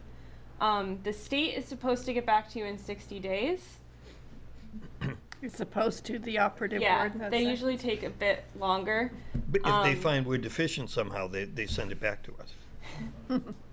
They take a while. So, I think if we're looking at a first draft over the summer, a second draft in the fall, we'll have a public comment period, we'll get our state comments back. We'll take all that into account and make any revisions, and then there will probably be a gap between when we're basically done and when town meeting is. So there will be a gap of a few months where we'll talk later about, how we approach sort of marketing it in that meantime. But I know that's all really far out, but it's also all kind of coming together. So good job, everyone. Good job, North Star. Okay, so next meeting date is going to be June 5th. And comp plan committee comments. Just something for me, going back to the school, because I think it's a conversation that's I've been bringing up a lot. I want to ask our town manager, Sue, what is your vision for the school? Do you have one? Having enough conference space and office space for the staff is the big one. I mean, and what and by we, I mean the various committees that I've set with the select board, the town staff. What it seems to be consensus right now is to put Raymond Rec in there, who, I don't know if any of you have ever seen the wonderful office that Joe has right now, but we find Nathan underneath the basketballs often. Putting the library, moving the library to there, having some sort of senior-ish center. I mean, all the things that we've talked about, moving the town office in there. I'm looking forward, and this is a very selfish part of it. There are walking trails behind the school, and it's not safe to walk out my front door hardly at the town office. It's dangerous to walk across the parking lot. It's dangerous to walk anywhere near Raymondale Road or 85. So those are the kinds of things that have been discussed. Interesting. So then outfitting it to our needs. I know this is maybe a selectman budget finance committee question, but would that possibly be bonded, or can we start putting money away now, kind of like we're doing with the fiber optics? The answer to your question is yes. We could do either. Both. And probably bonding ultimately, because it will take some serious money to is my guess. To Though renovate the it. school has very well kept up the building. Yep. They've I understand. replaced a lot of things in it. They've done the roof, they've done Heating system, I doors, think. I mean, various and sundry things. But there will be interior changes that we'll need to do to make it functional for us, because nobody at the town office needs a 30 by 30 office. Right. And then, is there a max bond that we are able to take out, or? It's what the taxpayers can tolerate. Okay. So, I mean, there isn't a, I don't want to say there's a cap on what we can bond, but I mean, we can do what the project takes, potentially, if that's, I don't know. Depending on what the tolerance of the taxpayers is and how much the mill rate would change, because the mill rate is going to change with the new middle school. We've already been told that with no uncertain terms. So there's a reasonableness there too. So there could be a phased approach to this, that we move the town office in, do those renovations, move the broadcast studio, do those, something of that nature. I mean, prioritize what goes in is all I'm aiming at. There'd be some kind of architectural support on, Oh, yes. on this, Yeah. presume, ahead of time, yeah. Yes, definitely. And then as far as any idea of what might happen to the library at that point? Is that kind of You mean shuffling the, things down? the library building itself? Yeah. I'm not sure, but I mean, there's all kinds Any of thoughts? ideas. It could be, community center, could be, well, right now it's where Bridge and not Pinnacle, I wish it was Pinnacle, Bridge and, Cribbage happen, for the seniors. And Age Friendly is starting to get active again. I just met today with Deborah Carr, who is getting that going. So there are a lot of options to it. It could be a satellite library. I mean, there's the options, there are a lot of options there, but it does give us options, which is nice. And possibly the comp plan will have ideas, especially if that's going to be a village center, that spot is prime for that sort of Coffee shop. thing. Yes. Yeah, you know, We need another one. just to share a random idea with you all. Have any of you been to Islesboro? Yes. They have a lovely community center there that is an old town building, I think the old town hall, and they turned it into a volunteer-run community center where they actually have a cafe that operates, I think mostly during the summer, but only a few hours a day, that's staffed by volunteers and like high school students and stuff. So there are ways to do these things and build these sort of, local coffee shop, whatever, gathering spaces that are, based in the town and volunteers. And that might be a good example to look at, because that's not a very big community. And my personal opinion is that the town retains these things instead of selling them off to pay for other stuff. I mean, that's not I haven't heard any talk about selling off various properties great. at all.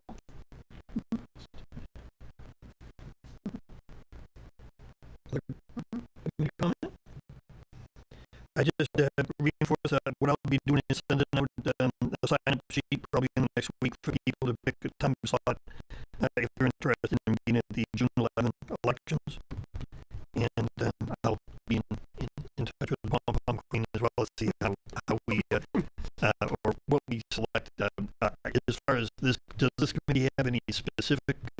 questions.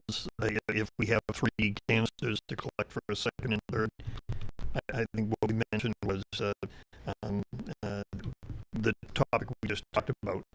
What does the community want to see in there? Because I couldn't agree more with the town manager. What goes there is really going to be what the tolerance of the taxpayer is. Yes. And in fact, if they want all of those things and they want them now, then we can do it. It's just a matter of what we want to pay in taxes. It really gets to be that simple, or do it in phases or whatever. But it's really having a referendum question about what do you want in there, and the like. And certainly, so. But just I did want to mention, as Sue did, that Deborah Tarr, I spoke with her for age-friendly Raymond. I did invite her to come and present here. She said that it's basically she's only been involved the last 2.5 months in reviving this organization.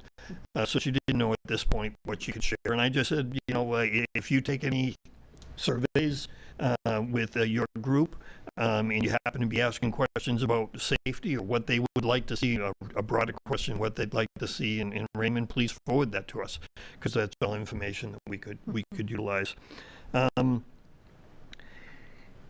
Kayla and I were invited to the May 16th Budget Finance Committee, and it's to discuss capital improvement plan.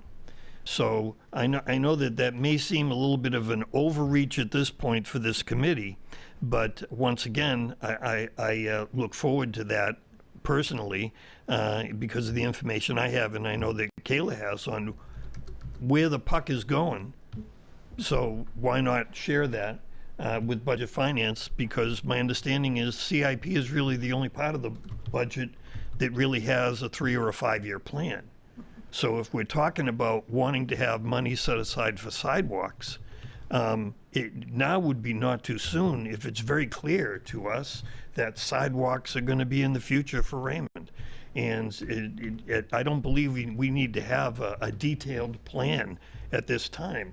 All we really need to say is that the people in the community want sidewalks. So why not get a little ahead of the game and start putting some money in capital improvement? So that type of, that's my understanding of us going there. So, and I guess just lastly, I came across this little nugget the other day. People may or may not know it. Nubble Pond is basically of 123 lakes and ponds in the state of Maine, is listed by Inland Fisheries as having a high risk for an algae bloom. So just to be aware when we're talking about our pristine lakes, and I just got the flyer from Crescent Lake Association. I think they're doing a hell of a job, and they're doing a survey this year. I would encourage anybody that can donate to that to help out. Watershed survey. Watershed survey, and then the plan for next year is that they actually, from the survey, have data that then they can fund some implementation for maintaining the water quality. So I just get that out as a public piece of information for anybody who hasn't heard that. But I was surprised about Nubble Pond. It's not a big one, doesn't have a lot of $1 million houses on it. Yeah, just 2 or so. But it has, I didn't know this, it's had an algae bloom in the past, and the state lists it as a high probability of having an algae bloom in the future. So that's all I have. If there's nothing else, I'll entertain a motion to, we have a minute left. No, I'll entertain a motion to adjourn. Motion to adjourn. There's a motion, is there a second? Second. All in favor? Kayla? I'm a yes. All I'm a right. yes. Thank you.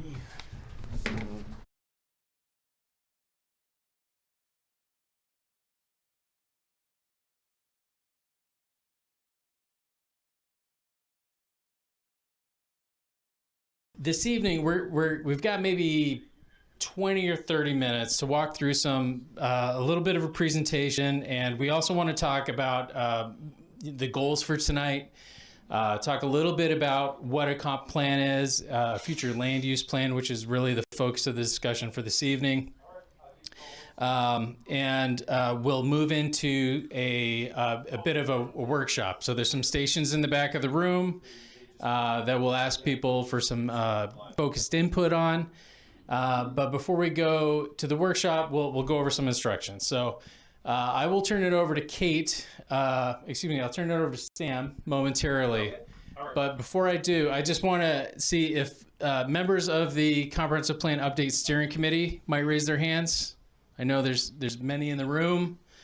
These folks are volunteers in the community who've been working diligently over the last many months on updating information for the town, and we're now getting to the point where we've got a good baseline of data, and we're really in the public participation and input process. So again, thank you for coming, and I'll turn it over to Sam for a little more introduction for tonight's activities. This is taped, so. Hey everybody, I'm Sam Pikus with North Star Planning. So we've been working with the committee over the last 9 months or so, since the spring of 2023, to update the comp plan.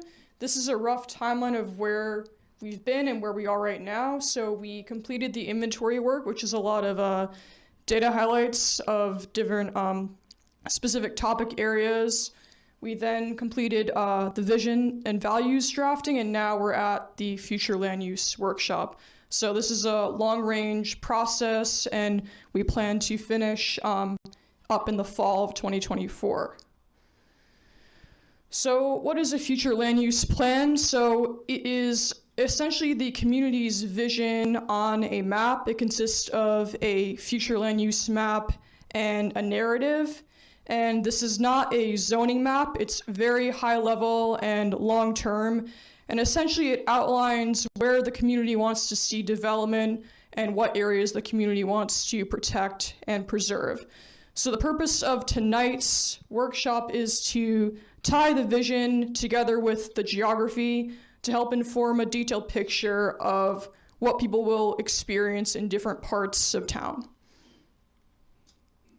So generally, by state statute, the future land use plan map shows 3 general areas: rural, transition, and growth. So this shows really a spectrum of most protection from impacts of development to the most change in investment. A lot of times critical rural is mixed in there as well. This is places that really deserve the greatest protection from development. And then on the other end of that spectrum is growth, which is really the places that you see a lot of change and investment, new infrastructure, and really places where a lot of people will meet their daily needs in town. So much of the future land use plan is based on what we heard from previous work on the online survey and in the first in-person workshop, where we really established visions and values of Raymond. And those include some of the following. So natural resources, the town is known for its many lakes and open spaces, the quiet rural living, traffic congestion, a lot of roadway improvements like sidewalks and bike paths, and then also really a need to strengthen a sense of community. So some things to consider when planning for the future is looking at past development. So based on building permit data, over the last 8 years or so, there have been a total of 258 building permits issued for new development, and most of these were for residential construction. And of that, a lot of these were single-family properties in the shoreland zone, and only two building permits were issued for commercial construction. And generally, there's been very little growth along 302 and Main Street, which is where a lot of current development exists today. So based on that, we're projecting about 150 to 200 year-round housing units in town over the next 20 years.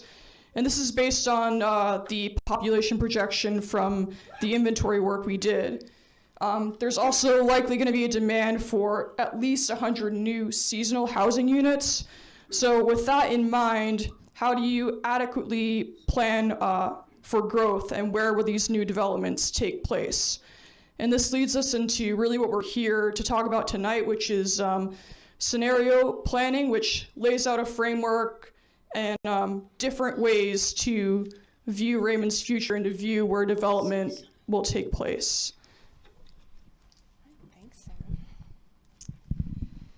All right, hi everyone. I'm Kate. So I'm going to talk about future land use scenarios.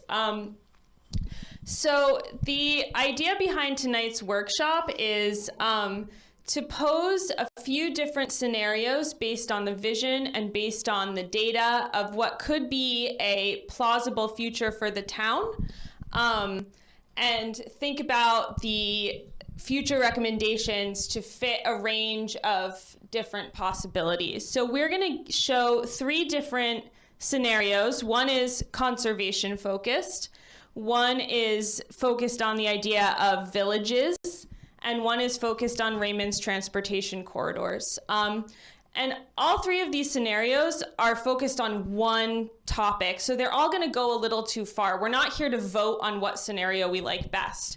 The idea is to sort of take one important idea for the town and develop it and see what people like about it and see what you don't like about it. And you're going to give us feedback on all of these. So around the room, after we finish, we have maps and descriptions of each scenario available that you'll be able to give us your feedback on. We might have to kind of take turns looking at the crowd here tonight, but we'll get to that. So what I'm going to do is go through each of these scenarios, and then we'll have some time for Q&A, and then we will let you respond to all the activities. So the first scenario we're going to talk about is the conservation focus. So natural resources are really important to the town of Raymond, to the town's identity, to the economy, to the reason why people live here. So the idea behind this scenario is to protect natural resources as much as possible. So if I can get the laser pointer. Yeah, so all these areas in green around the lakes in North Raymond and along Raymond Cape, these are all areas of critical rural, the highest level of protection for these natural resources. And the red down here around 302 and the border with Wyndham, that's the only growth area in town. So the idea behind this scenario is, what if we concentrate all the new growth that we can, the majority of it, into existing areas of development and strictly limit new development in the more rural and shoreland areas in order to protect them as much as possible. What does yellow represent? That's supposed to be light green, sorry.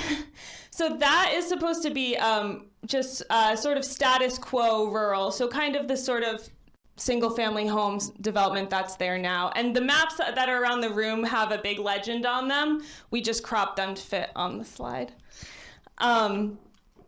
So thinking about each of these scenarios has impacts on different aspects of Raymond. So with this scenario, in terms of land use, we're minimizing the impact of development on lakes and ponds and habitat areas and currently undeveloped land. In terms of infrastructure, this would probably require some investment in wastewater treatment in a growth area if you're going to have more and more growth around 302. In terms of transportation, the idea here would be to really limit the impacts of development, so no new public roads in these rural areas, and maybe focus, which is what these black lines are representing, maybe focus on building a network of year-round trails that people can use, both snowmobiles in the winter, maybe mountain biking and walking in the summer to get around town. And here, open space, we'd be thinking about new access to water bodies in Raymond and open spaces, both in terms of town-owned land and in terms of partnerships with private landowners who might provide easements or other types of access to their land. The economy impacts of this scenario is, more of a focus on Raymond's outdoor economy. Can we build that part of the economy? You already have a lot of summer camps and businesses that support people enjoying the outdoors. This also supports people working remotely, and most people who live in Raymond will continue to travel to 302 or Wyndham or other areas to meet their daily needs. And in terms of housing, this concentrated growth area would give us some new opportunities for multifamily housing or senior housing, but the rest of Raymond would continue to be primarily large lot single-family homes as it is now, and we would continue to have or even strengthen regulations on shoreland development. So the next one is villages. So this scenario is based on the history of Raymond. Raymond used to have a number of small villages throughout town. In addition to the Main Street village here, there used to be a post office on Raymond Cape and a school and a store. There was a post office and a couple stores along Webb's Mills Road, and even a few things up in North Raymond. So the idea in this map is that we have the 302 growth area, which is a little more dense and, auto-oriented like it is today. And then we have these villages throughout town that, these purple ones, like on Raymond Cape and North Raymond, these are really just rural crossroads where you might see a couple stores, but based on the idea of having multiple centers of activity around town that bring amenities closer to everyone where people live. So in terms of land use, I kind of said this already, but growth along these village nodes. So we'd be directing growth into these discrete villages around town. In the village areas, we might want to promote things like shared parking. So you could drive and park once and then walk around the village to access maybe a few different stores, restaurants, things like that. And then also these big green areas are conserving large blocks of land since we're directing growth into the villages. In terms of infrastructure, again, we'd probably need to think about some kinds of advanced wastewater if we're going to have denser development in all these areas, because the town doesn't have a sewer system. And then for transportation, the idea is that we would improve roads and sidewalks and bike lanes in the villages. So these circles show you, the smaller circle is a half-mile walking radius from each village, and the bigger circle is 1.5 miles biking radius from each village. So the idea being that, you could walk or bike to each of these village nodes from where you live, if you live relatively close to them, which covers a good part of the town. And with concentrated growth, there's the potential that we could have some kind of maybe senior transport van or van pool service to help people maybe get from here to here to here. And also in regards to open space, in addition to preserving these large blocks of land, there would also be parks and public spaces within these growth areas. Growth doesn't mean only growth. It also means, investing in parks and places for people to gather. In terms of economy, this scenario would promote the idea of having new neighborhood scale, so smaller businesses and services in the villages where residents can meet their daily needs. So maybe a sandwich shop or a barber shop or a coffee shop, where you can grab a carton of milk in some of these village areas, which would create new local jobs. This would also provide the opportunity to increase the diversity of housing that's available in Raymond. You could have larger scale multifamily buildings in 302, and then maybe some smaller multifamily buildings in the villages to supported by the infrastructure and businesses that are there. And again, all of this is, you're going to see maps as well as descriptions of all of this when we go into the activities, so you don't need to remember everything I say. And the last one that we have is the transportation corridors focus. So the idea with this scenario is to have less concentrated growth with a growth area in red along 302, village growth areas around Webb's Mills Village and Main Street Village. And then these yellow are transition areas. So areas where you're not going to see a ton of growth, but also they're not rural. We're not going to protect them like a rural area. And the idea of this scenario is to have sort of less concentrated growth, improve how we get around Raymond, and then most of Raymond will kind of be status quo, how it is now. So this would see, like I said, growth around Raymond's major roads, so 302, 85, 121. The need for sewer and water infrastructure in this scenario is minimized because the growth is more spread out. The investments in transportation would be in both improving roads to improve traffic congestion and the ease of people getting around, and also sidewalks and bike lanes. And probably thinking about things like a separated multi-use path, something where people could walk or bike along 302 without being actually on the road, investments in something like that to make it easier for everyone to get around town, whether you're walking, driving, biking. In terms of economy, we would still see Route 302 being the destination for larger stores and services. Maybe Webb's Mills and the Main Street Village would be more for local businesses, you know, your convenience store, coffee shop, sandwich shop kind of place, with improved transportation that connects Raymond's commercial and industrial areas. And in terms of housing, this would provide opportunities for larger scale multifamily and senior housing along 302, and some smaller scale multifamily buildings in the other growth areas. And then the majority of Raymond would be status quo. So, we're gonna take some questions now, but those are the three scenarios. Like I said, we're not asking you to vote. You're not supposed to pick one. We want you to take a look at each one and tell us what you like and don't like about all of them. And we're going to take all that feedback and work with the committee to turn it into a more nuanced future land use plan that will help guide Raymond in the future.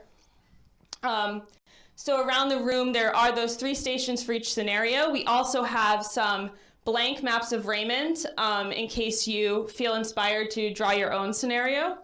And we have a copy of the vision statement that the committee drafted that you can put some comments on. And yeah, I'm just gonna ask the Comprehensive Plan Committee to raise your hands one more time so everyone can see who's in there.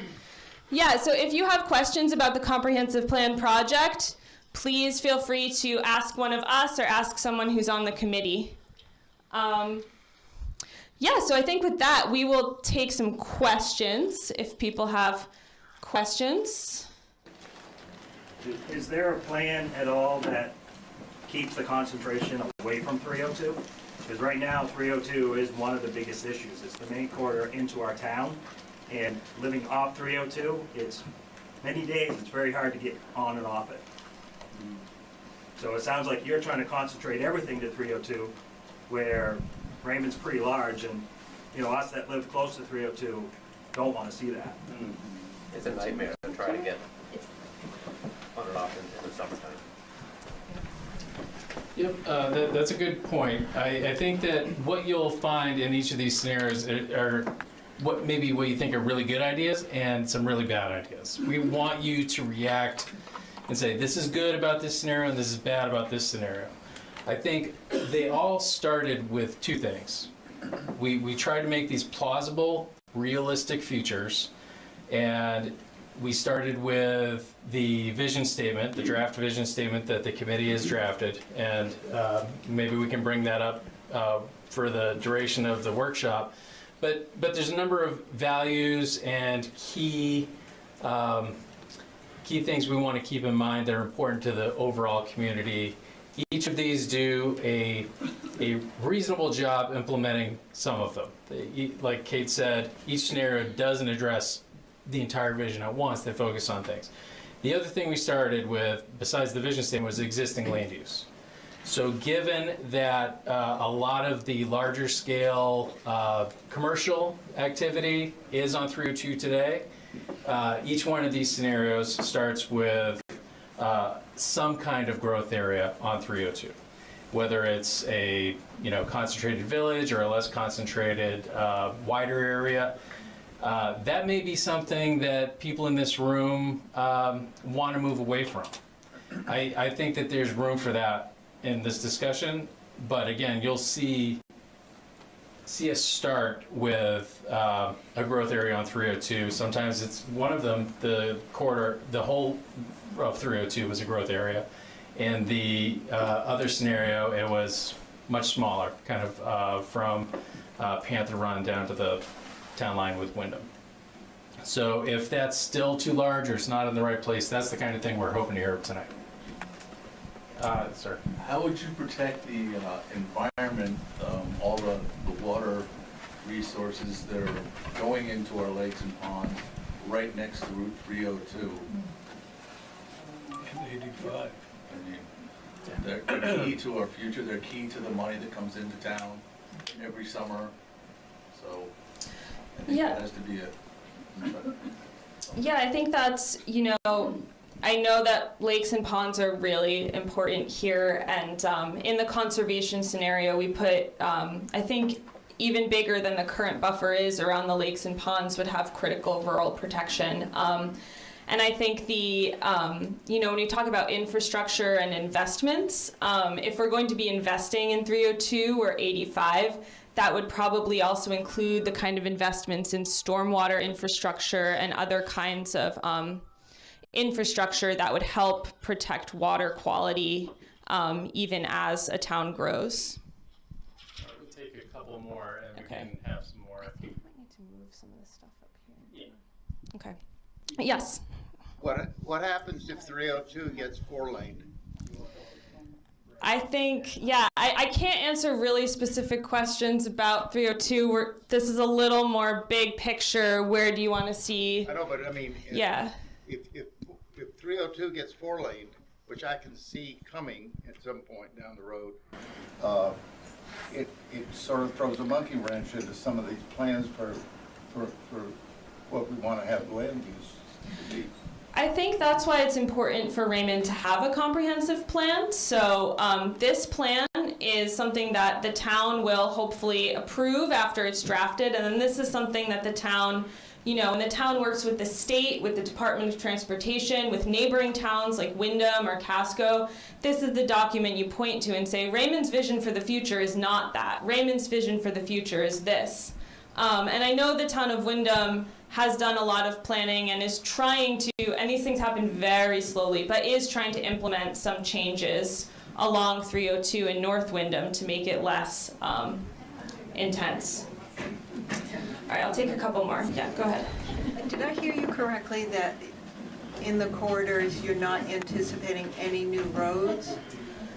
I think in the critical rural in the conservation scenario, we would be limiting new public roads in the rural areas. So you want to, when you're trying to protect maybe a critical rural zone, we're trying to limit development there, limit the impacts of development, and limit kind of hard infrastructure where we can.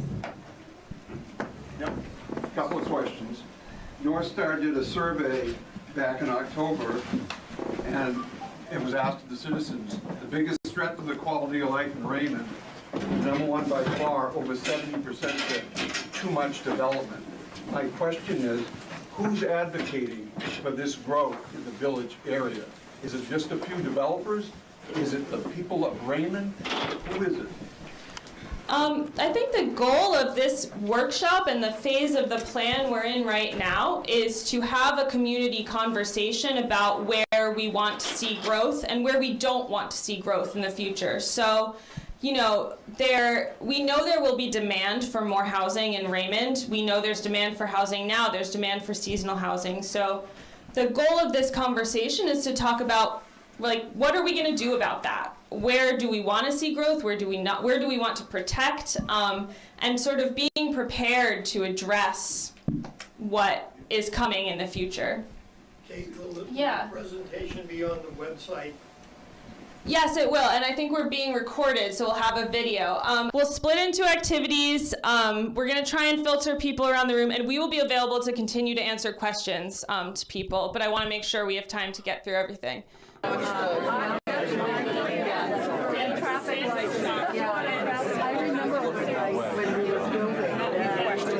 the house was wind about other things and we had to follow not to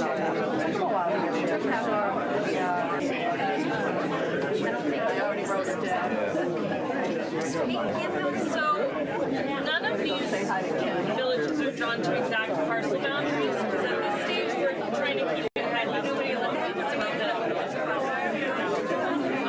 the idea of this one is to cover the existing area along 302 and then some space up here that I know the town has public water infrastructure around here. 302 traffic issue. It's just has so much to do with the influx and outflux of vacationers.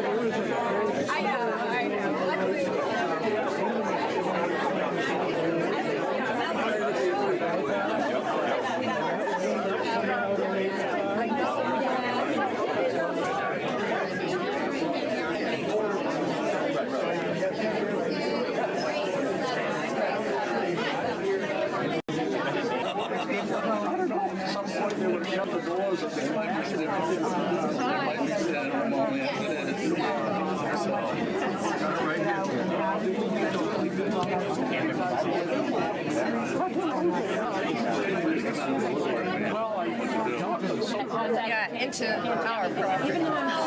Yes, I'm Charlotte Rose. It's a considerable waterway because you're surrounded by water. But I live in the middle. But I have a pond, right? See, the pond's not even listed there. How could they miss the pond? They didn't even include it. So the idea is that you create corridors to get through town, get around through town, and those corridors are made for better, safer travel. These are all historic locations that used to exist in the past, not really exist now. I think like they already there. Yeah, they're.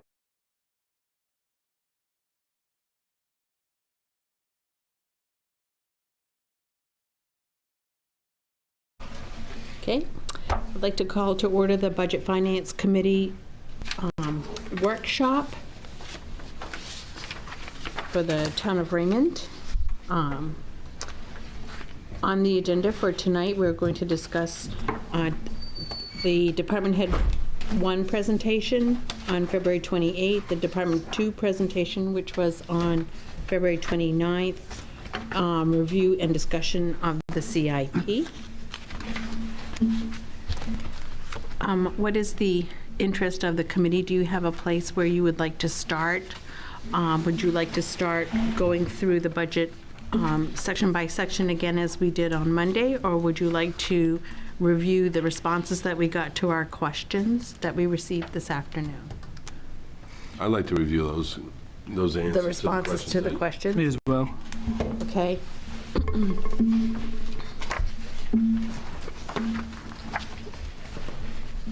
Okay.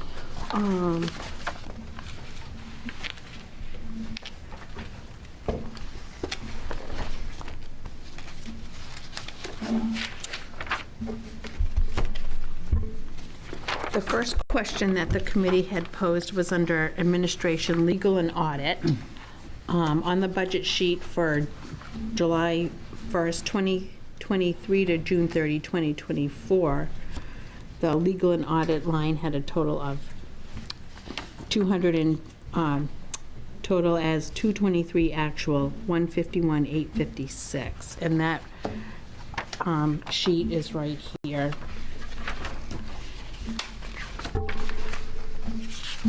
The response that we got back was that with the new budget for this year, the actual had been broken out.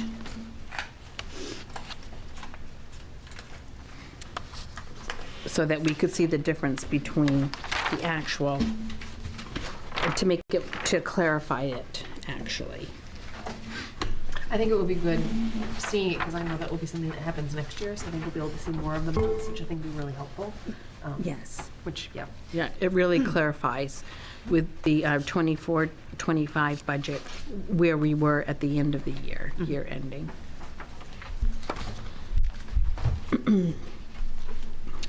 Okay.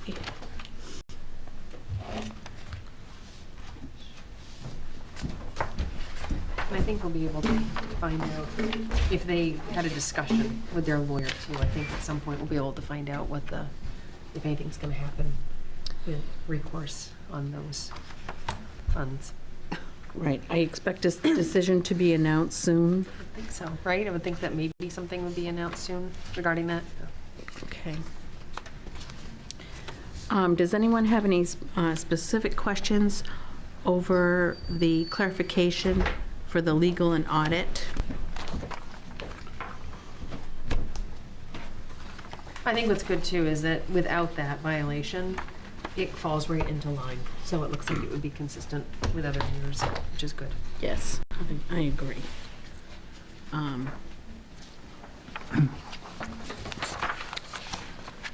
the personnel and policy, is it lawyers, the question I would have is it the lawyer telling them how to read a policy, or is this personnel issues, or is it both?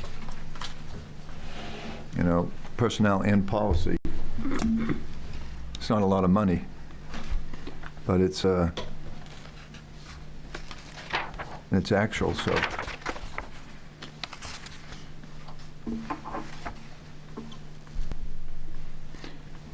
Do we ask where it came out of too? It's just the administrative account, right?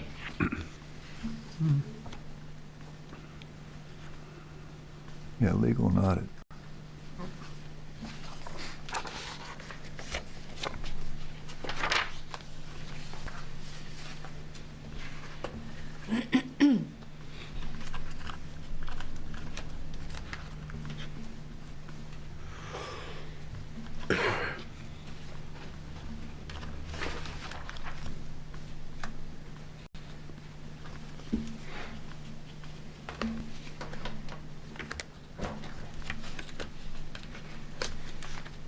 I'm assuming that what they did is, what Sue did was put the total at 297 that we saw, and the 9 was the audit, and then Sebago was the largest thing, and then all the other ones were all totaled up to be the 38,000. Is that how you guys, that's how it reads? That's how I look at it. Yeah.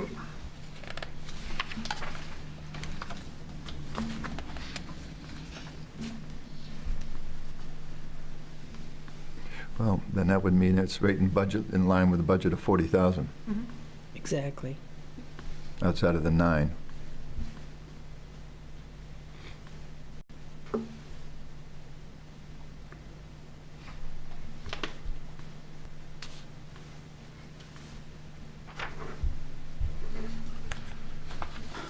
I'm satisfied with that. Okay. Yeah, when is this to, January? What is the actual timetable of this? Does it say? I can't. 12/31. Yes, as of 12/31. So it's 2 more months, right, a month and a half, January, February. Mm-hmm. So there's 2 more months in here that we don't have. That's substantial. Could be, yeah. And it's, I'm not sure why it isn't included. Well, I know in our book it goes also to expenditures as of 1/31/24 as well.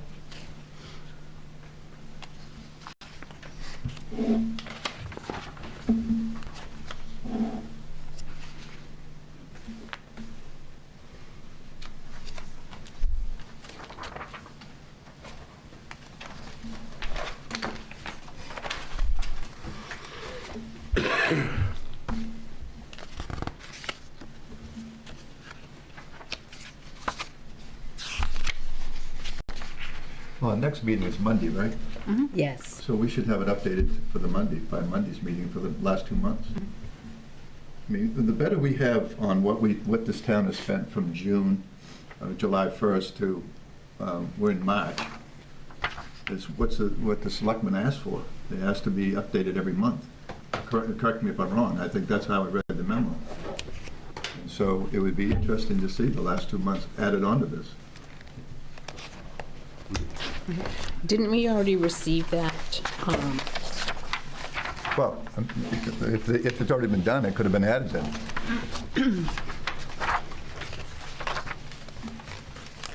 Sharice provided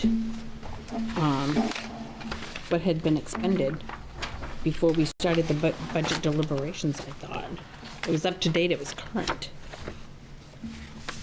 It was, oh, Where is January, was it January? Right here. That's still at 297, 208. Oh. 708, 297, 708.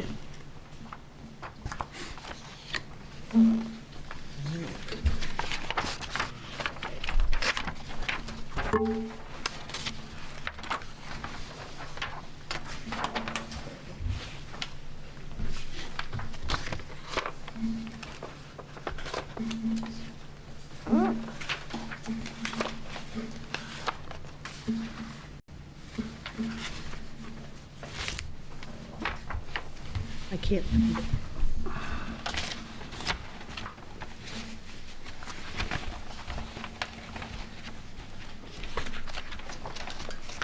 I would think that year-to-date net for the 10 months is the exact same number as what we have for the 2023 actual, so. Is it more or less? Well, you've got the same number that's listed right there is what's listed on the 2023 actual. Okay. And then it shows the unexpended balance. We're still that over. So, but I don't know if that's what it's showing for 2023, is the 297, that exact same number as 10 months.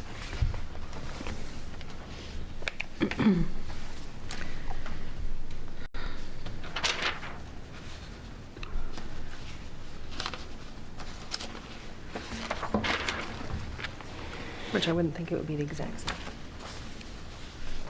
Well, that was, I thought it was 208, and this is 708.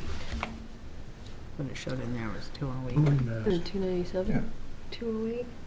And then on here it says 297, 209, 297, 708. Was the same thing as that one? Well, on the bottom of the page, it says actual 12/31/23 underneath number 2 on the bottom. You know, just looking at the salaries. Right.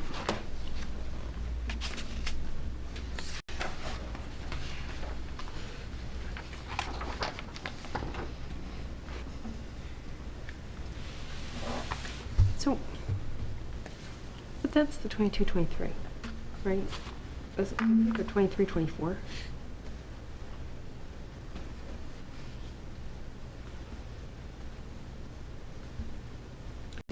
Right? Well, that's right. That's last year. Okay, well, what do we have? I mean, I'm assuming that would be This last year. year, right? So that's fiscal year 2022 through 2023 budget. And we're looking at 2023 to 2024. Well, we're looking for 24 to 25. And then that will be the next But this one 24 to says 25. a different amount. So I'm just wondering what that's FY motivated me. 2023 to 2024 budget and where those expenditures are. And then we can look forward into the 24-25. Which is why that number, total legal and audit, is exactly the same as the 2023 actual. So we still don't have the 23-24. Am I reading that correctly? The 23-24 actual. Or the 24 budgeted, right? So do we?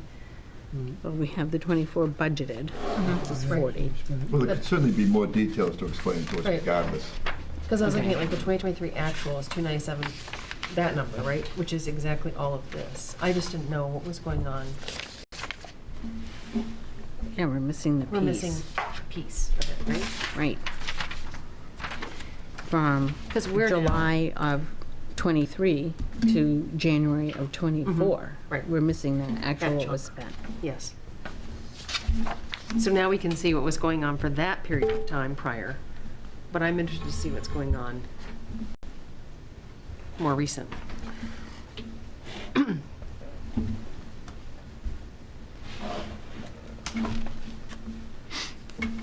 So what should we specifically ask for? For the expenditures from July of 23 to January of 24. 23 to July 24.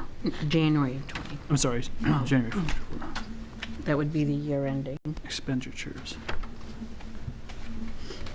Or we could ask for July of 23 to March of 24, which actually has been spent, the actual. We should probably do March just because, I mean, we have it.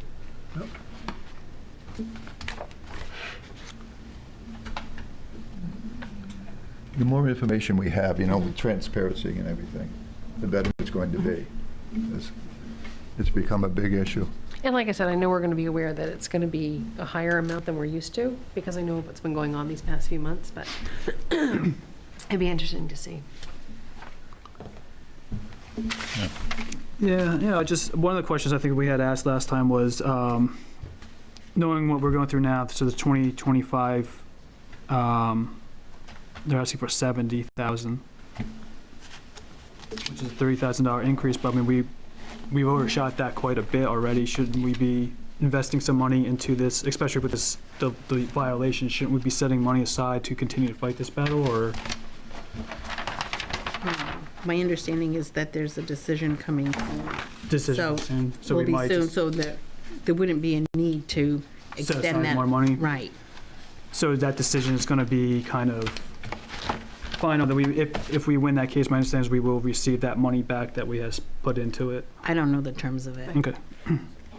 Well, I sure hope so. Yeah, all of it. And some.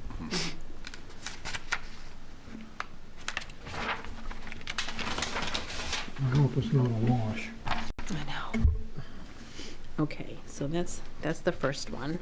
Yep. Okay, anything else on this table that we are interested to know, or are we all set? Nothing for me personally. Okay. On the lawyers? On that page? Yeah, just on this page, right? Just on the responses. Do you have any other questions on there? Anything else I should write down for questions? Well, I don't know if it's clear on the administration on salaries on the bottom. Yes, okay. You want 2024 up to March to see what the salaries are? Right. Okay. I mean, the whole idea is if some of the stuff we already had anyway is to see where we are, to have, again, clear understanding. Well, you have an answer on the next page.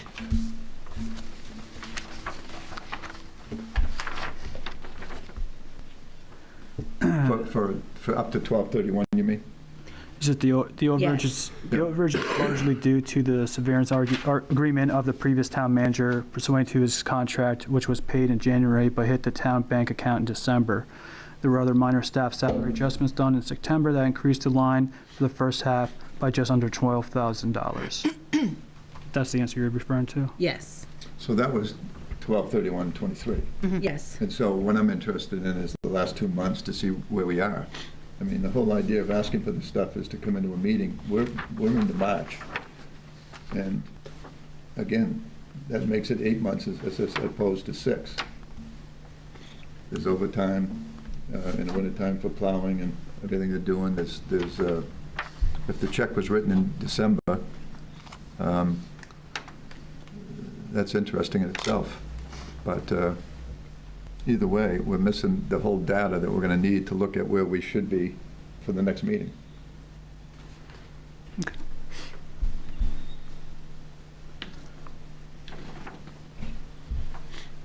Not to mention, there's a ton of stuff we asked for in February that we haven't gotten. We'll just redo at the end of this meeting.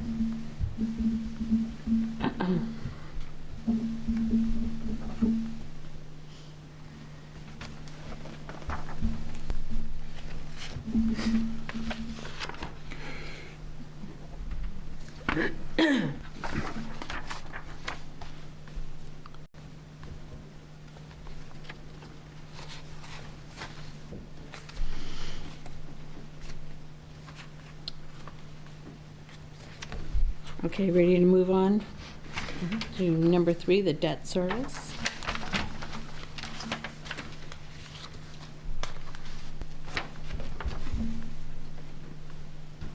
So the question was, since many of us are new, is it possible to list the items that were included in each of the bonds so we know the history of the expenditures? 2013 bond, road improvements. 2015 bond, sand salt, building and fire truck. Lease purchase, rescue pumper.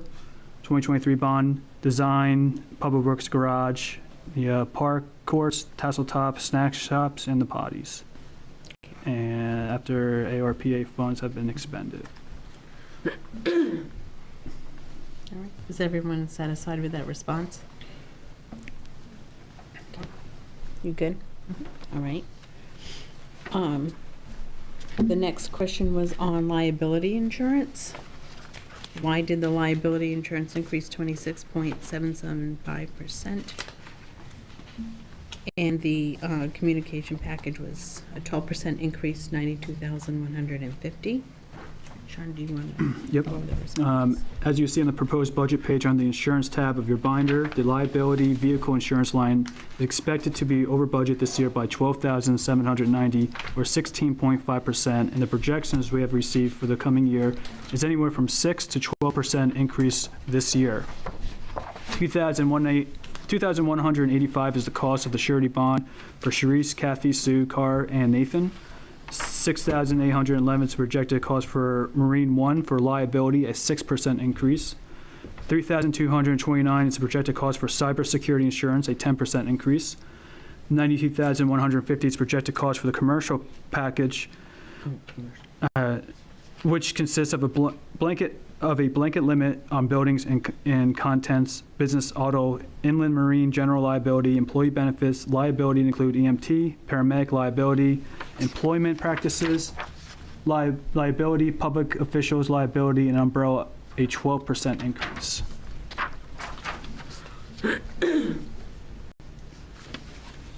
Any comments? We were just kind of, okay, so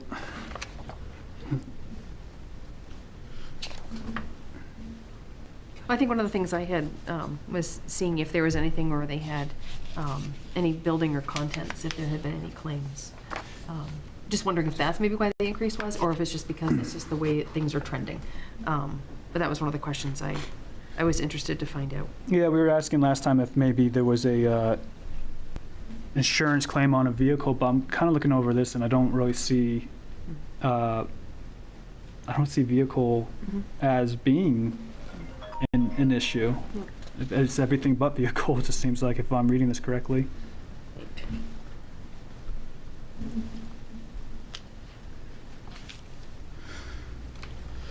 I mean, just the boat alone is a significant increase for what reason? Just because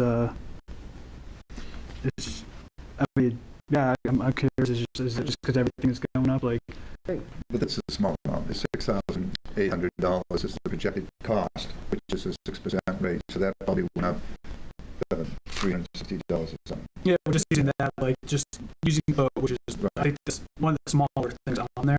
It's not the smallest, but one of the small things still had a 6% increase. So it just looks to me like everything, one of those things, just everything for, I don't want to say no reason, but for no reasons. Right, and it was listed as vehicle liability. So that was really the vehicle that come from that, yeah.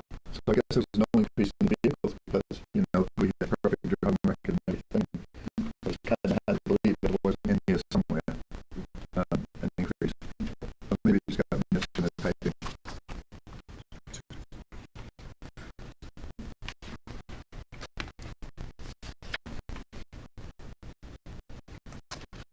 I guess I'd ask that question. Well, I think it's pretty clear. You think with the vehicle is? Well, actually, let me read that. So $92,150 is the projected cost commercial package, which consists of a blanket limit on building and contents, business auto, and inland marine. So is that to run the auto into commercial? That's what it looks like. Yeah. So, okay, so that's where it's at, yeah. Yes, under the umbrella.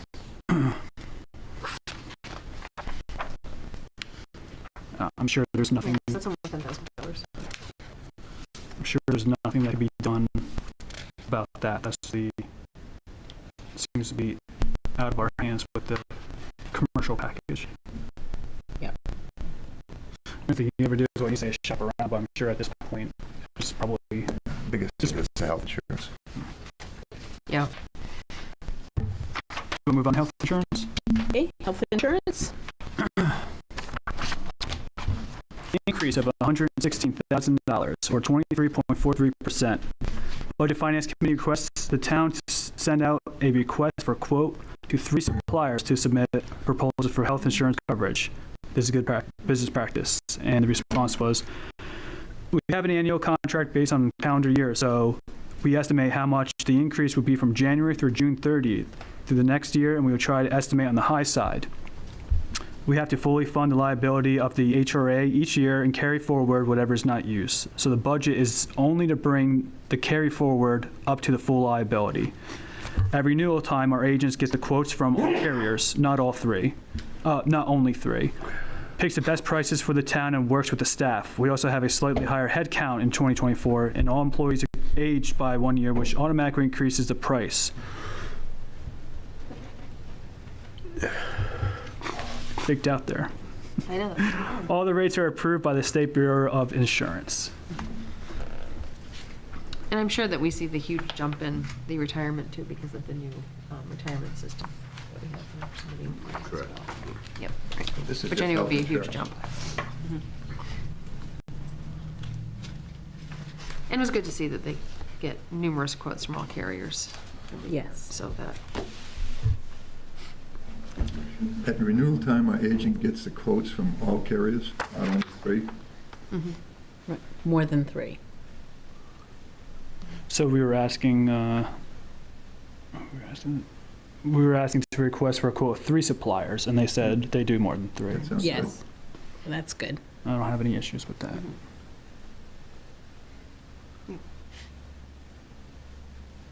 sad that we've all aged by 1 year and it's I more haven't.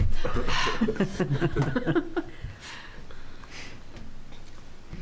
Good? Yep. Okay, all good? Yep. All right. Good. Now do number 6, which is the department funds carried over and rolled forward to the next year.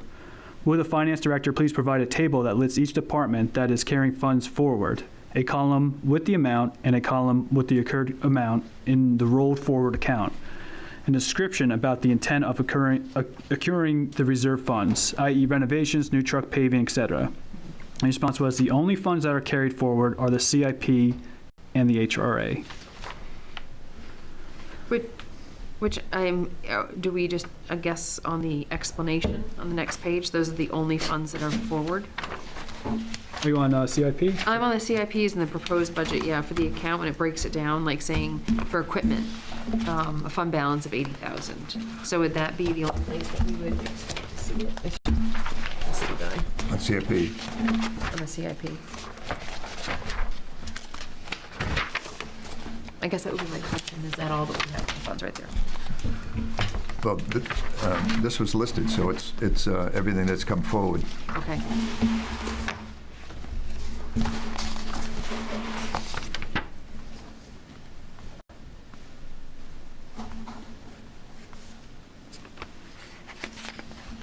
Well, does the enterprise accounts, I think they keep their unpaid, if they have revenues, I guess it's just revenues.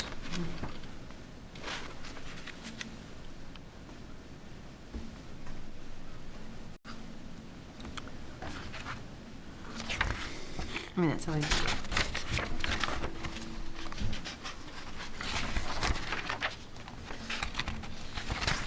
That's good to me.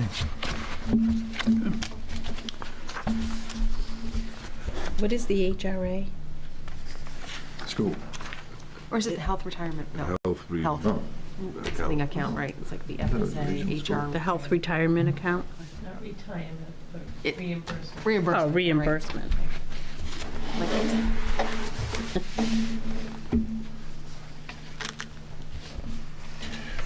Where would we find that? Yeah, or if it was the, I know for like for me, for the FSA, you use it, lose it. If I have an HSA, I can actually roll it over. So I guess if it's more of a, It rolls over to the town, it doesn't roll over to the individual. right, which is great. If you don't use it, you lose it. Yeah, okay. So the difference between like an individual versus a town one, which is great, okay.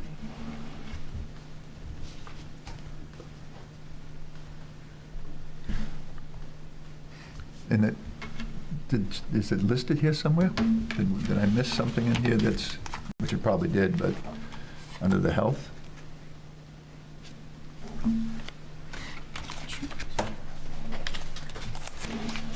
Yeah, I don't know if I just- I mean, it was great to have the CIP listed this year for the reserve being going forward, so you could see what was used and what wasn't. I just don't know where that health is rolled over. Yeah, I don't see that either. It's not in here. Under.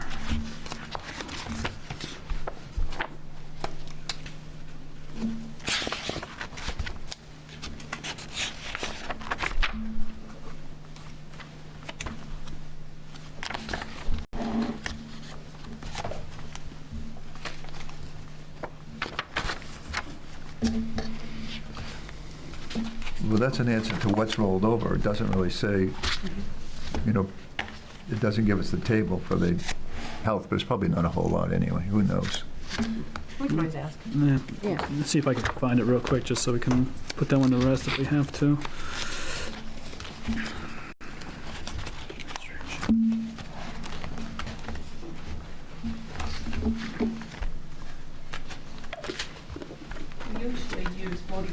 60%. A guesstimate? Bless you. Thank you. Is it in an investment account? Is that how it rolls over, or no, it just goes just into the, okay. It goes into the next year's HRA. Okay, perfect.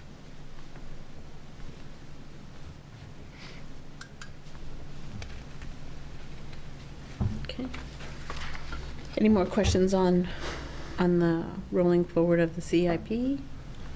No, that's pretty straightforward. Okay. All right. All right. Yeah, this is. This is lovely. Would you like to read it? Oh my God, I'd love to. So number 7, request that the town manager inquire to RSU 14 what have been the maintenance costs for the JSMS for the last 3 years. So the Jordan School. Bill Hanson, the head of facilities for RSU 14, will get a report of the cost for JSMS to us next week or so. They are also in mid-budget season. For now, he listed the major items that have been done to the school in the past 3 years. He said, I'm very good to see this. 2 new propane boilers, new insulation in the roof, with most of the roof being replaced. All electric panels have been updated. New air conditioning in the office and the IT room. All new exterior and interior doors. All new fire alarm system. All new cameras and all new LED lighting. I think that is amazing. It's pretty significant. Mm-hmm. I think that's awesome. Yep. That was lovely. Yes, the school should be in good shape for renovations when the time yes. comes. Yep. That's much, I think, safe and more energy efficient. I think that's amazing. Yeah, it's really great news. Fantastic. Okay. Good. Any questions?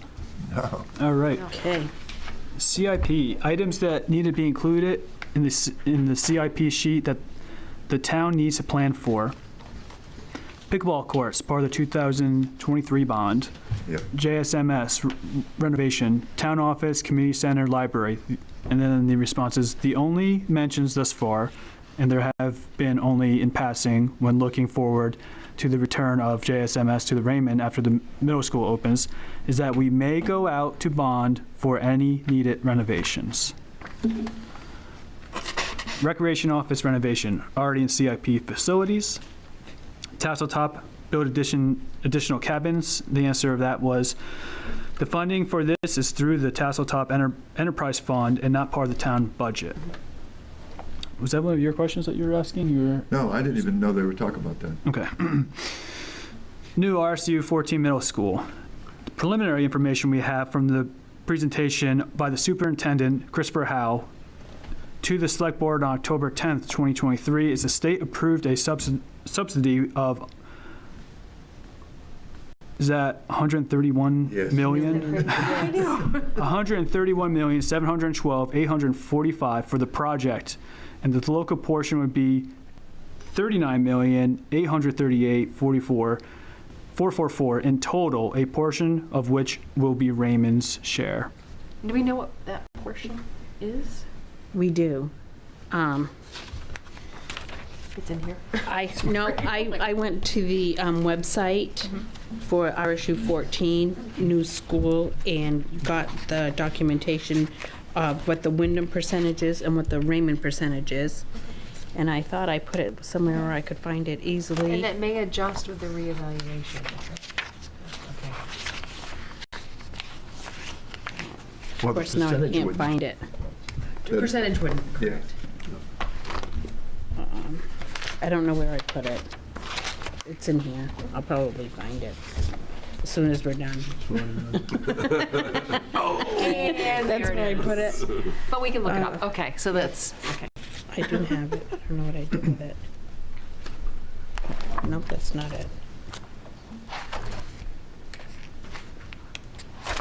Put it in here so I could find it.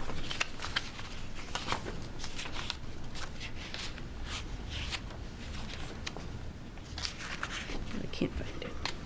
Pressure, that's why. All right. Would you like to come back to it?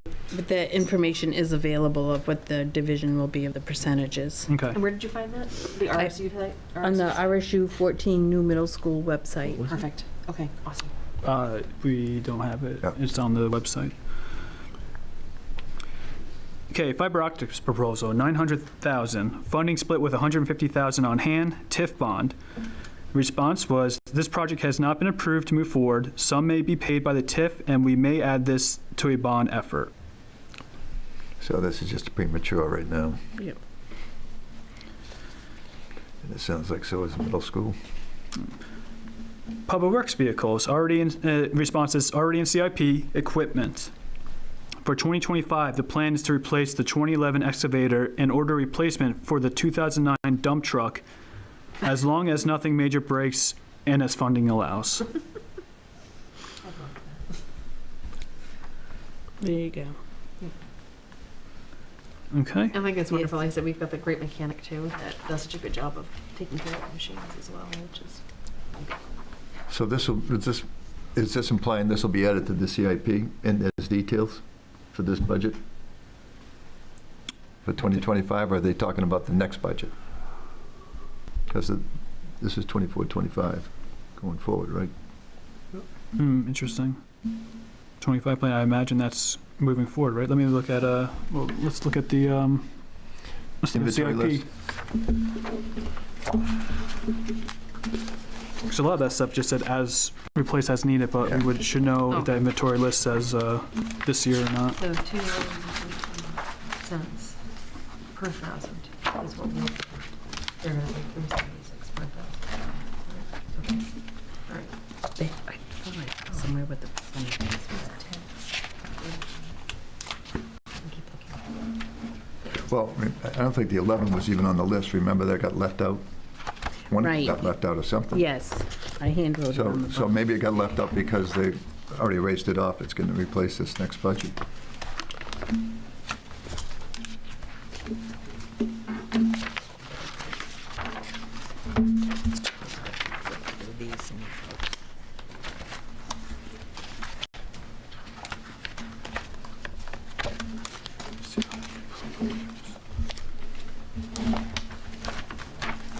Well, the 09 dump truck is when necessary.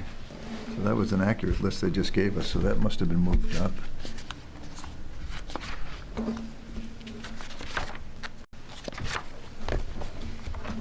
Okay, so here's the, here's the inventory list here.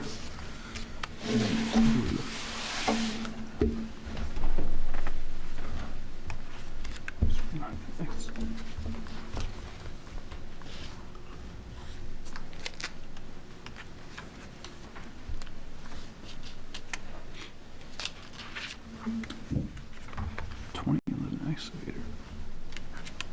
2011. Is this excavator they're talking about?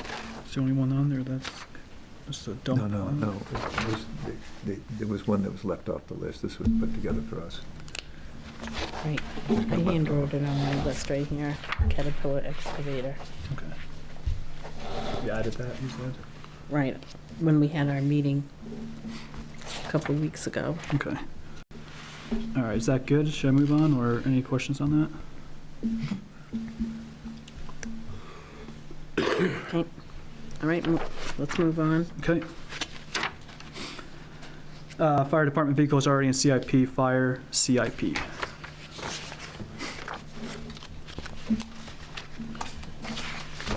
And I've got some notes. He said something about a truck that was failing. But it's not in there. And he isn't submitting anything, so.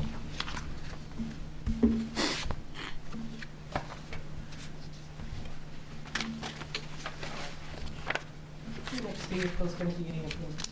Excuse me? It's gonna be an ambulance. Yeah, oh yes. That's a 75. But I think he said something about one was in the shop and it's really hurting and, So I get towed to the shop. yeah. Aren't they getting a combination truck? A heavy rescue? Yeah. I think so. That's what he was talking about. Talking about Combining because of manpower. and because the other truck's in the shop. I know that there was one of the trucks taking a lot of maintenance. And making sure it has a big enough lift where you can actually go and not use ladders. If I remember correctly, they were talking about the fire that was Yes. in the- yeah. Yes. So, ignorant question here, are our fire trucks and our ambulances and all that stuff, is that maintained by the town? Or are we sending those out? No, the smaller trucks are, but they notify, we always did notify Nathan if it's some small repair, and he tries to help us out when that happens, you know, getting the save. But a lot of it, the hydraulics and stuff is all emergency vehicle maintenance. You have to be certified. You know, from a liability point of view, you can't have someone, you know. Right. How far away, do you know how far away we send those for maintenance, or do they? It used to be right up the road, but I don't know where it is now. All right, any other questions on that, comments? I'm good.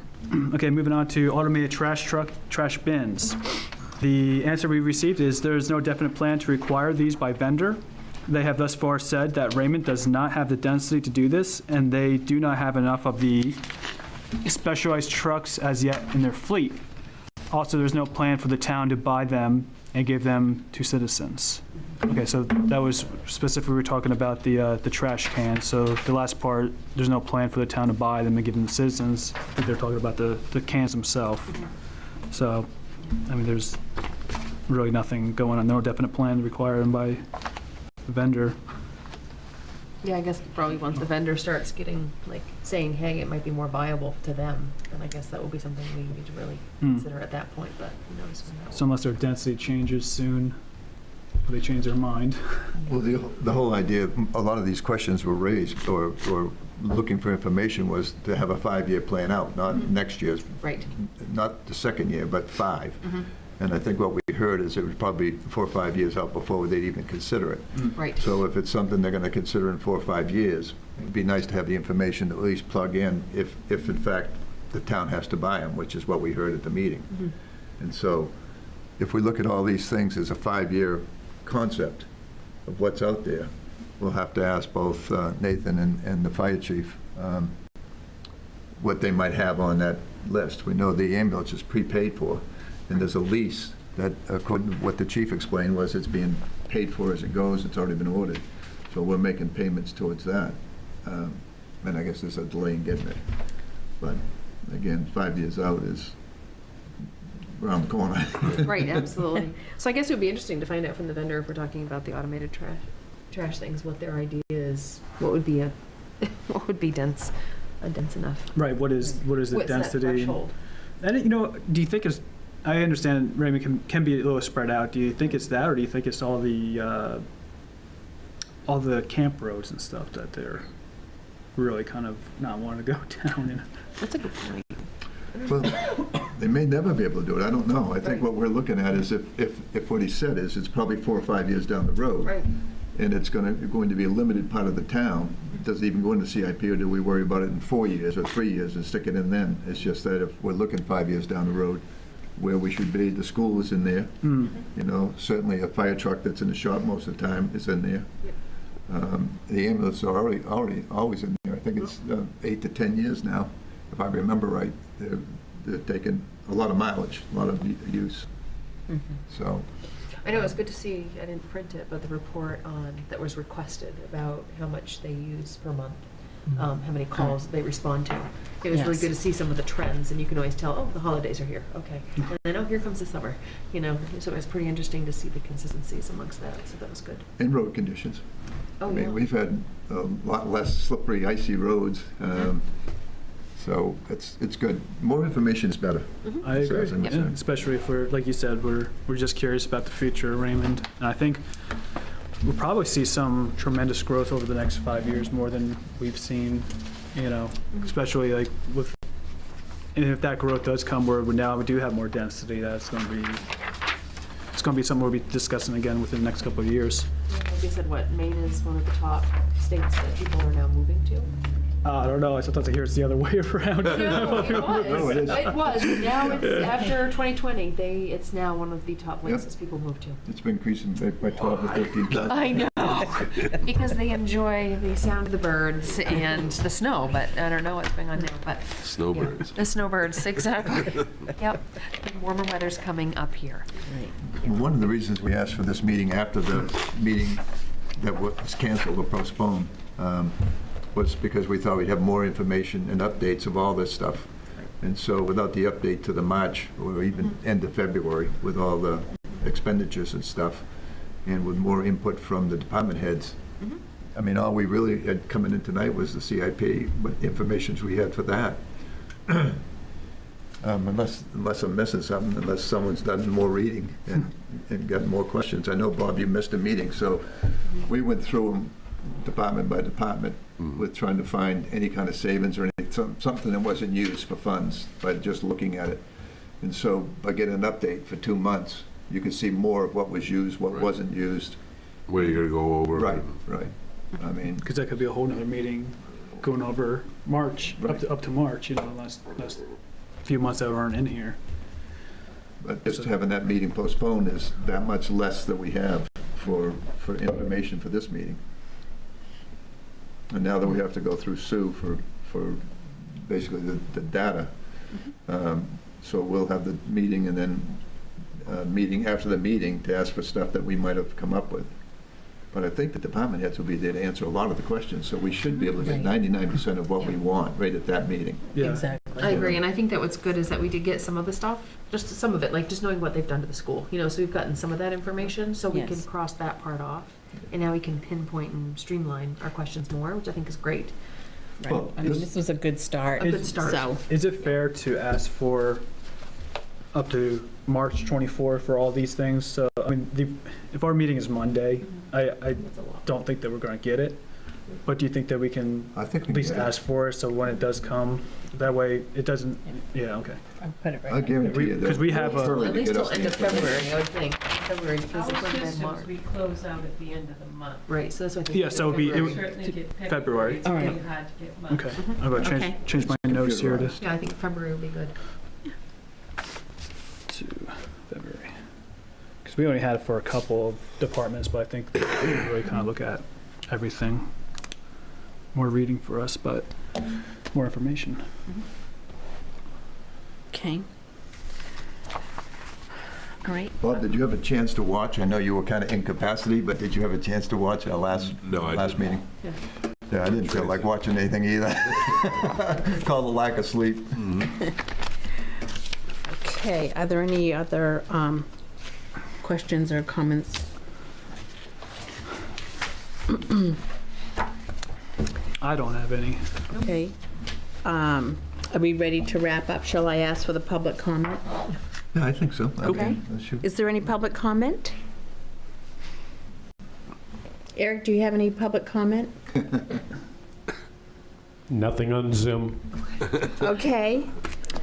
Make a motion to adjourn. Budget Finance Committee comment. Anyone on the committee have any comments they'd like to make? Our next meeting is Monday. Is that correct? Yes, Monday the 18th. Our next meeting is Monday the 18th at 6:30. With the select board and department heads. Correct. Yes. Workshop. Right.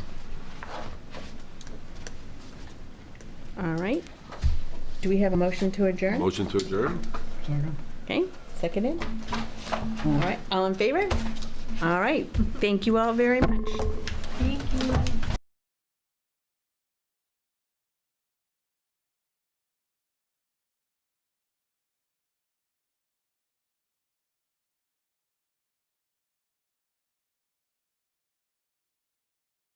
I'm just following the agenda. Once you declare it a workshop, you can't have any. That's my bad, I'm sorry. All right, so shall we strike the workshop? You can't. Is it a workshop? Already called it a workshop. Yeah. That's okay. So I'll move the minutes to the next meeting. Okay. It's a learning thing. I do the same thing. All right, not alone.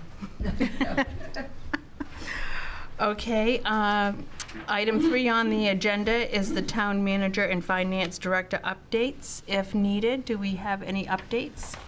I have one update on the TIF that I've been looking into. I talked with the town attorney today and found that the TIF program has been updated in the last couple of years to include broadband. It also includes building town offices and renovating town offices, which is different than the original TIF. The original TIF had the anything to do with the town office was considered taboo, so monies couldn't be expended there. And he also told me that most municipalities that have a TIF pay 10% of the town manager's salary out of the TIF, because they've done some studies and found that roughly 10% of the town manager's time is spent in the TIF district or talking about TIF issues. So that's another area where we can look at using the TIF. He is in the process of verifying how much of broadband we could possibly use through the TIF, and is talking to the State Department of Economic Development. Yes. And if we can use TIF monies for all or a good part of the broadband, then we would need to amend our TIF to do that. And that will also go on the warrant, but that's something the selectmen will take up.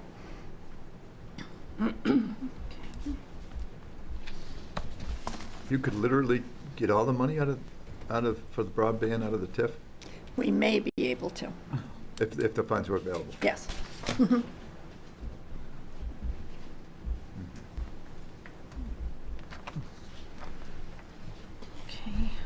Updates from me, perhaps?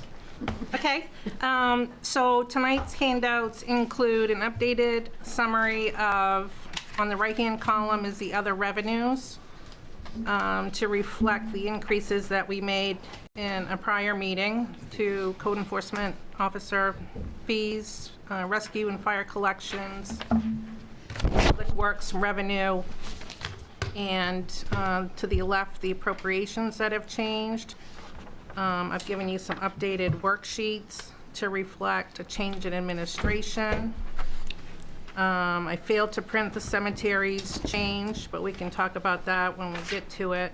Employee benefits and insurance are some other updated changes that have come about since the last meeting. Revenue and expenditure reports were emailed out Friday afternoon. I know it was asked to provide an updated status as to where we might be as far as undesignated fund balance. But that hasn't really changed from when I last reported at the end of February. What might have changed is, because we had one accounts payable warrant, and we've had one payroll. And the accounts payable warrant was $140,000, and payroll runs about $70,000 on average. So the only difference that I would have in my prior projection is if one or two of the revenues had, had seen some significant increase in the last 2 weeks. Not all revenues are posted daily. A lot of them are done at month end. I can tell you that planning CEO fees year to date, or for the month of March to today, almost equal to what they collected in February, halfway through the month. So I think they're probably on track to collect another, 13, 14,000 for the next 4 months. And auto excise tax, again, for the month of March, it's on track through March 15th. We took in 45,000. Typical month is around 90. So I think that's right on track. I don't know if there was any specific questions as to the reports that were emailed out Friday. I know one of the questions that Ralph had asked at a meeting was to reach out to the state in regards to the remaining balance to fund LD 290. We should be getting that probably in the next 60 days. They're just waiting for the funds to be released. So I did make contact with a representative there at the state assessing office. And that's about all I have to report till we get there. Any questions? Yeah? Okay.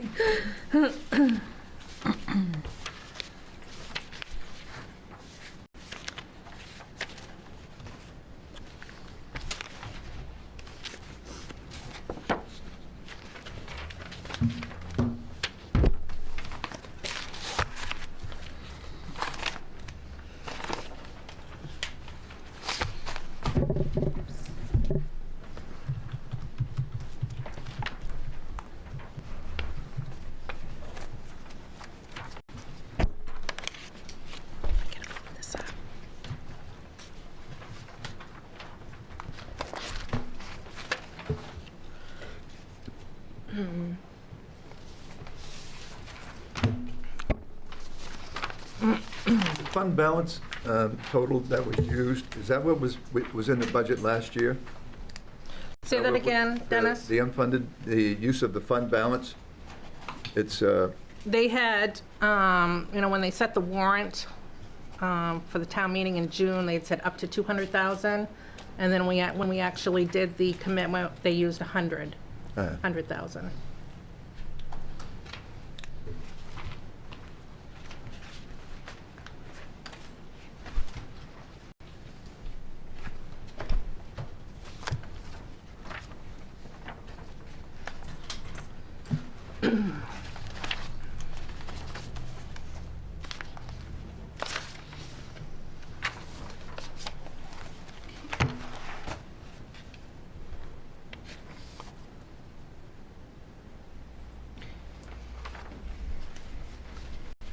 pretty straightforward.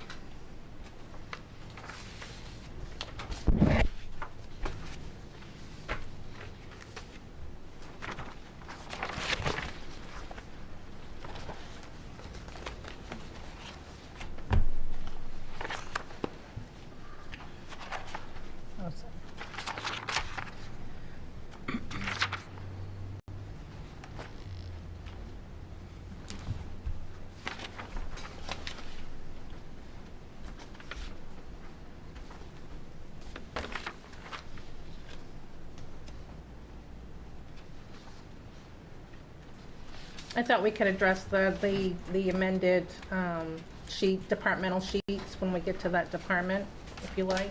Okay. Huh? Yep. Are you good? For me. This looks like, Just take one, pass it around. this looks like 75 that they haven't used. They must have used it. So, where's my agenda? This is revenue.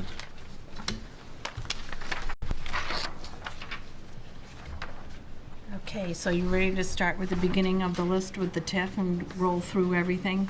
It's the breathing. 75 and. CBA is a breathing. Yeah. Can we clear up a couple comments, I guess, that were made at your two meetings? Okay. That way where Yes. everybody, we're talking about transparency, we're talking about everybody having the same information is what it is. One of the things about the legal fees is the comment was made that we can take out the name, but write discipline or whatever. We can't, the town's small.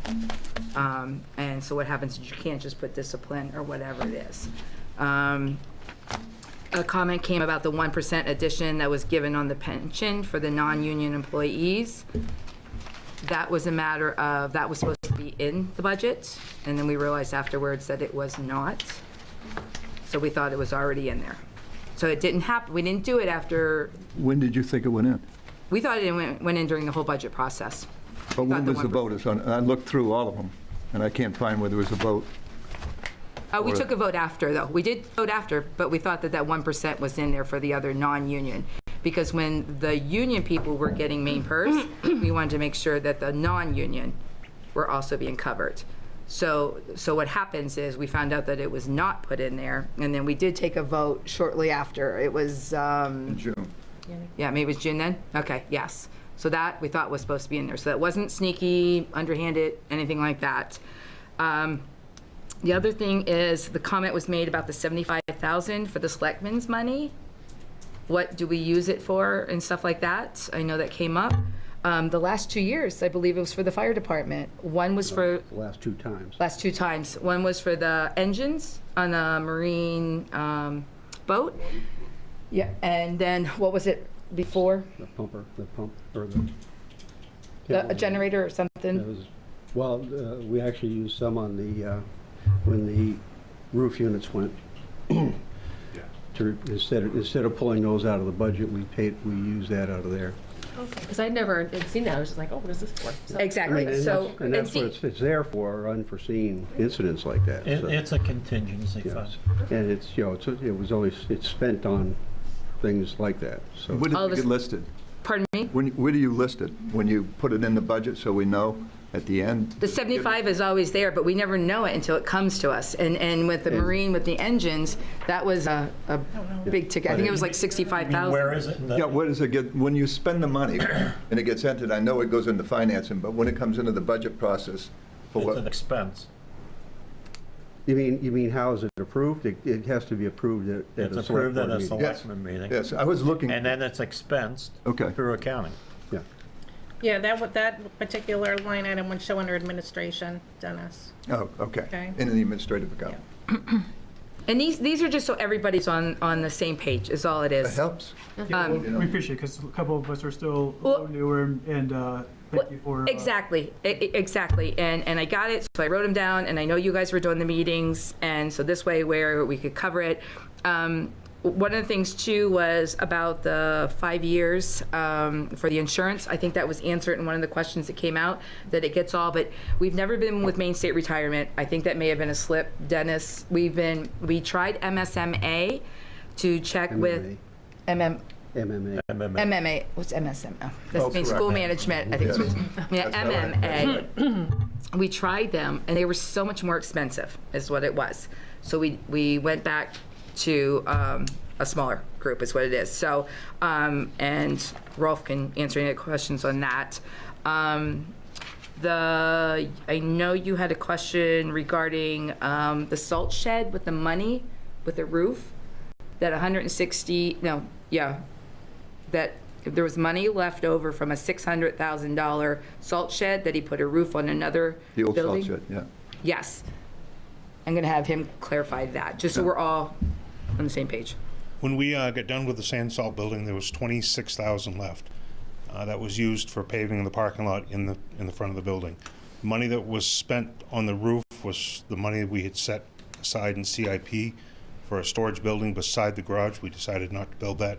We instead repaired the old building. Nathan, while you're standing right there too, can you also explain how you do, because I know there's a question regarding sand and salt, when he buys it and stuff like that. Can you answer that? We're a year ahead of our winter sand, so what that means is I purchased winter sand around June, and we haul it during probably the latter part of the summer. This year we did it in November. The salt, this year we've used a little over 1,000 ton of salt.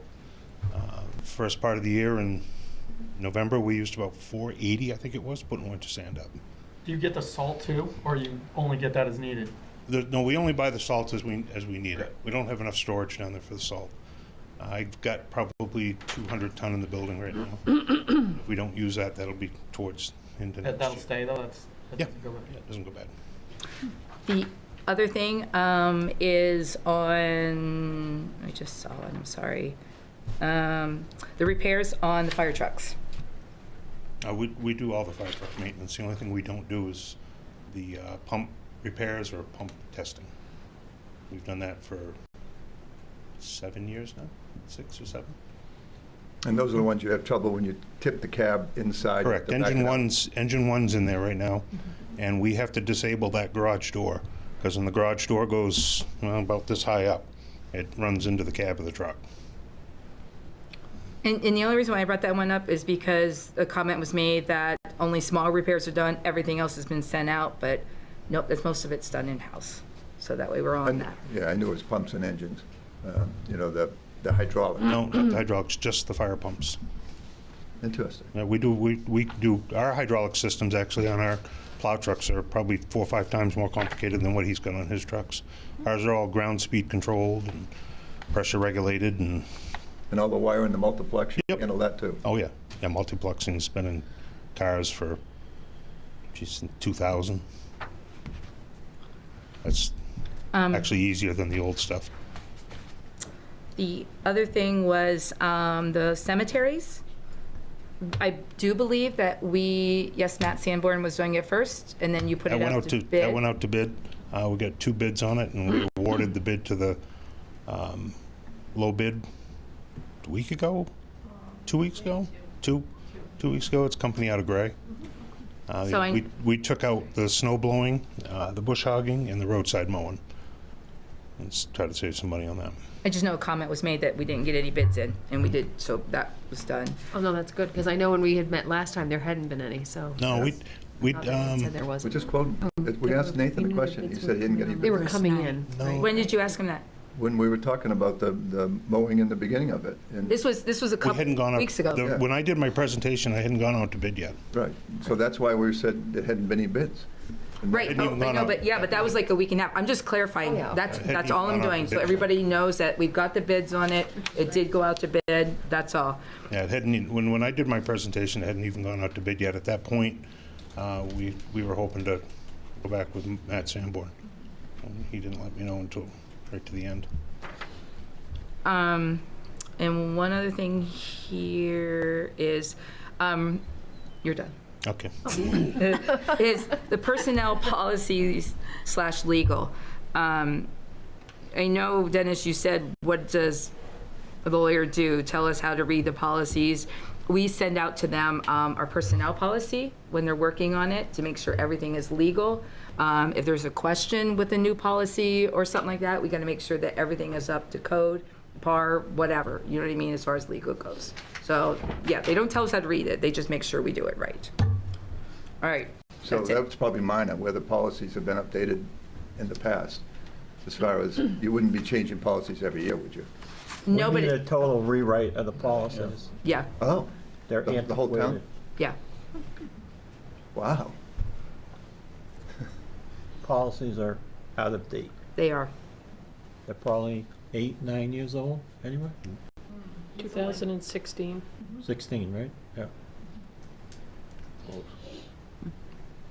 So while we're at it, I'll make an announcement that Sue and I and Alex and Chris were in mediation last Monday at Drummond Woodsum in mediation on the Sebago Lake issue.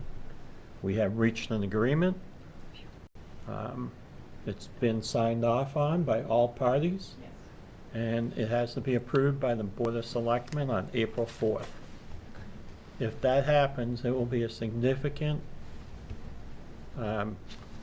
income by June 15th.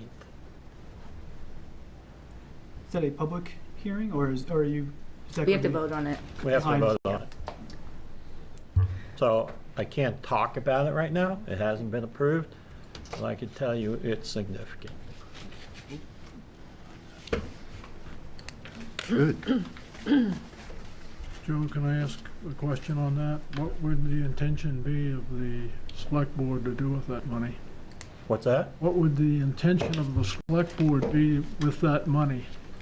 I can't speak for the entire select board, but I mean, I think it can go a long way towards reducing this budget almost down to zero.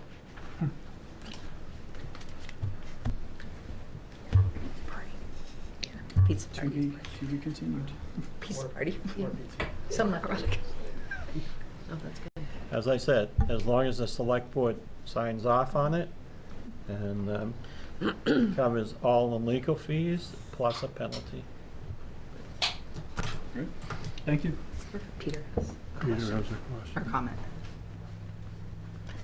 Okay, Peter.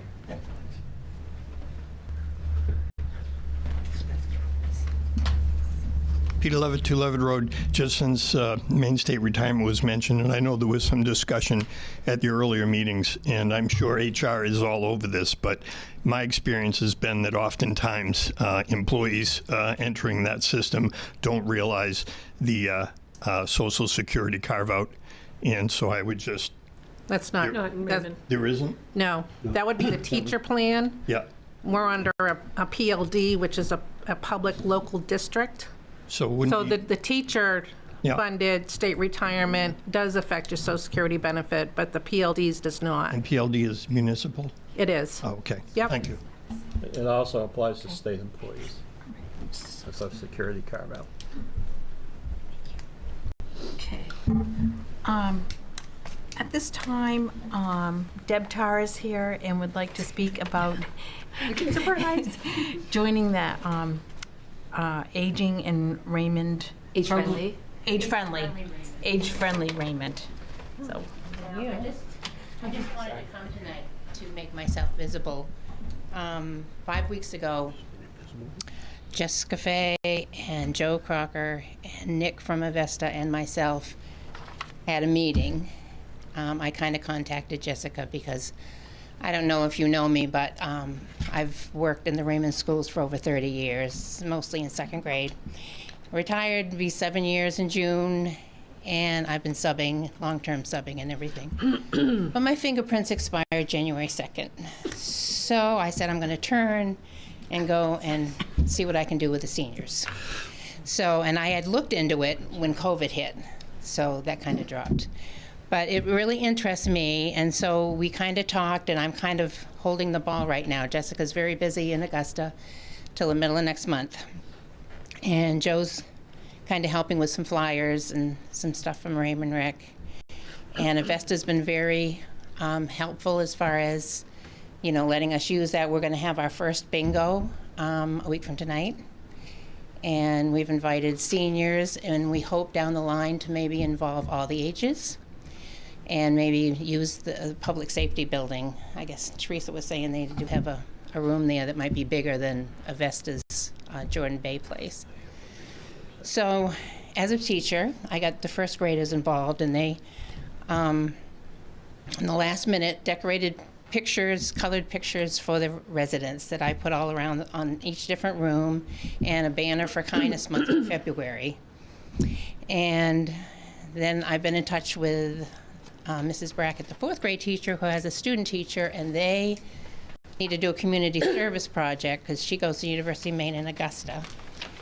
So I met with them this morning at 9, and we planned out maybe a couple of them helping us with bingo next week. Maybe a dozen of them would answer letters from fourth graders. And then we discussed this Sunday we're going to meet from 1 to 3 at the garden that one of the residents has set up in the back of Jordan Bay. And he needs help. I mean, he's a very proud man. But we have gathered some, you know, they're going to send a letter home and see if some students can come in, not too many. My husband and I, and maybe the student teacher will come and just kind of clean it out. I mean, there's a lot of dead plants and stuff, and that way he wants to do some of the back of the garden. It's not super big, and some of the residents can also plant. So we're going to try to do that Sunday afternoon from 1 to 3. And we also talked about maybe trying to get the residents, since we have one Avesta establishment, we would like to get them maybe up to Raymond Elementary and maybe meet with the fourth graders, and they could play the recorder for them. They could read maybe a story that they've written. We even talked about maybe playing cards, and we're doing that maybe at the beginning of April. So I'm sure most of you know what Age-Friendly Raymond is. You know, the cooperation with the University of Maine and AARP. And for the past 5 weeks, I've been working really hard to learn as much as I can. There's so much information about it. And I'm kind of leaning toward trying to get volunteers at this time. So if anybody would like to be a volunteer, we're gonna start. If you could just put your name and your association or something, and I just have them emailed supposedly down the line. They have a monthly meeting, but Jessica will be more available in the middle of next month. But I'm trying, you know, to see. Hopefully it goes very well with our bingo next week, and we'll just try a lot of different things. And whatever help or whatever suggestions you think we could do, she has listed more seniors other than the investment building. I was asked by someone who needed a ride to a doctor's appointment because they're going to need to take medication and get a little grog, and they didn't want to take the RTP, so I offered to take them down to that doctor's appointment. And I'd like to see what seniors need and see if we can get that for them. But with our eye on having it all ages. So hopefully I said most of what I wanted to say. Any questions? I'm going to fill Joe's ears when he gets back tomorrow, wherever he is, and see what we can do to further this along. And then I thought, I didn't know whether, and Joe would have to do it. Budget-wise, I don't know how it would be, but see what we can do to get the other end now. I know Frank mentioned it on the video, I think on our first meeting, and how we can start doing the age-friendly. And so this way we'll see how we can really start exploring on that. They do partnerships with the library at all? I have not spoken to him. I guess they're closed. I was going to talk. They do it in one morning, and Richard should be able to expand on that. Richard? Oh. He's not muted. Oh, there he is. Oh, there he is. Oh, yeah. We can't hear you. Yeah, I was going to take that person to the morning thing tomorrow. They have something for Tuesday mornings. He's a new library. He's a new library, because I was thinking even sometimes they have children involved. What about now? There he is. Okay, hi. Yes, I couldn't make the meeting the other week. There was some family thing I had to go to. But yes, Tuesday mornings from 9 to noon is when we have Senior Bridge. You should definitely come and introduce yourself, say hi. They would love to meet you, and I would love to partner with you in the future. So, nice I'll to meet be there you. tomorrow. Sorry, I'm not there. Yeah, because I was wondering, even with the children, I know you do a lot of things with the children. If they potentially could have something where you mentioned people coming in and reading to the kids as well, would be a great way to bridge that divide too. Absolutely, we would love to have guest storytellers. Deb, we used to hold these meetings at the fire station every month. Oh, okay. Okay, and we found that the folks from Levy Lane, Avesta Housing, had a hard time getting there. So when we stopped doing them for COVID, I had talked to Jess and said, why can't we do them at Levy Lane? Because they just need to come downstairs. And their room is about the same size. Yeah, we're going to hold bingo there, but I don't think it could hold maybe more than 15 or 20. Right, but the problem is they had transportation issues getting elsewhere, so just keep that in mind. Okay.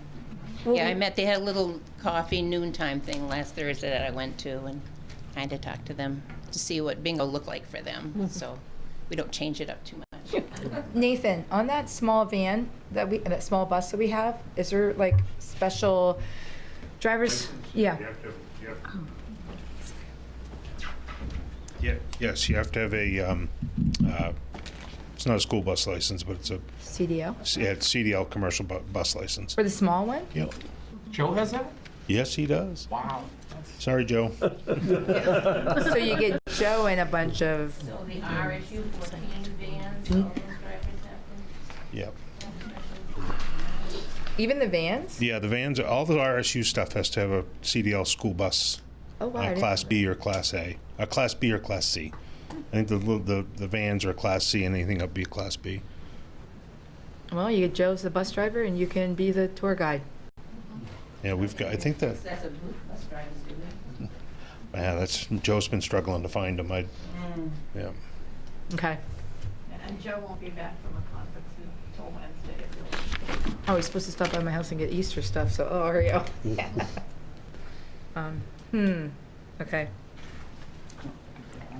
Thank you, Deb. Thank you, Deb. Thank you. Are we ready to roll into the agenda? Start with the TIF? Thank you. Okay, sure, of course.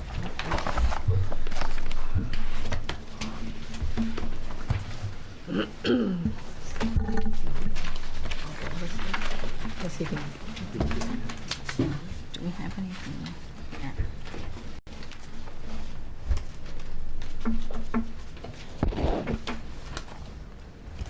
Are there any issues that anyone would like to bring up for the TIF or comments?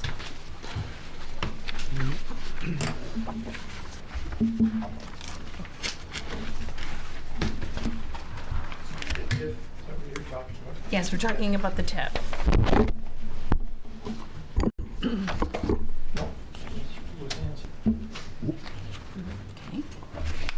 How much is left over from what is committed when you're talking about, 10% for the town manager or the technology? What is actually still available after the monies that have been put in? So the TIF revenue ends up being about $272,000, Dennis.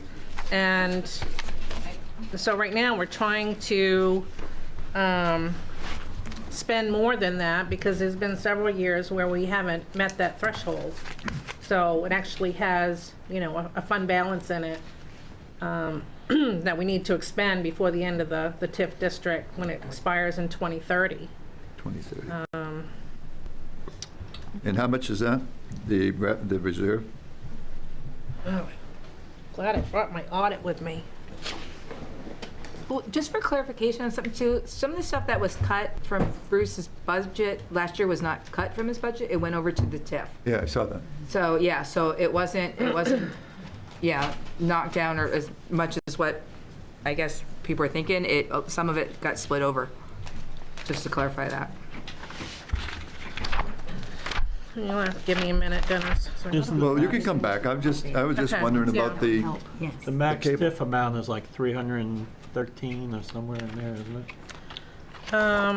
No, it's Actually, Kurt's gonna have to recalculate it. because it's not a quick calculation, because Kurt's gotta get into there too and look Yeah. at that, because it's based on increased valuation versus what was captured under there. So you gotta go back and Each look year. at it from, iterate it through. So it'll really change after the new assessment. Yeah, unfortunately, it won't be many years Well, left it's on it based on that. state But it's valuation. based on state valuation. And it's based on our valuation versus the state value, because you locked it at the time of the TIF, what the valuation was for that. So any increase on that is what goes in there. right there. And how often can you renew it? At the end of 2030, does it go away, even though there's a commercial At the end zone of down there? At the end of 2030, that one would expire unless we apply to extend it. Yeah, that's what I was wondering about. So you can continue to, You do it prior to the expiration, or you create a new zone. but they don't expire unless we allow them to expire, right? Well, no, they have there's a, What I'm saying is we don't- 2030 is when it expires. Right. You can apply for an extension on it and move it out. But if you do nothing, then it'll expire 2030. Yeah, okay. Are we thinking about applying for an extension? Well, now that we're talking to the attorney about the broadband issue, it makes a lot of sense to extend it. Yeah. And That's what I'm especially with the thinking. town office potentially. Right. Is the other. Yeah, the school, if it comes, that can go under a TIF. That would be great. Yeah. So Dennis, the fund balance as of June 30 of 2023 was $237,000. No, so it's not that much.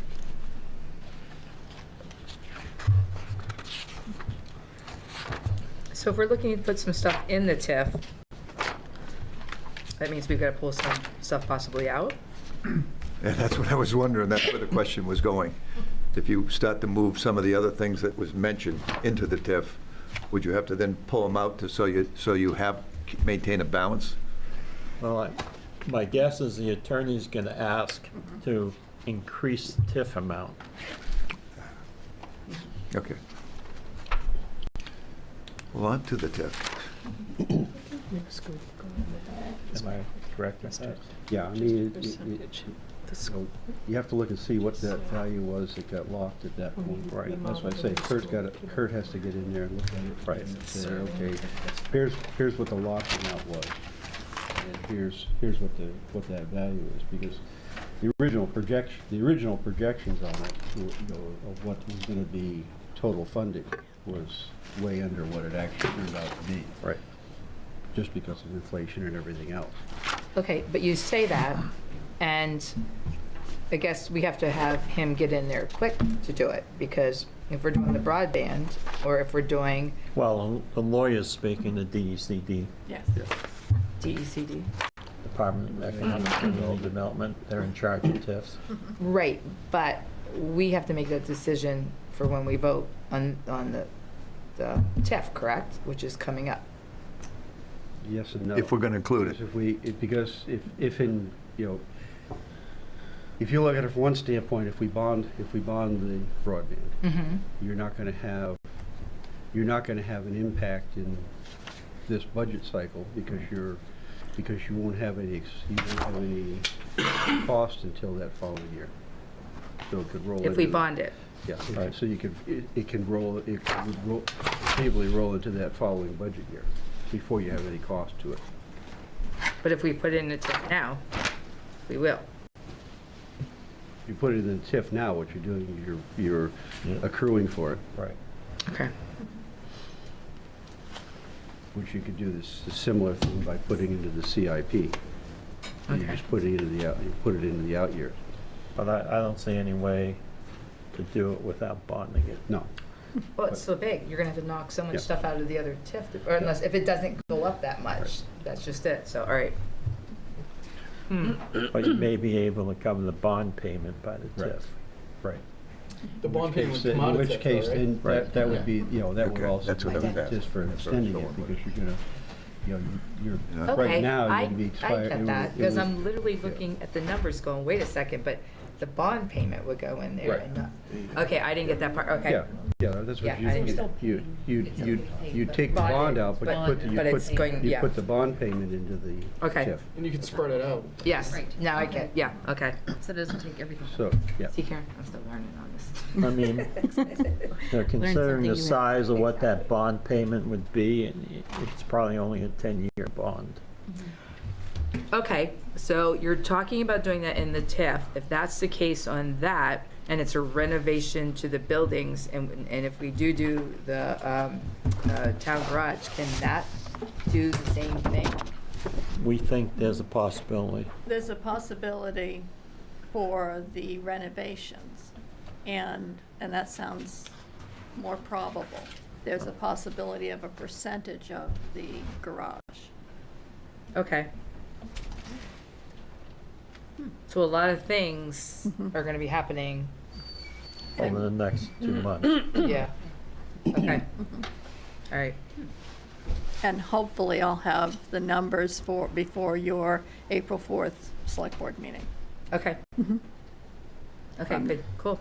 The attorney is hopeful it will have that and have the wording for the warrant to update the TIF. Because if the TIF has to be updated through a town meeting. Yep. And if we can do it through the regular town meeting, more people get to see it, more people get to vote on it. Okay. Otherwise, we would have to call a special town meeting in order to do this. Okay.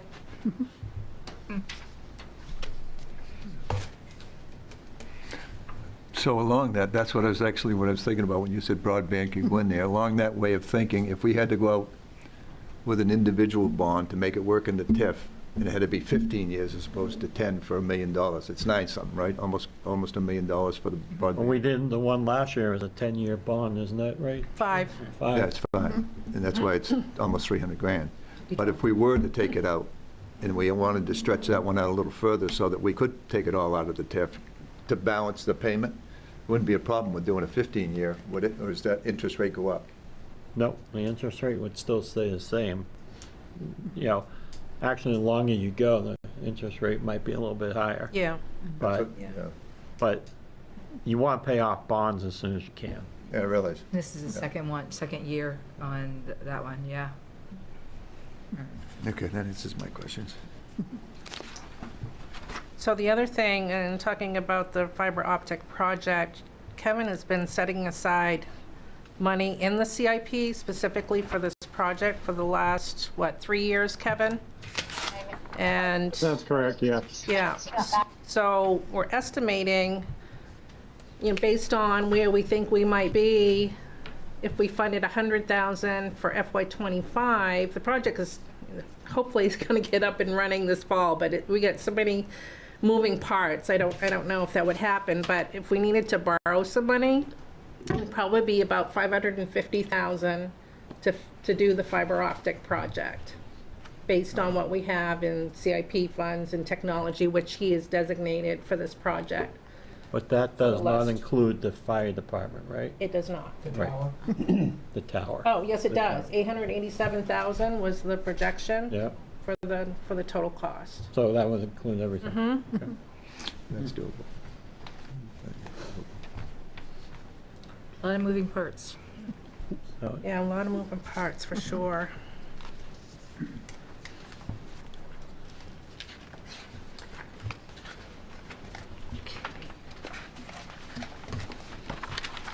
Any other comments? Everybody good? Everybody on the select board good? Okay, moving along to assessing.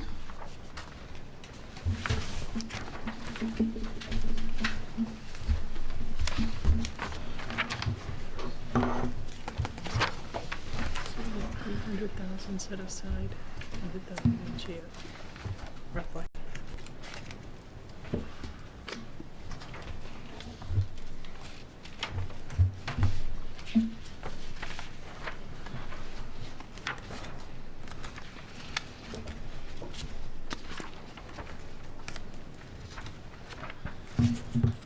This is more a filing question. I know I've got a ton of questions, but when someone does a tax abatement and they go in front of the selectmen and they get a rebate, what does that come out of? the overlay, Oh, that's what the overlay is for. okay. And Kurt usually calculates that up to let us know about how much we should have for that. Kurt always comes in with a number he thinks is correct, and we always cut it. And it freaks him out all the time. And he gets all nervous, but Yeah. But it's not listed in his budget as overlay. It isn't, it comes out of the towns. when he does the mill rate calculation, that's when you put in the overlay. Thank you. And, you know, in all probability, after the reval's done, you'll see, and There'll be a lot more. You'll see a bump up on Right. the overlay for that year or two after, because Yeah. you'll typically see more abatement requests after a reval. Yeah, I remember they were regular every month almost, so that's why I was asking where they came out of, because I can see it happening again. Yeah, they don't happen a whole lot now. I mean, just No. every. No, it's usually. And they're usually pretty small. Yeah. I don't remember seeing any big ones lately.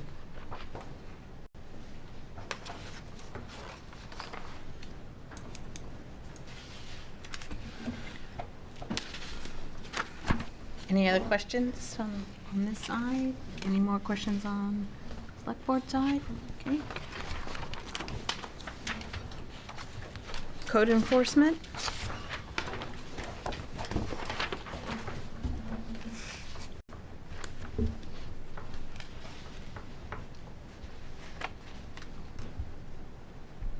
One thing I didn't mention on the settlement we talked about is total restoration is also part of the settlement. They're going to remove all the rocks? Can't talk about it. Oh, yeah. I missed that part. I got excited. Look at Alex sitting up there going, Yeah. Yeah. Sorry, Alex. And Joe.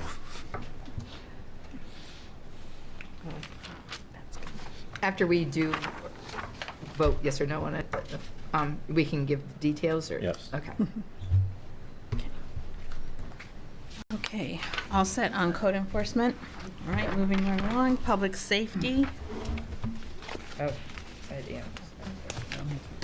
animal control. Yeah. You've got an update on that, right? Not on animal control. Intakes and outcomes. Shelter? Oh, yeah. I just gave you the report from the Animal Refuge League as to intakes and Okay. whatnot. They usually send that with the annual contract. Oh, it's in all nice little handy dandy paperwork. Okay, on this issue, me and my 2 cents.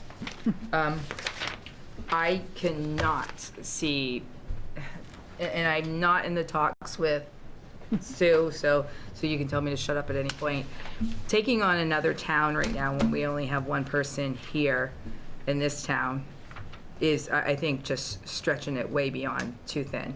Until we get our 3 towns, and you can tell me now, and I think until we get our own 3 towns handled first, I think that, because we had somebody, I watched last year's meeting earlier today, and they were supposed to have somebody in there too for 20 hours a week to be able to give her a break, and I still thought we had somebody part-time.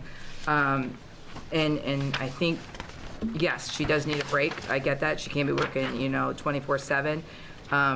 But when you see all the stuff coming up on Facebook, as far as, looking for animal control, calling animal control, we have a dog here. There was a 70-some-year-old lady the other day sitting there for hours with an animal that she had found. I just think we need to take care of these 3 towns first and fix the issue we have here before we stretch out to Harrison. And I might be wrong, but. Well, and what we've talked about thus far, and it is still just talking, is, and we haven't met again since the first time I met with, no, we've had 2 meetings, one of which Harrison didn't attend and was going to. She had something that came up. Is that it would only work if we had 1.5 year-round. The part-time before I thought was year-round, it was seasonal. It was only in the summer. Okay, but so we have Naples, Casco, and us now, and I know from as soon as you come into Wyndham Raymond to go all the way over to, I'm trying to think, Swan Road or whatever, it's literally like 7-8 miles. You know what I mean? So you got somebody there, and then you got a call from Casco, and then you've got something that just happened in Naples. It's just, I'm thinking even 2 full-timers. Do they even have that many calls though? I see I see the numbers on how many have been surrendered and all that, but it doesn't break it down into calls. I mean, I'm sure if That's not calls. that's what I'm saying. So you can show up and have 7 cats at one call. Yeah. Well, here's another is this a thing mandatory too is, position? I know Have to sometimes have that that? she has to go to court and for certain issues. But when you're looking at these numbers, where's Casco, where's Naples numbers too? So you take that and you triple these numbers here for 1 person. You mean for the Animal Refuge League numbers? Or which numbers are you looking at, madam? The numbers that we're looking at here, are these the numbers, where are the numbers at? Those are from the Animal Refuge Those are League? animals Yeah. turned in and taken from the shelter. That's not calls. No. Okay, then I'm assuming there's a lot more than that. Oh, yeah. Yes. And So each town pays their own Animal Refuge League. We don't split that with anyone. Well, I get that, but then you times this by 3 even more so, and on the calls that are being taken, and then you have people that are hoarding animals or whatever, and then you've got to go with that, do a lot of follow-up and stuff like that. I just think on 1 person, it's too much, even 1.5. That's just me. And I know the part-time summer person, you know who that is as well. Yeah. Their calls were constant because they kept getting updates because they saw what the animal control officer was seeing too. Yep. Would come, and it was pretty constant. Yeah. Can we get that? Is there any way to get that? Dispatch Calls and should stuff? have Do that. they have an Yeah, order? dispatch, I think they mentioned. Oh, it's on that. It's dispatch. You can. And do we know if our vehicle is being used for Harrison? Do we have to get that answered? I can't say yes or no because I haven't seen it, and I don't want to put that accusation out there, but I do know she had a raccoon one time a baby raccoon one time come into the office, and she said chickens in the car that drive around with her. But we can track that, Nate said, so. Oh, we can? Yeah, he tracks his. Yeah, we've got a GPS for that car. We just haven't installed it. We got to get it back. I hadn't cleared it with the Board of Selectmen, whether they wanted to do it yet or not.